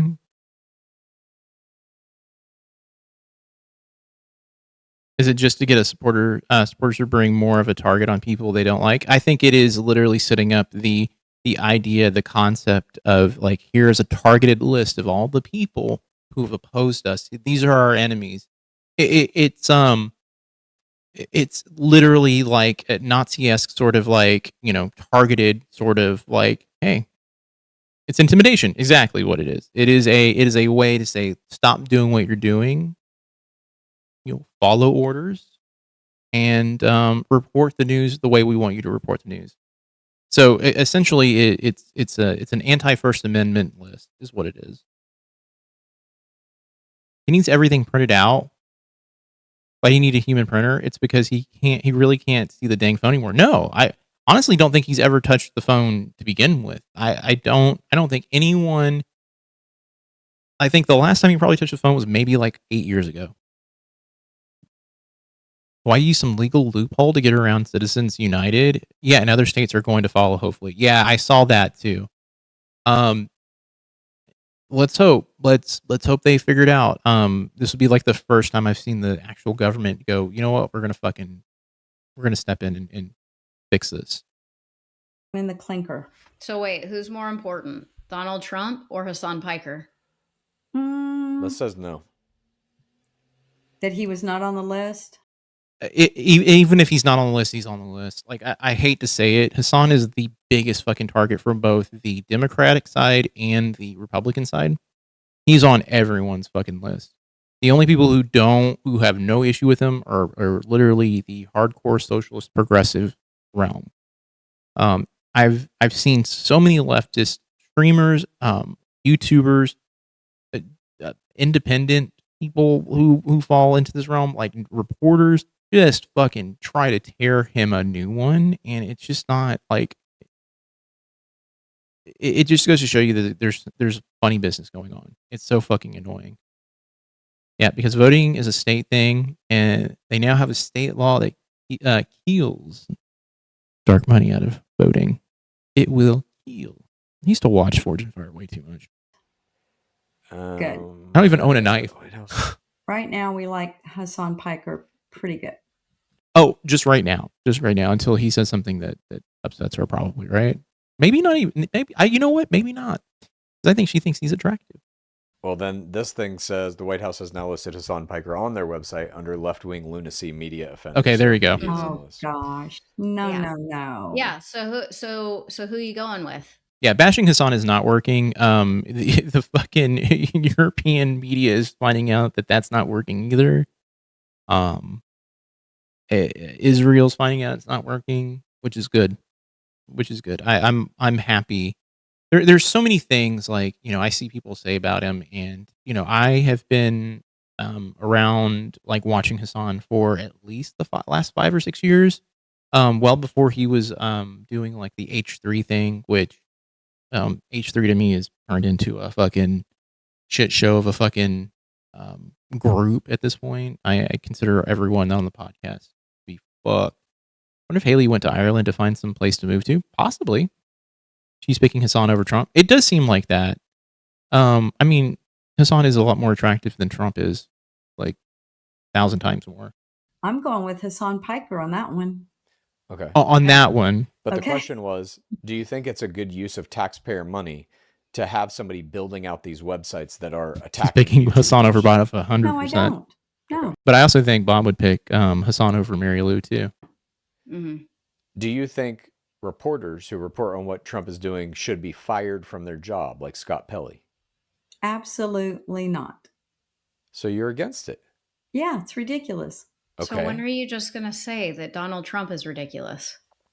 He's doing ridiculous things. My eyes are being opened. Okay. Okay, this is the lure that keeps people like getting dragged along. It's like, like for 80% of the video, she's saying things that are like, I don't know. I don't think he was sleeping. He may be sleeping. I don't know. And then says like, well, you know what? My eyes are opening. Even though they look like they're closed right now, they're opening. But Right. he's still my president. But that's Okay, there we go. Disconnect every week now, for the past maybe month or so. I think we've made some good ground by just presenting facts to you about what Donald Trump is doing and asking you questions about why you think he might be doing these things, showing you stuff about his health declining. You don't like the war in Iran. You don't like that he subpoenaed Hassan Piker. You don't like that he's killing all the animals, including your beloved monarch butterflies. You don't like that his family is buying a nuclear safety bunker in an island, in quotes, that they discovered by walking barefoot. See, I think yeah, if they left it there, being like, you know what, I'm glad that you're saying that. You know, maybe I'll let you think on that, Mom. You know, I love you. You know, and then just end the podcast. Yeah, yeah, sure. Just tell her you love her and leave her alone. Yeah, you're like, hey, Mom, love you. Hey, Haley, I love you. Don't, you know, and the other thing too is I also think the lives, especially when Mary Lou is involved in them, probably also pushes her buttons quite a bit too. I think she gets, you know, this righteous anger when people ask her things or call her Mary Poo. I think that's part of the reason why I've kind of like paused watching the stream. I was like, all right, I watched it and then I get frustrated.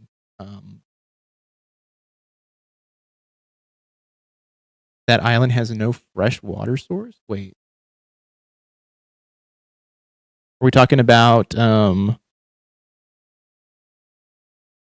island are we talking about? Are we just talking about Mary Lou being on her own little island?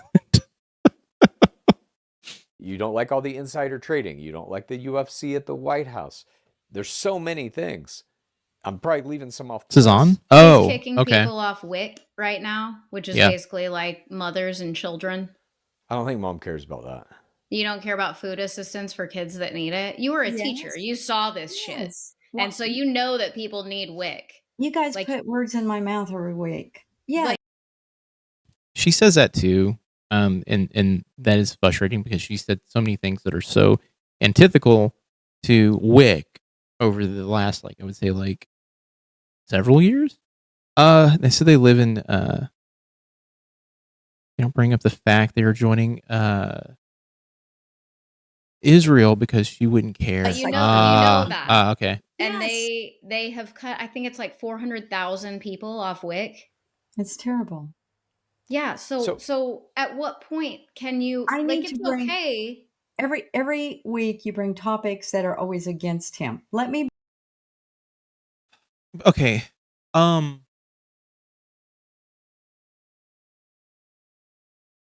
Question: How do you fix her from saying that statement? I think, you know what? I think you let her bring a topic to the podcast, and like, you do all the research, Mary Lou, on Sundays. I want you to bring a topic, and I want you to bring the one thing that Trump has done that's good. Put it on the list. We'll discuss it. And then, you know, like, let her kind of get her piece in, because maybe if they have like an honest to God conversation where it's like, okay, so we're going through this, so, you know, this is not right, or that's not right, or, oh, you know what, maybe I do agree with you on that. Because I think trying to stop her from like saying stuff like, you're just bullying him is the way you probably need to fix some of that language. She says it so often though. What happened to the food situation for our military? Did Trump respond to her email? I don't think so. No, the admin stopped responding to Mary Lou's emails when she got a little bit too questioning, I believe. Bring a few that are for him, and maybe we can talk about those. Oh, okay. Next week. Okay. Bring whatever topics you ever want. You're always free to do. Hey, you know what? I know. You've told me that. Chad's doing exactly what I'm saying he should do. Things mounting up against him in your mind seem to be significant. The volume of them is increasing every week. Yes. And the longer this war in Iran goes on, it seems like the less patience you have with that. That's good, yeah. And so what me and Haley are asking is she'll find something. Like, there's so much of this shit stacked up. She'll find something that is a fluff piece, and it'll, and Chad and Haley would be like, oh, you know, that's nonsense. Instead of entertaining it, I would just entertain it and be like, okay, cool. I'm glad you're saying that. Let's go ahead and like dig into it a little bit. You were a second early. No, you're good. You're good. No, it's one of those things where they just need to entertain it, I think, and let her present it, give all the facts, and then be like, start asking questions about it. Like, starting getting her to think and respond. Just find something from 10 years ago. I think there's a couple of things that people will point out, like decriminalizing on a federal level. I think marijuana is probably one of the only things I can like really point towards. The reflecting pool, I guess, cleaning it, even though it really was not needed. Those are the things I think about, and I'm like, they're kind of like, I guess. I mean, most states were decriminalizing marijuana already, so Like, I mean, it's cool they're doing it on a federal level, I guess. Even then, I think it's not a class.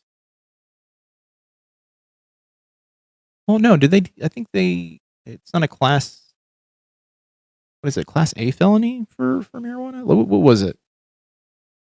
They need to get the old lady that went to January 6th and then cast off MAGA to befriend Mary Lou. Yeah, I think so too. Bringing guests that support Trump and debunking them will help as well. I think.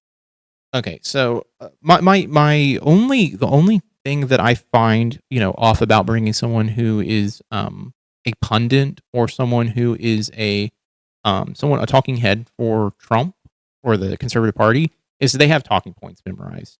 And so they'll either obfuscate the truth or they'll change the subject. It'll be the reflecting pool, yeah. I was gonna say marijuana, but it should have been declassified all the way. Yeah, it should have. Pamela Hemphill. Yeah, my thing is though, like, and this is what I don't like about like anytime I see a liberal versus conservative talking head thing, it's always a obfuscation or a diverting from the actual conversation or the actual question to just pepper with talking points. Having intelligent rebuttals to the common talking points might shed some light. Yeah, I think it could. You would have to find like a good faith conservative talking head. That's my kind of like stance on it. You have to find someone who is willing to go into the situation being like, okay, we're going to have a fair conversation. We're not going to be doing, we're not going to be playing dirty pool. We're not going to be going for the knees, that type of thing. Mayor from Oxy level to Tylenol 3 level. Okay. Yeah, I was like, it wasn't that big of a change. It was just like people can pretty much now not necessarily go to like federal prison for marijuana at this point. Like it's like fine at this, it's a fine. Up against him, but you still keep saying he's my president and you wear the Trump hat and stuff, but he's doing all these things that you hate that are against. Tim Miller from the Bulwark. Tim Miller is an independent technically, because he used to be a conservative. He's gay, right? He used to be a gay conservative. Good faith conservatives doesn't exist. I think it was a it was a good faith statement that even when I said it, I was like, I don't know. I don't know. Maybe. Tim Miller from the Bulwark is someone who I have a complicated kind of like view on. Not for because of him being gay, but because of his political beliefs tend to skew more moderate than actual like full left. Tim Miller literally, worked in the Bush campaign, and yep, that's what it was. And Romney and McCain, I think, yep. Yeah, he was an aide or campaign worker. I can't remember exactly what it was, but he was a part of all of those campaigns. And I think after I think Obama was out of office, he kind of changed parties a little bit.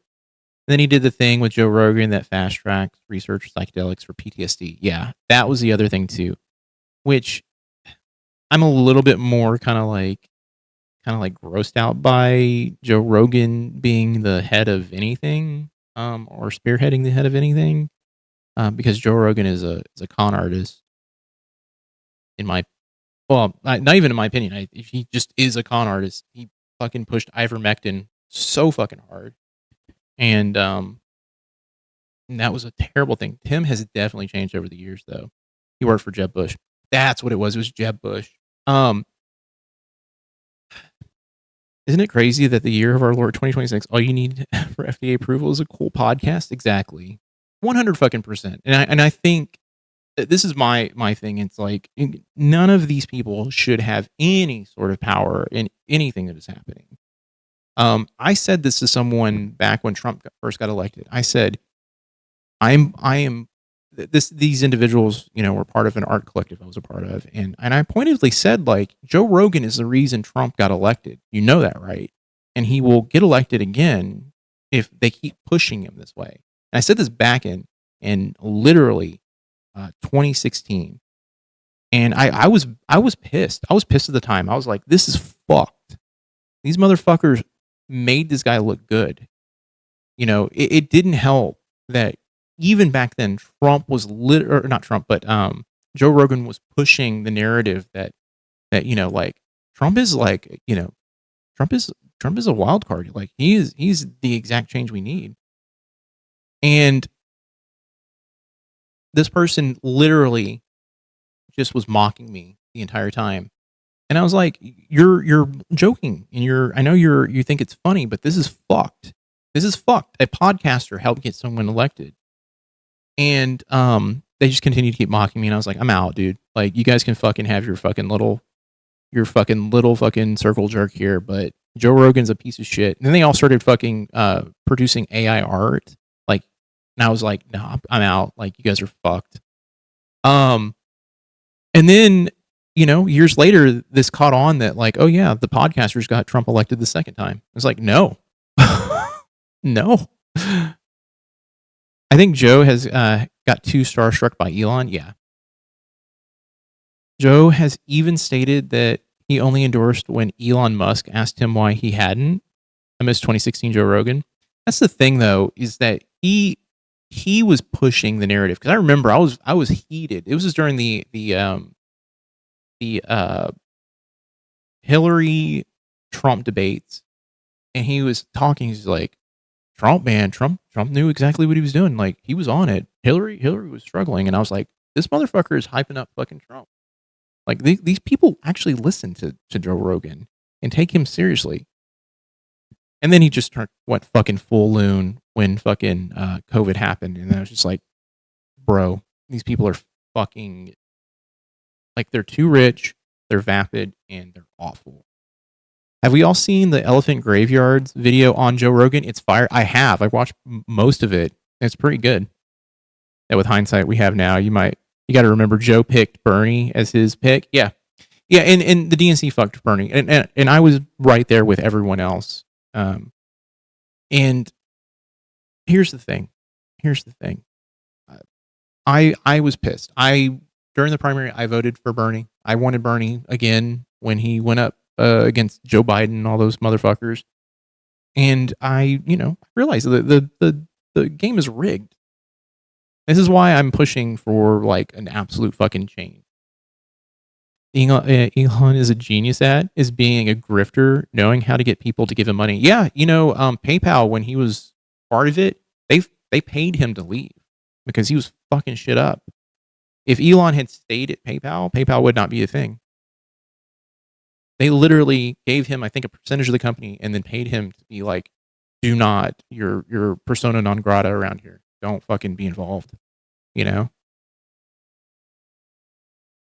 Joe's 20, yeah, universal basic income needing to be a thing, which I'm on board with that in general. I think that should be a thing already.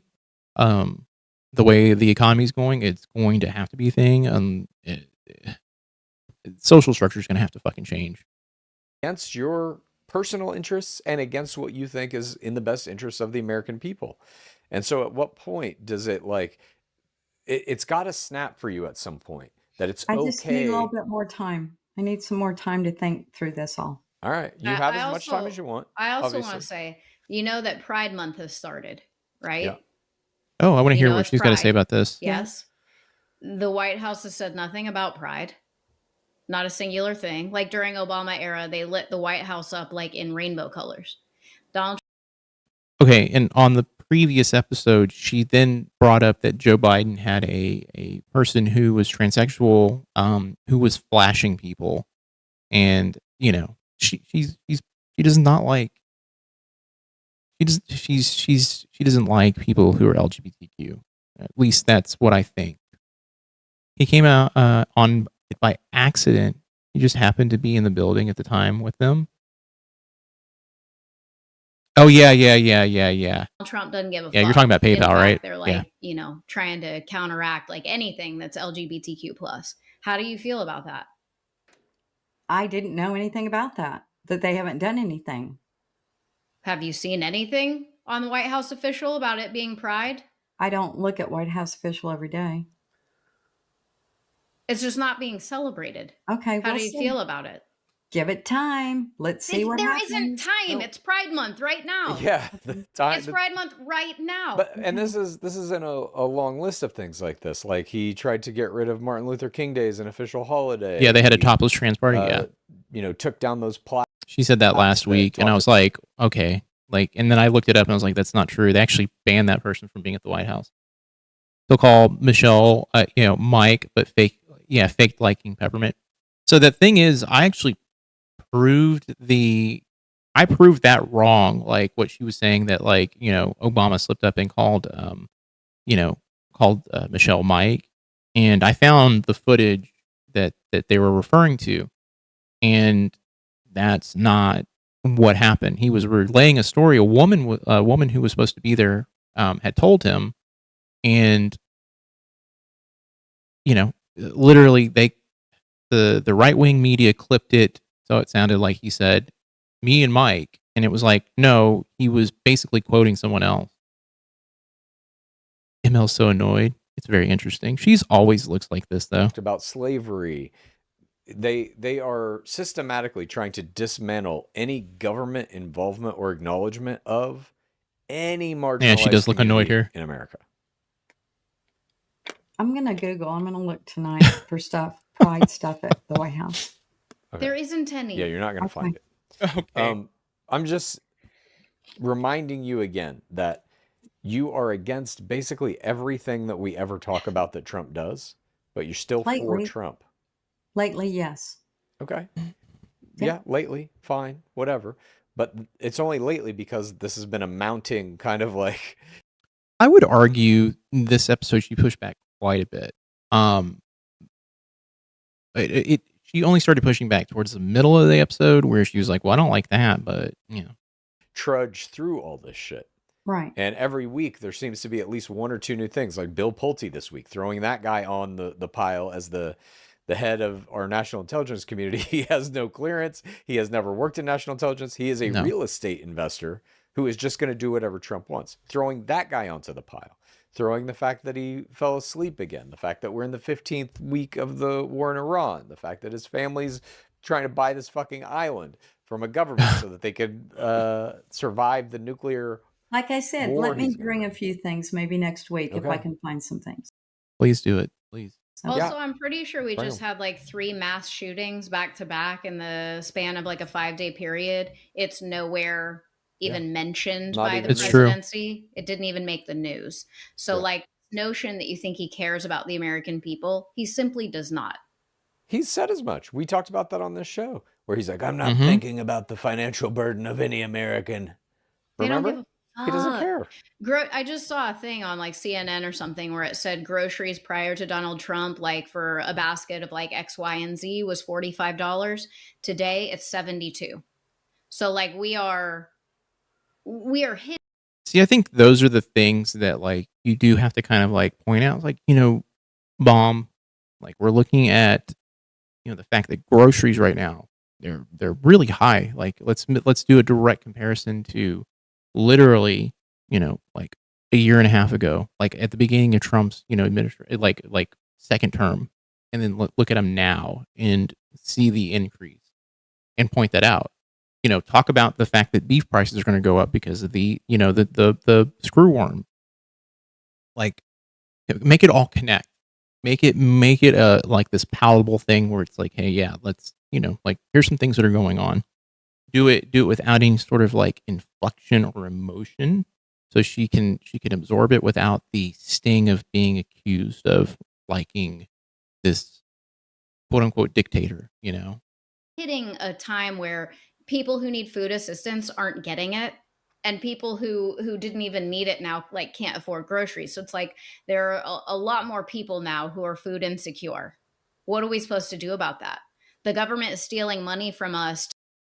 At times I really wish he did win 2020 because he would have still had the people there that would have stopped all of this and wouldn't have done as well as Biden getting us out of COVID. Yeah, I mean, see, the thing is, he would have destroyed the economy like even further. Yeah, like it would have been a sliding slope, and steep decline in like I would say the confidence that in the Trump administration, it would have just evaporated. To me, it always annoyed me though, looking at like how close the results were still, even after COVID. There is like a part of me that does not look at any of that stuff and go, that sounds right, because it just didn't feel right. Like I would say, like, you had the Karens who were like screaming about like, I don't want to wear a goddamn mask, and it's like, okay, you had those people, and there wasn't that many of them. It didn't feel that way. And I'm in Texas too.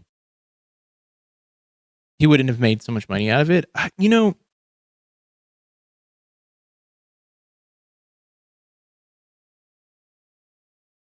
think you're right. Because I think this whole like revenge, I think he's got revenge on mine for losing the second term, and that's why he's come in so hot on this. I don't know. To me, it just feels. It feels like this second term was literally like, I'm here to fuck shit up now. You fucked up, guys. You didn't elect me. You didn't let me win. I'm here to fuck shit up. To fund fucking ICE and a war in Iran and a fucking ballroom and a UFC ring, but like we can't eat. We don't have health care. At what point do you say enough is enough and this is not my fucking president? He is literally fucking stealing from us and starving us daily. Yeah. What is the ceiling for you? I want to see us get out of the war to make our economy better, to get going in that direction first. So you at least admit that the economy is in the shitter because of a war that he created. I think our economy needs a lot of help right now. And he ain't doing it because he's too busy in Albania. Okay. All right, Mom has hit her limit. Thank you very much for joining us. Thanks for being here, Haley, from around the world. The international You act like I'm not here every week. I take a vacation from time to time. I'm allowed to do that. I know. I'm just giving you shit. No, thanks for coming back. I'm just giving you shit. I am glad that you had a good trip. The thing with the giant shrimp lake sounds fucking phenomenal. Okay. Mom, thank you for joining us. I love you for doing this. We are very close here. I feel like progress has really been made in this past month or two, and we're going to continue that direction. Haley, I love you. Thank you for joining us fresh from the Emerald Isle. Fresh from Diddy. So, Jesus Christ. I think ML and Bob respect Trump because he's a businessman, and Bob fancies himself as a successful businessman who worked with billionaires and understands their world. We don't get it. I'll say this. I worked with people who were highly successful for a very long period of time in my 30s, my mid 20s to my mid 30s, and I'll say this. I get it. I understand where their brains. I understand what they're thinking. I've had money thrown at me, and you feel this like you feel indebted, and it feels gross. Bob probably enjoyed it though, because in his head he's like, yeah, I'm getting paid. Cool. He doesn't have a care for anyone else. But I get where they're coming from. I understand these people's mindset. It's make money, get bitches, get paid. Like, this is all I want. I don't there's nothing else in life. I want to have as much as I can get. And there's no such thing as like looking at other people and helping other people. It is consume, make sure my kids don't have to work a day in their life, and fuck everything else. Yeah, I don't think the mask thing was felt so much here in Texas. I know I barely had to wear one either. I wore one for like 2.5 years. And yeah, after a while, I just started noticing people just stop wearing them. Ugh. I'm at high risk too, so I would wear one when I was in close quarters. Yeah, I suffer from asthma, so I was wearing one pretty exclusively. I did not get COVID, luckily, like knock on wood, but Castle, Blarney Castle. It's really beautiful. It has all of these like poisonous gardens around it. It's really cool, whatever. So we go into the castle and you have to walk like up some steps to get to the tippy top to kiss the Blarney Stone. As you know, I am highly claustrophobic. You could not pay me money to kiss the Blarney Stone. I don't want to kiss the thing that everyone puts their fucking lips on. I can't even have an MRI. So we step into this little, kind of like a cave area. And already I'm starting to kind of panic and like, I don't know. And as I turn the corner, you have to like literally fucking do a winding turret up to the top of the castle where your shoulders are touching the sides. I said, fuck this. I had to get right out. So I did not hit the stone. But like they got video and shit up there, but I have learned my limits as an adult. I don't know, like the claustrophobia hit me.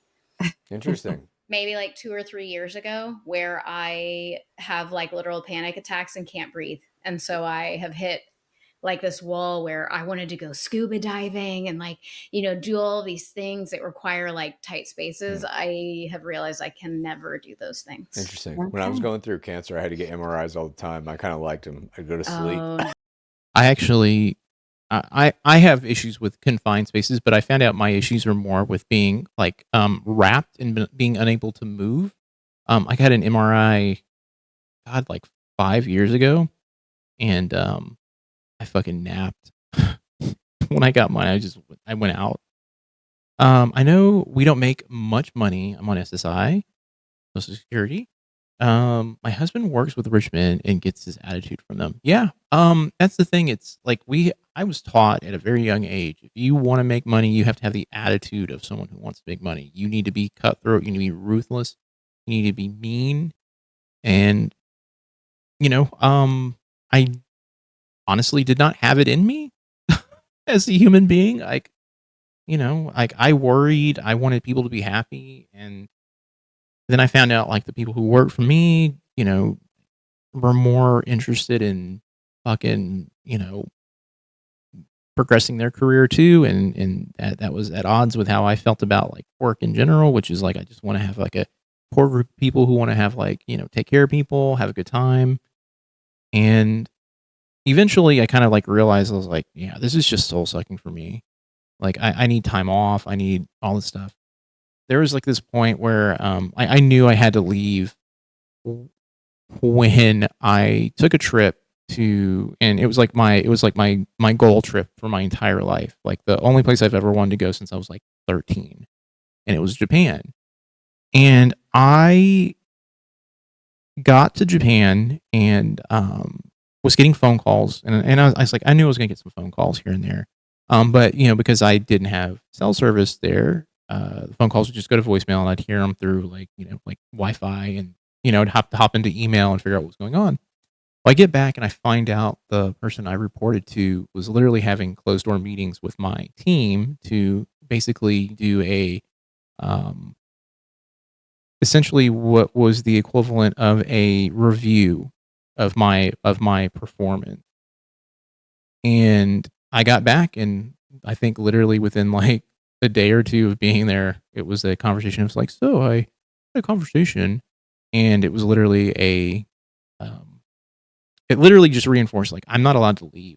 Like, yeah, I leave, this is what's going to happen. I'm going to get critiqued, and I'm going to get told like what I'm doing wrong and what I'm doing right.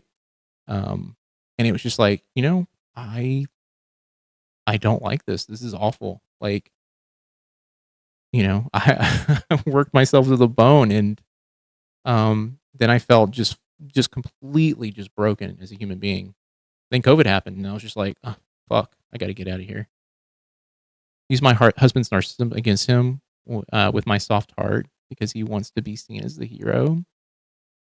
I mean, I think that does work with people who've got a narcissistic kind of bend. It's like, you can appeal to those things just ever so slightly.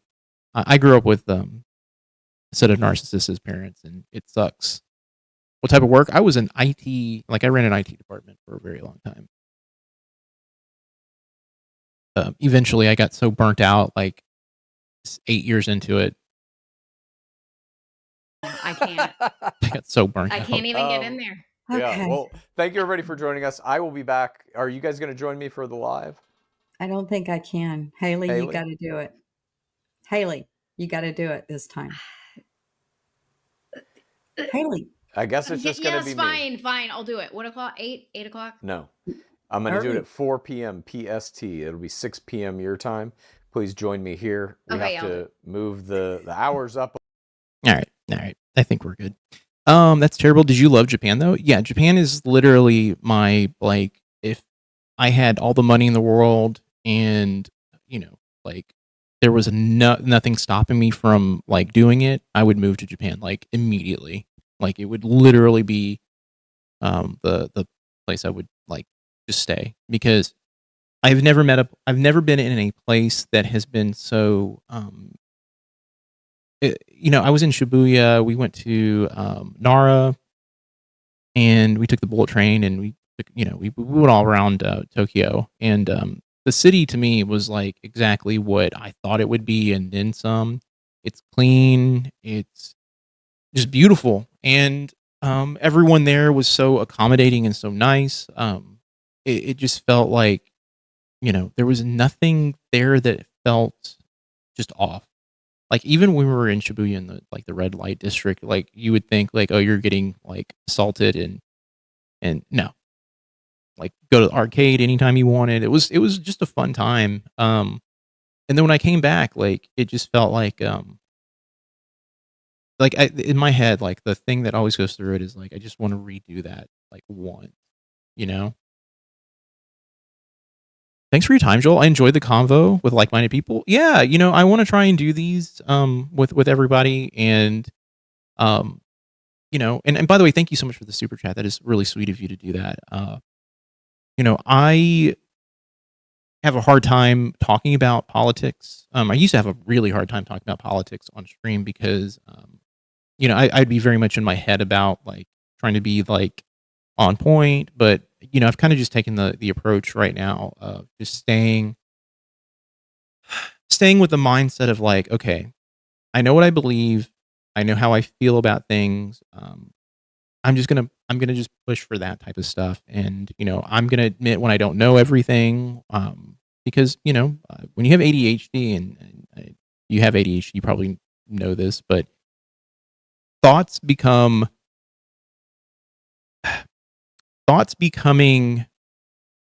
like disconnected is like a common occurrence for me. And, you know, it's one of those things, like I always feel bad when people are like talking to me, because it's like I can go literally in two different directions and people are like, what are you talking about? And like, it'll make sense. I've written a couple of scripts, and it's like one of those things where it's like my mind works in a weird way where they're connecting, like they're like these like tenuous sort of like strings that connect certain topics. And when you read it, you're like, how does this connect? It's like, it makes sense. You just keep going through it. Everyone make sure you like the stream if you're big chilling. Yeah. If you enjoy hanging out here and you enjoy the stream, like, yeah, just leave a like. It's free. It's easy. Nice. Let's see. It is 10 my time. We've done about like 4.5 hours. We could say fuck watching the necessary conversation on the next one and do just a day where we kind of go through the news and dig through stuff. I think that'd be kind of fun. Because I think the necessary conversation, it's a good talking point. The Wednesday ones, I'm kind of like a little like, they kind of go in one direction or another, be kind of a little bit off. I don't know. I'll think about it. I'll think about it. Maybe I'll watch the necessary conversation. If I have anything that's a takeaway, I'll bring it up. Okay, hold on. Let's turn that down.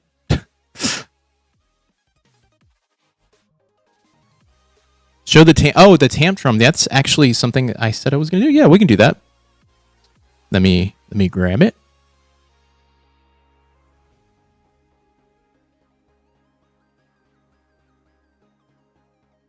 Hey.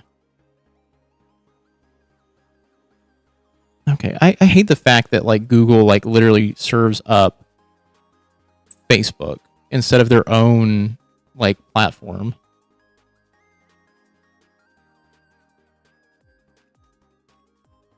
Let's see. Hold on. This is. You know what? I'm gonna take this one. I think this is good. No, God! No, God, please, no! No! No! I'm gonna leave it. I'm gonna let it go. All right.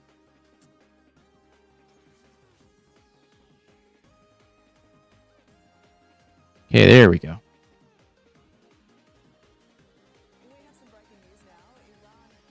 Let me turn the music off. We're juggling stuff here. Okay, we will bump this up. At Israel for the first time since the ceasefire was agreed to. Live to Reed Butler in Los Angeles. Reed. Jane, this is a all Okay, here we go. Pushed popular warrior claims about rigged elections. Have a look. Let's call it quits because I've had enough. Thank you, darling. A country can never be great with a dishonest. Listen, we traveled all the way to Wisconsin. Now, oh, they're not going to show it all. The president with these new strikes in Israel, so begins a new phase of this war. Jane. Reed, thank you. US President Donald Trump has stormed out of an interview. Okay, so it's okay. You know what we'll do today? How about that? New fallout this morning from President Trump's contentious interview with Meet the Press. The president repeated baseless claims of election fraud, seizing on last week's primary elections in California, where votes are still being counted. Do you think it's appropriate that they have an election and 5 days later they're nowhere close to picking a winner? State and local officials acknowledge they are slow. They're urging. No, they're crooked. They're urging the votes to be counted quickly. That's how they vote in California. There is no evidence of election fraud or problems with ballot counting in the state. Pressed for evidence to back up his claims, the president escalated, then abruptly ended the interview. You're crooked, and Meet the Press is crooked, and so is ABC. And this dude cannot handle pressure at all. And someone came out, a report came out like a while back and said, like, Trump has this habit of being like, you know, we're going to play it up for the fucking cameras. And, you know, he will then apologize. He'll apologize to the reporter that asked a question. Like, he'll go up and pat them on the back being like, hey, making good TV type shit. Now, I don't think this is that. I don't think he was like, yep, this is cool. Thanks for the clips. You know, I think he was legitimately pissed here. And CBS and CNN. But Mr. President, you're one-sided crooked networks. All right, let's call it quits because I've had enough. Thank you, darling. Have a good time. Mr. President, let's please. So fucking condescending. I traveled all the way to Wisconsin. I've sat in the rain with you. I know. I've sat in the rain with you for an hour, on and off in the rain. And Sometimes you got the runs, yeah. I will say the most pleasant thing about the interview is the actual rain. I've given you enough time. You ought to straighten out. He's having a shit fit, a total shit fit. A country can never be great with a dishonest. Listen, we traveled all the way to Wisconsin. Oh, come on, man. Oh, and then, yeah, the stepping on the mic is the funniest fucking part about it. Earlier, the president discussing the war with Iran, pressed about his 2024 campaign pledge of no new wars. Even a MAGA attorney general in California has checked into the votes, and he said that they're not cheating. Yeah, his meds are wearing off, and he could feel the diaper leaking. He's like, I gotta go. I just shit my pants. I swear, he would be nicer to women if he came out of the closet. That resentment will just fade away once he's held in the arms of a strong chocolate-hued bear. Someone came out recently and said, I think Hunter was the one who alluded to him possibly being gay, and that's the reason why he's so upset, which is funny.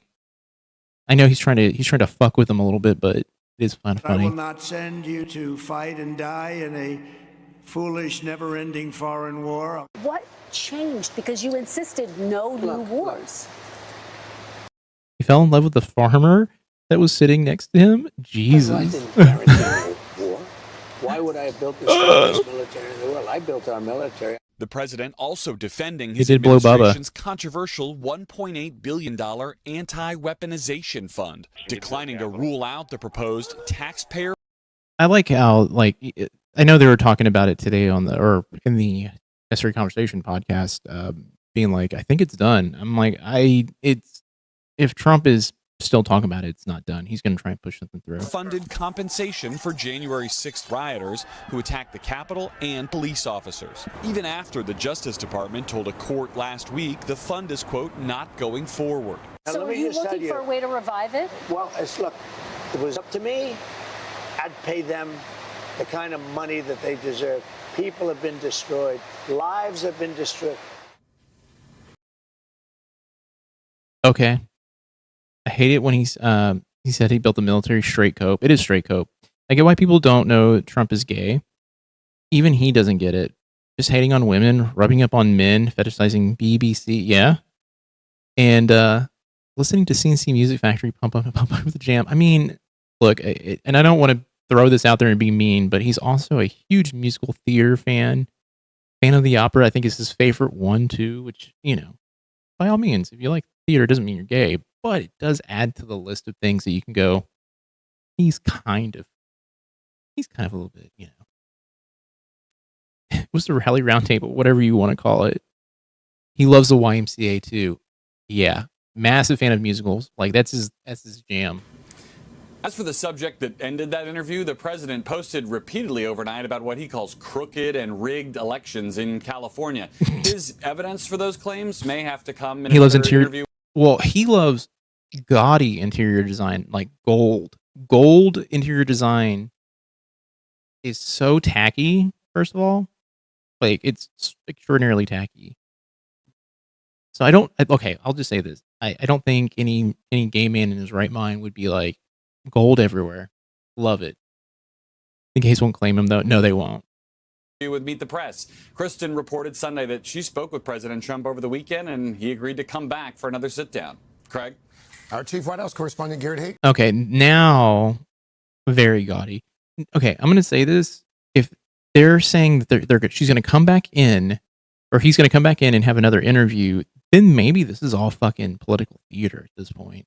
Weekend, and he agreed to come back for another sit-down. Craig? Our Chief White House correspondent, Garrett Haight. Garrett, thank you. Hey, thanks for. Yeah, I'm taking that back. I think it is. I think this is all fucking. This is all a fucking thing. Yeah. I was going through the comments on this interview, and they were all complimentary to her. And one guy had the same comment under all of them, shitting on libs. I went and reported that one. Yeah, that. I mean, there's always some asshole like that. Especially in a video that is like popping off and it's about Trump and him, quote unquote, throwing a tantrum. They're always like, oh, the fucking libs don't understand any of this shit. Fucking dumbasses. I don't think anyone is claiming his fashion taste is good. No one is. But the man uses spray tans, custom suits, and his hairstyles on staff. Hairstylists on staff. Yeah, I mean, he also got plugs too. Like, he didn't let that shit go. He shouldn't just let it go. He looks insane with the plugs, man. I don't know. To me, this whole Trump thing is like just smoke and mirrors. He is, in my opinion,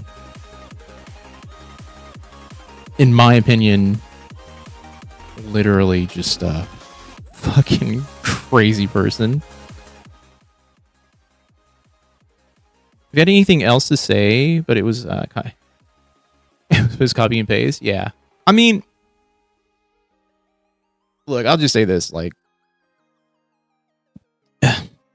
the people who comment on videos that are not directed towards them to try and own the libs are just fucking coping themselves. They're just fucking sad people. All right. So, quick question. I guess I want to throw it out to the folks who are hanging out. Do we like evening or afternoon? Because I can start doing them earlier. Like, I know on Mondays we'll probably do it at like 5:30 or 5, most likely.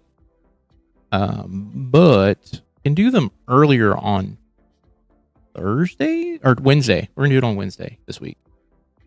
So on Wednesday I can do them in the afternoon, probably like 2, maybe 1. For the chronically unemployed, the afternoon streams do great. Yes, they do. They do pretty good. Yeah, so we'll aim for that, and then if we do them in the afternoon, probably won't have a necessary conversation episode at that time. So probably just hang out, look at the news for the day, kind of go over a couple of different news stories that have happened, and then kind of discuss, I mean, maybe what is like a trap right now in the current climate. I like afternoons. Me too. I kind of do like them as well. But I always have hard stops on Wednesday at 5, so maybe I'll aim for like noon, so we have some time, like wiggle room, and we can go from there. All right. Well, I am going to go eat some food. I'm hungry. It's been since like 2 o'clock this afternoon since I've eaten, so I'm kind of hungry. But evenings, I hate having to work and missing it. Okay. Well, yeah, we'll figure something out. I know Mondays for sure will be evenings, so we'll do that. Well, a fun scoop for the people that are here, but I can independently confirm that Ben was served his. Oh, really? So okay, so is he being? He's being basically served, right? So he's got a restraining order. Spurs might win this one. That's crazy. They lost the first two, right? Not be a part 3 until at least the 26th, I believe is his next court date. I mean, it's up on the Patreon, right? Even though I'm not trying to push Patreon. Even though from what I heard or what I saw with the questionnaire, the question and answer thing that he did this weekend, he is living off the Patreon. Talking or communicating about bricks and minifigs, Josh Johnson or Brandon Best? Well, negative no. He was not able to post it on the Patreon before the TR was granted. Damn. Reckless Ben, yeah. Yep, damn. Okay. He is I mean, this is gonna be a rough time for Ben. I'm gonna just come out and just say it, like some of the stuff that Ben did, I can see how like it ruffled some feathers. Sorry, granted, not served. Wait, okay, he was granted one. Oh, okay. 12 seconds left. Spurs by 5? Oh, okay. Then never mind. I take it back. I thought they were going to lose. They're in it. They're still in it. Trump was a bad. Ben may be banned, but we're not. No. I mean, like, I you know, maybe on Wednesday if CoffeeZilla releases his thing. No, not granted. Ben was served. Okay, the judge signed it last week. Oh, okay. So he just released that, which means it's enforced now. Got it. Okay, so I mean, if CoffeeZilla releases anything, maybe we can check that out on Wednesday. I think I've heard that like CoffeeZilla was like on the cusp of having something released. He said like the video was like really long though. Oh, and we got to do the Mehdi Hassan, Paul Bet Davis video too on Wednesday. I'm gonna hold off on watching it so I can watch it with everyone. I saw some clips from it. It looks wild. So yeah, I'm gonna do that. I was told it would have been out today, but there must have been a hang up. Yeah, I said that it was supposed to be out, like the part 3 was supposed to be out this, or CoffeeZilla's is gonna be out today. I thought okay. Yeah, okay, cool. If CoffeeZilla's is out on Wednesday, we'll do that too. And we'll watch Mehdi Hassan. Mehdi Hassan is like one of my favorite people in the world. he's one of the few people like who gets into these debates that I can actually watch because he actually is like able to control a conversation. He's great. Was Josh fired? Josh and Ben were let go. Yeah, CoffeeZilla. Yeah, that's what I thought. Yeah. I know Josh and Ben were not Josh and Ben. Josh and what's his face? Brandon were let go. Yeah. Forced to divert from their ownership of the remaining store in Eugene, Oregon. Okay. Yeah. Same. I love Mehdi. I learned so much from watching him. Yeah, he's pretty awesome. I have my hands on LLC filings from the new ownership group, which is the McNeff brothers. Oh no. Ew. If the McNeffs are who I think they are, ugh.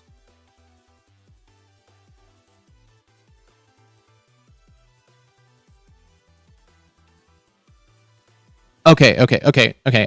It's Eamon's fucking brother. Okay.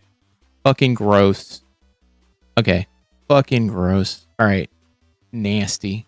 So they're just taking it in-house. Oh my god. Okay. That would be Eamon and Matt. Yeah, the CEO. Yeah. I was like, wait, hold on. I gotta look it up. I'm terrible with names, so Google is my friend when we're talking about some of this stuff, because I'm like, all right. Okay, yeah. So, okay, yeah. They're bringing it all in-house. That's fucked. Basically, it's corporate filing to take over ownership. Yep. Disgusting. All right. We're going to get the hell out of here. I'm going to try and work on maybe something this week, too, for a video. We're gonna try and get something out. The illegally mine LLC game is so strong. There's so many shell companies. Yeah, I mean, that's the thing. LLCs are easy to file and easy to shuffle things under, and then file for bankruptcy under them, because they're their own little people, unfortunately, because we live in a world of late stage capitalism and anything goes. All right. Oh, wrong thing. Oh, wrong thing. There we go. All right, everybody. Have a good night. I will see you all probably around 12 to 1. I'll put the date. I'll put the schedule out. So much fun hanging out with you guys. Yeah, of course. Yes, it's still part of the Mormon Mafia thing. Unfortunately. This shit is all connected. All right, everybody. Have a good night. I'm going to go eat some Taco Bell. Bye.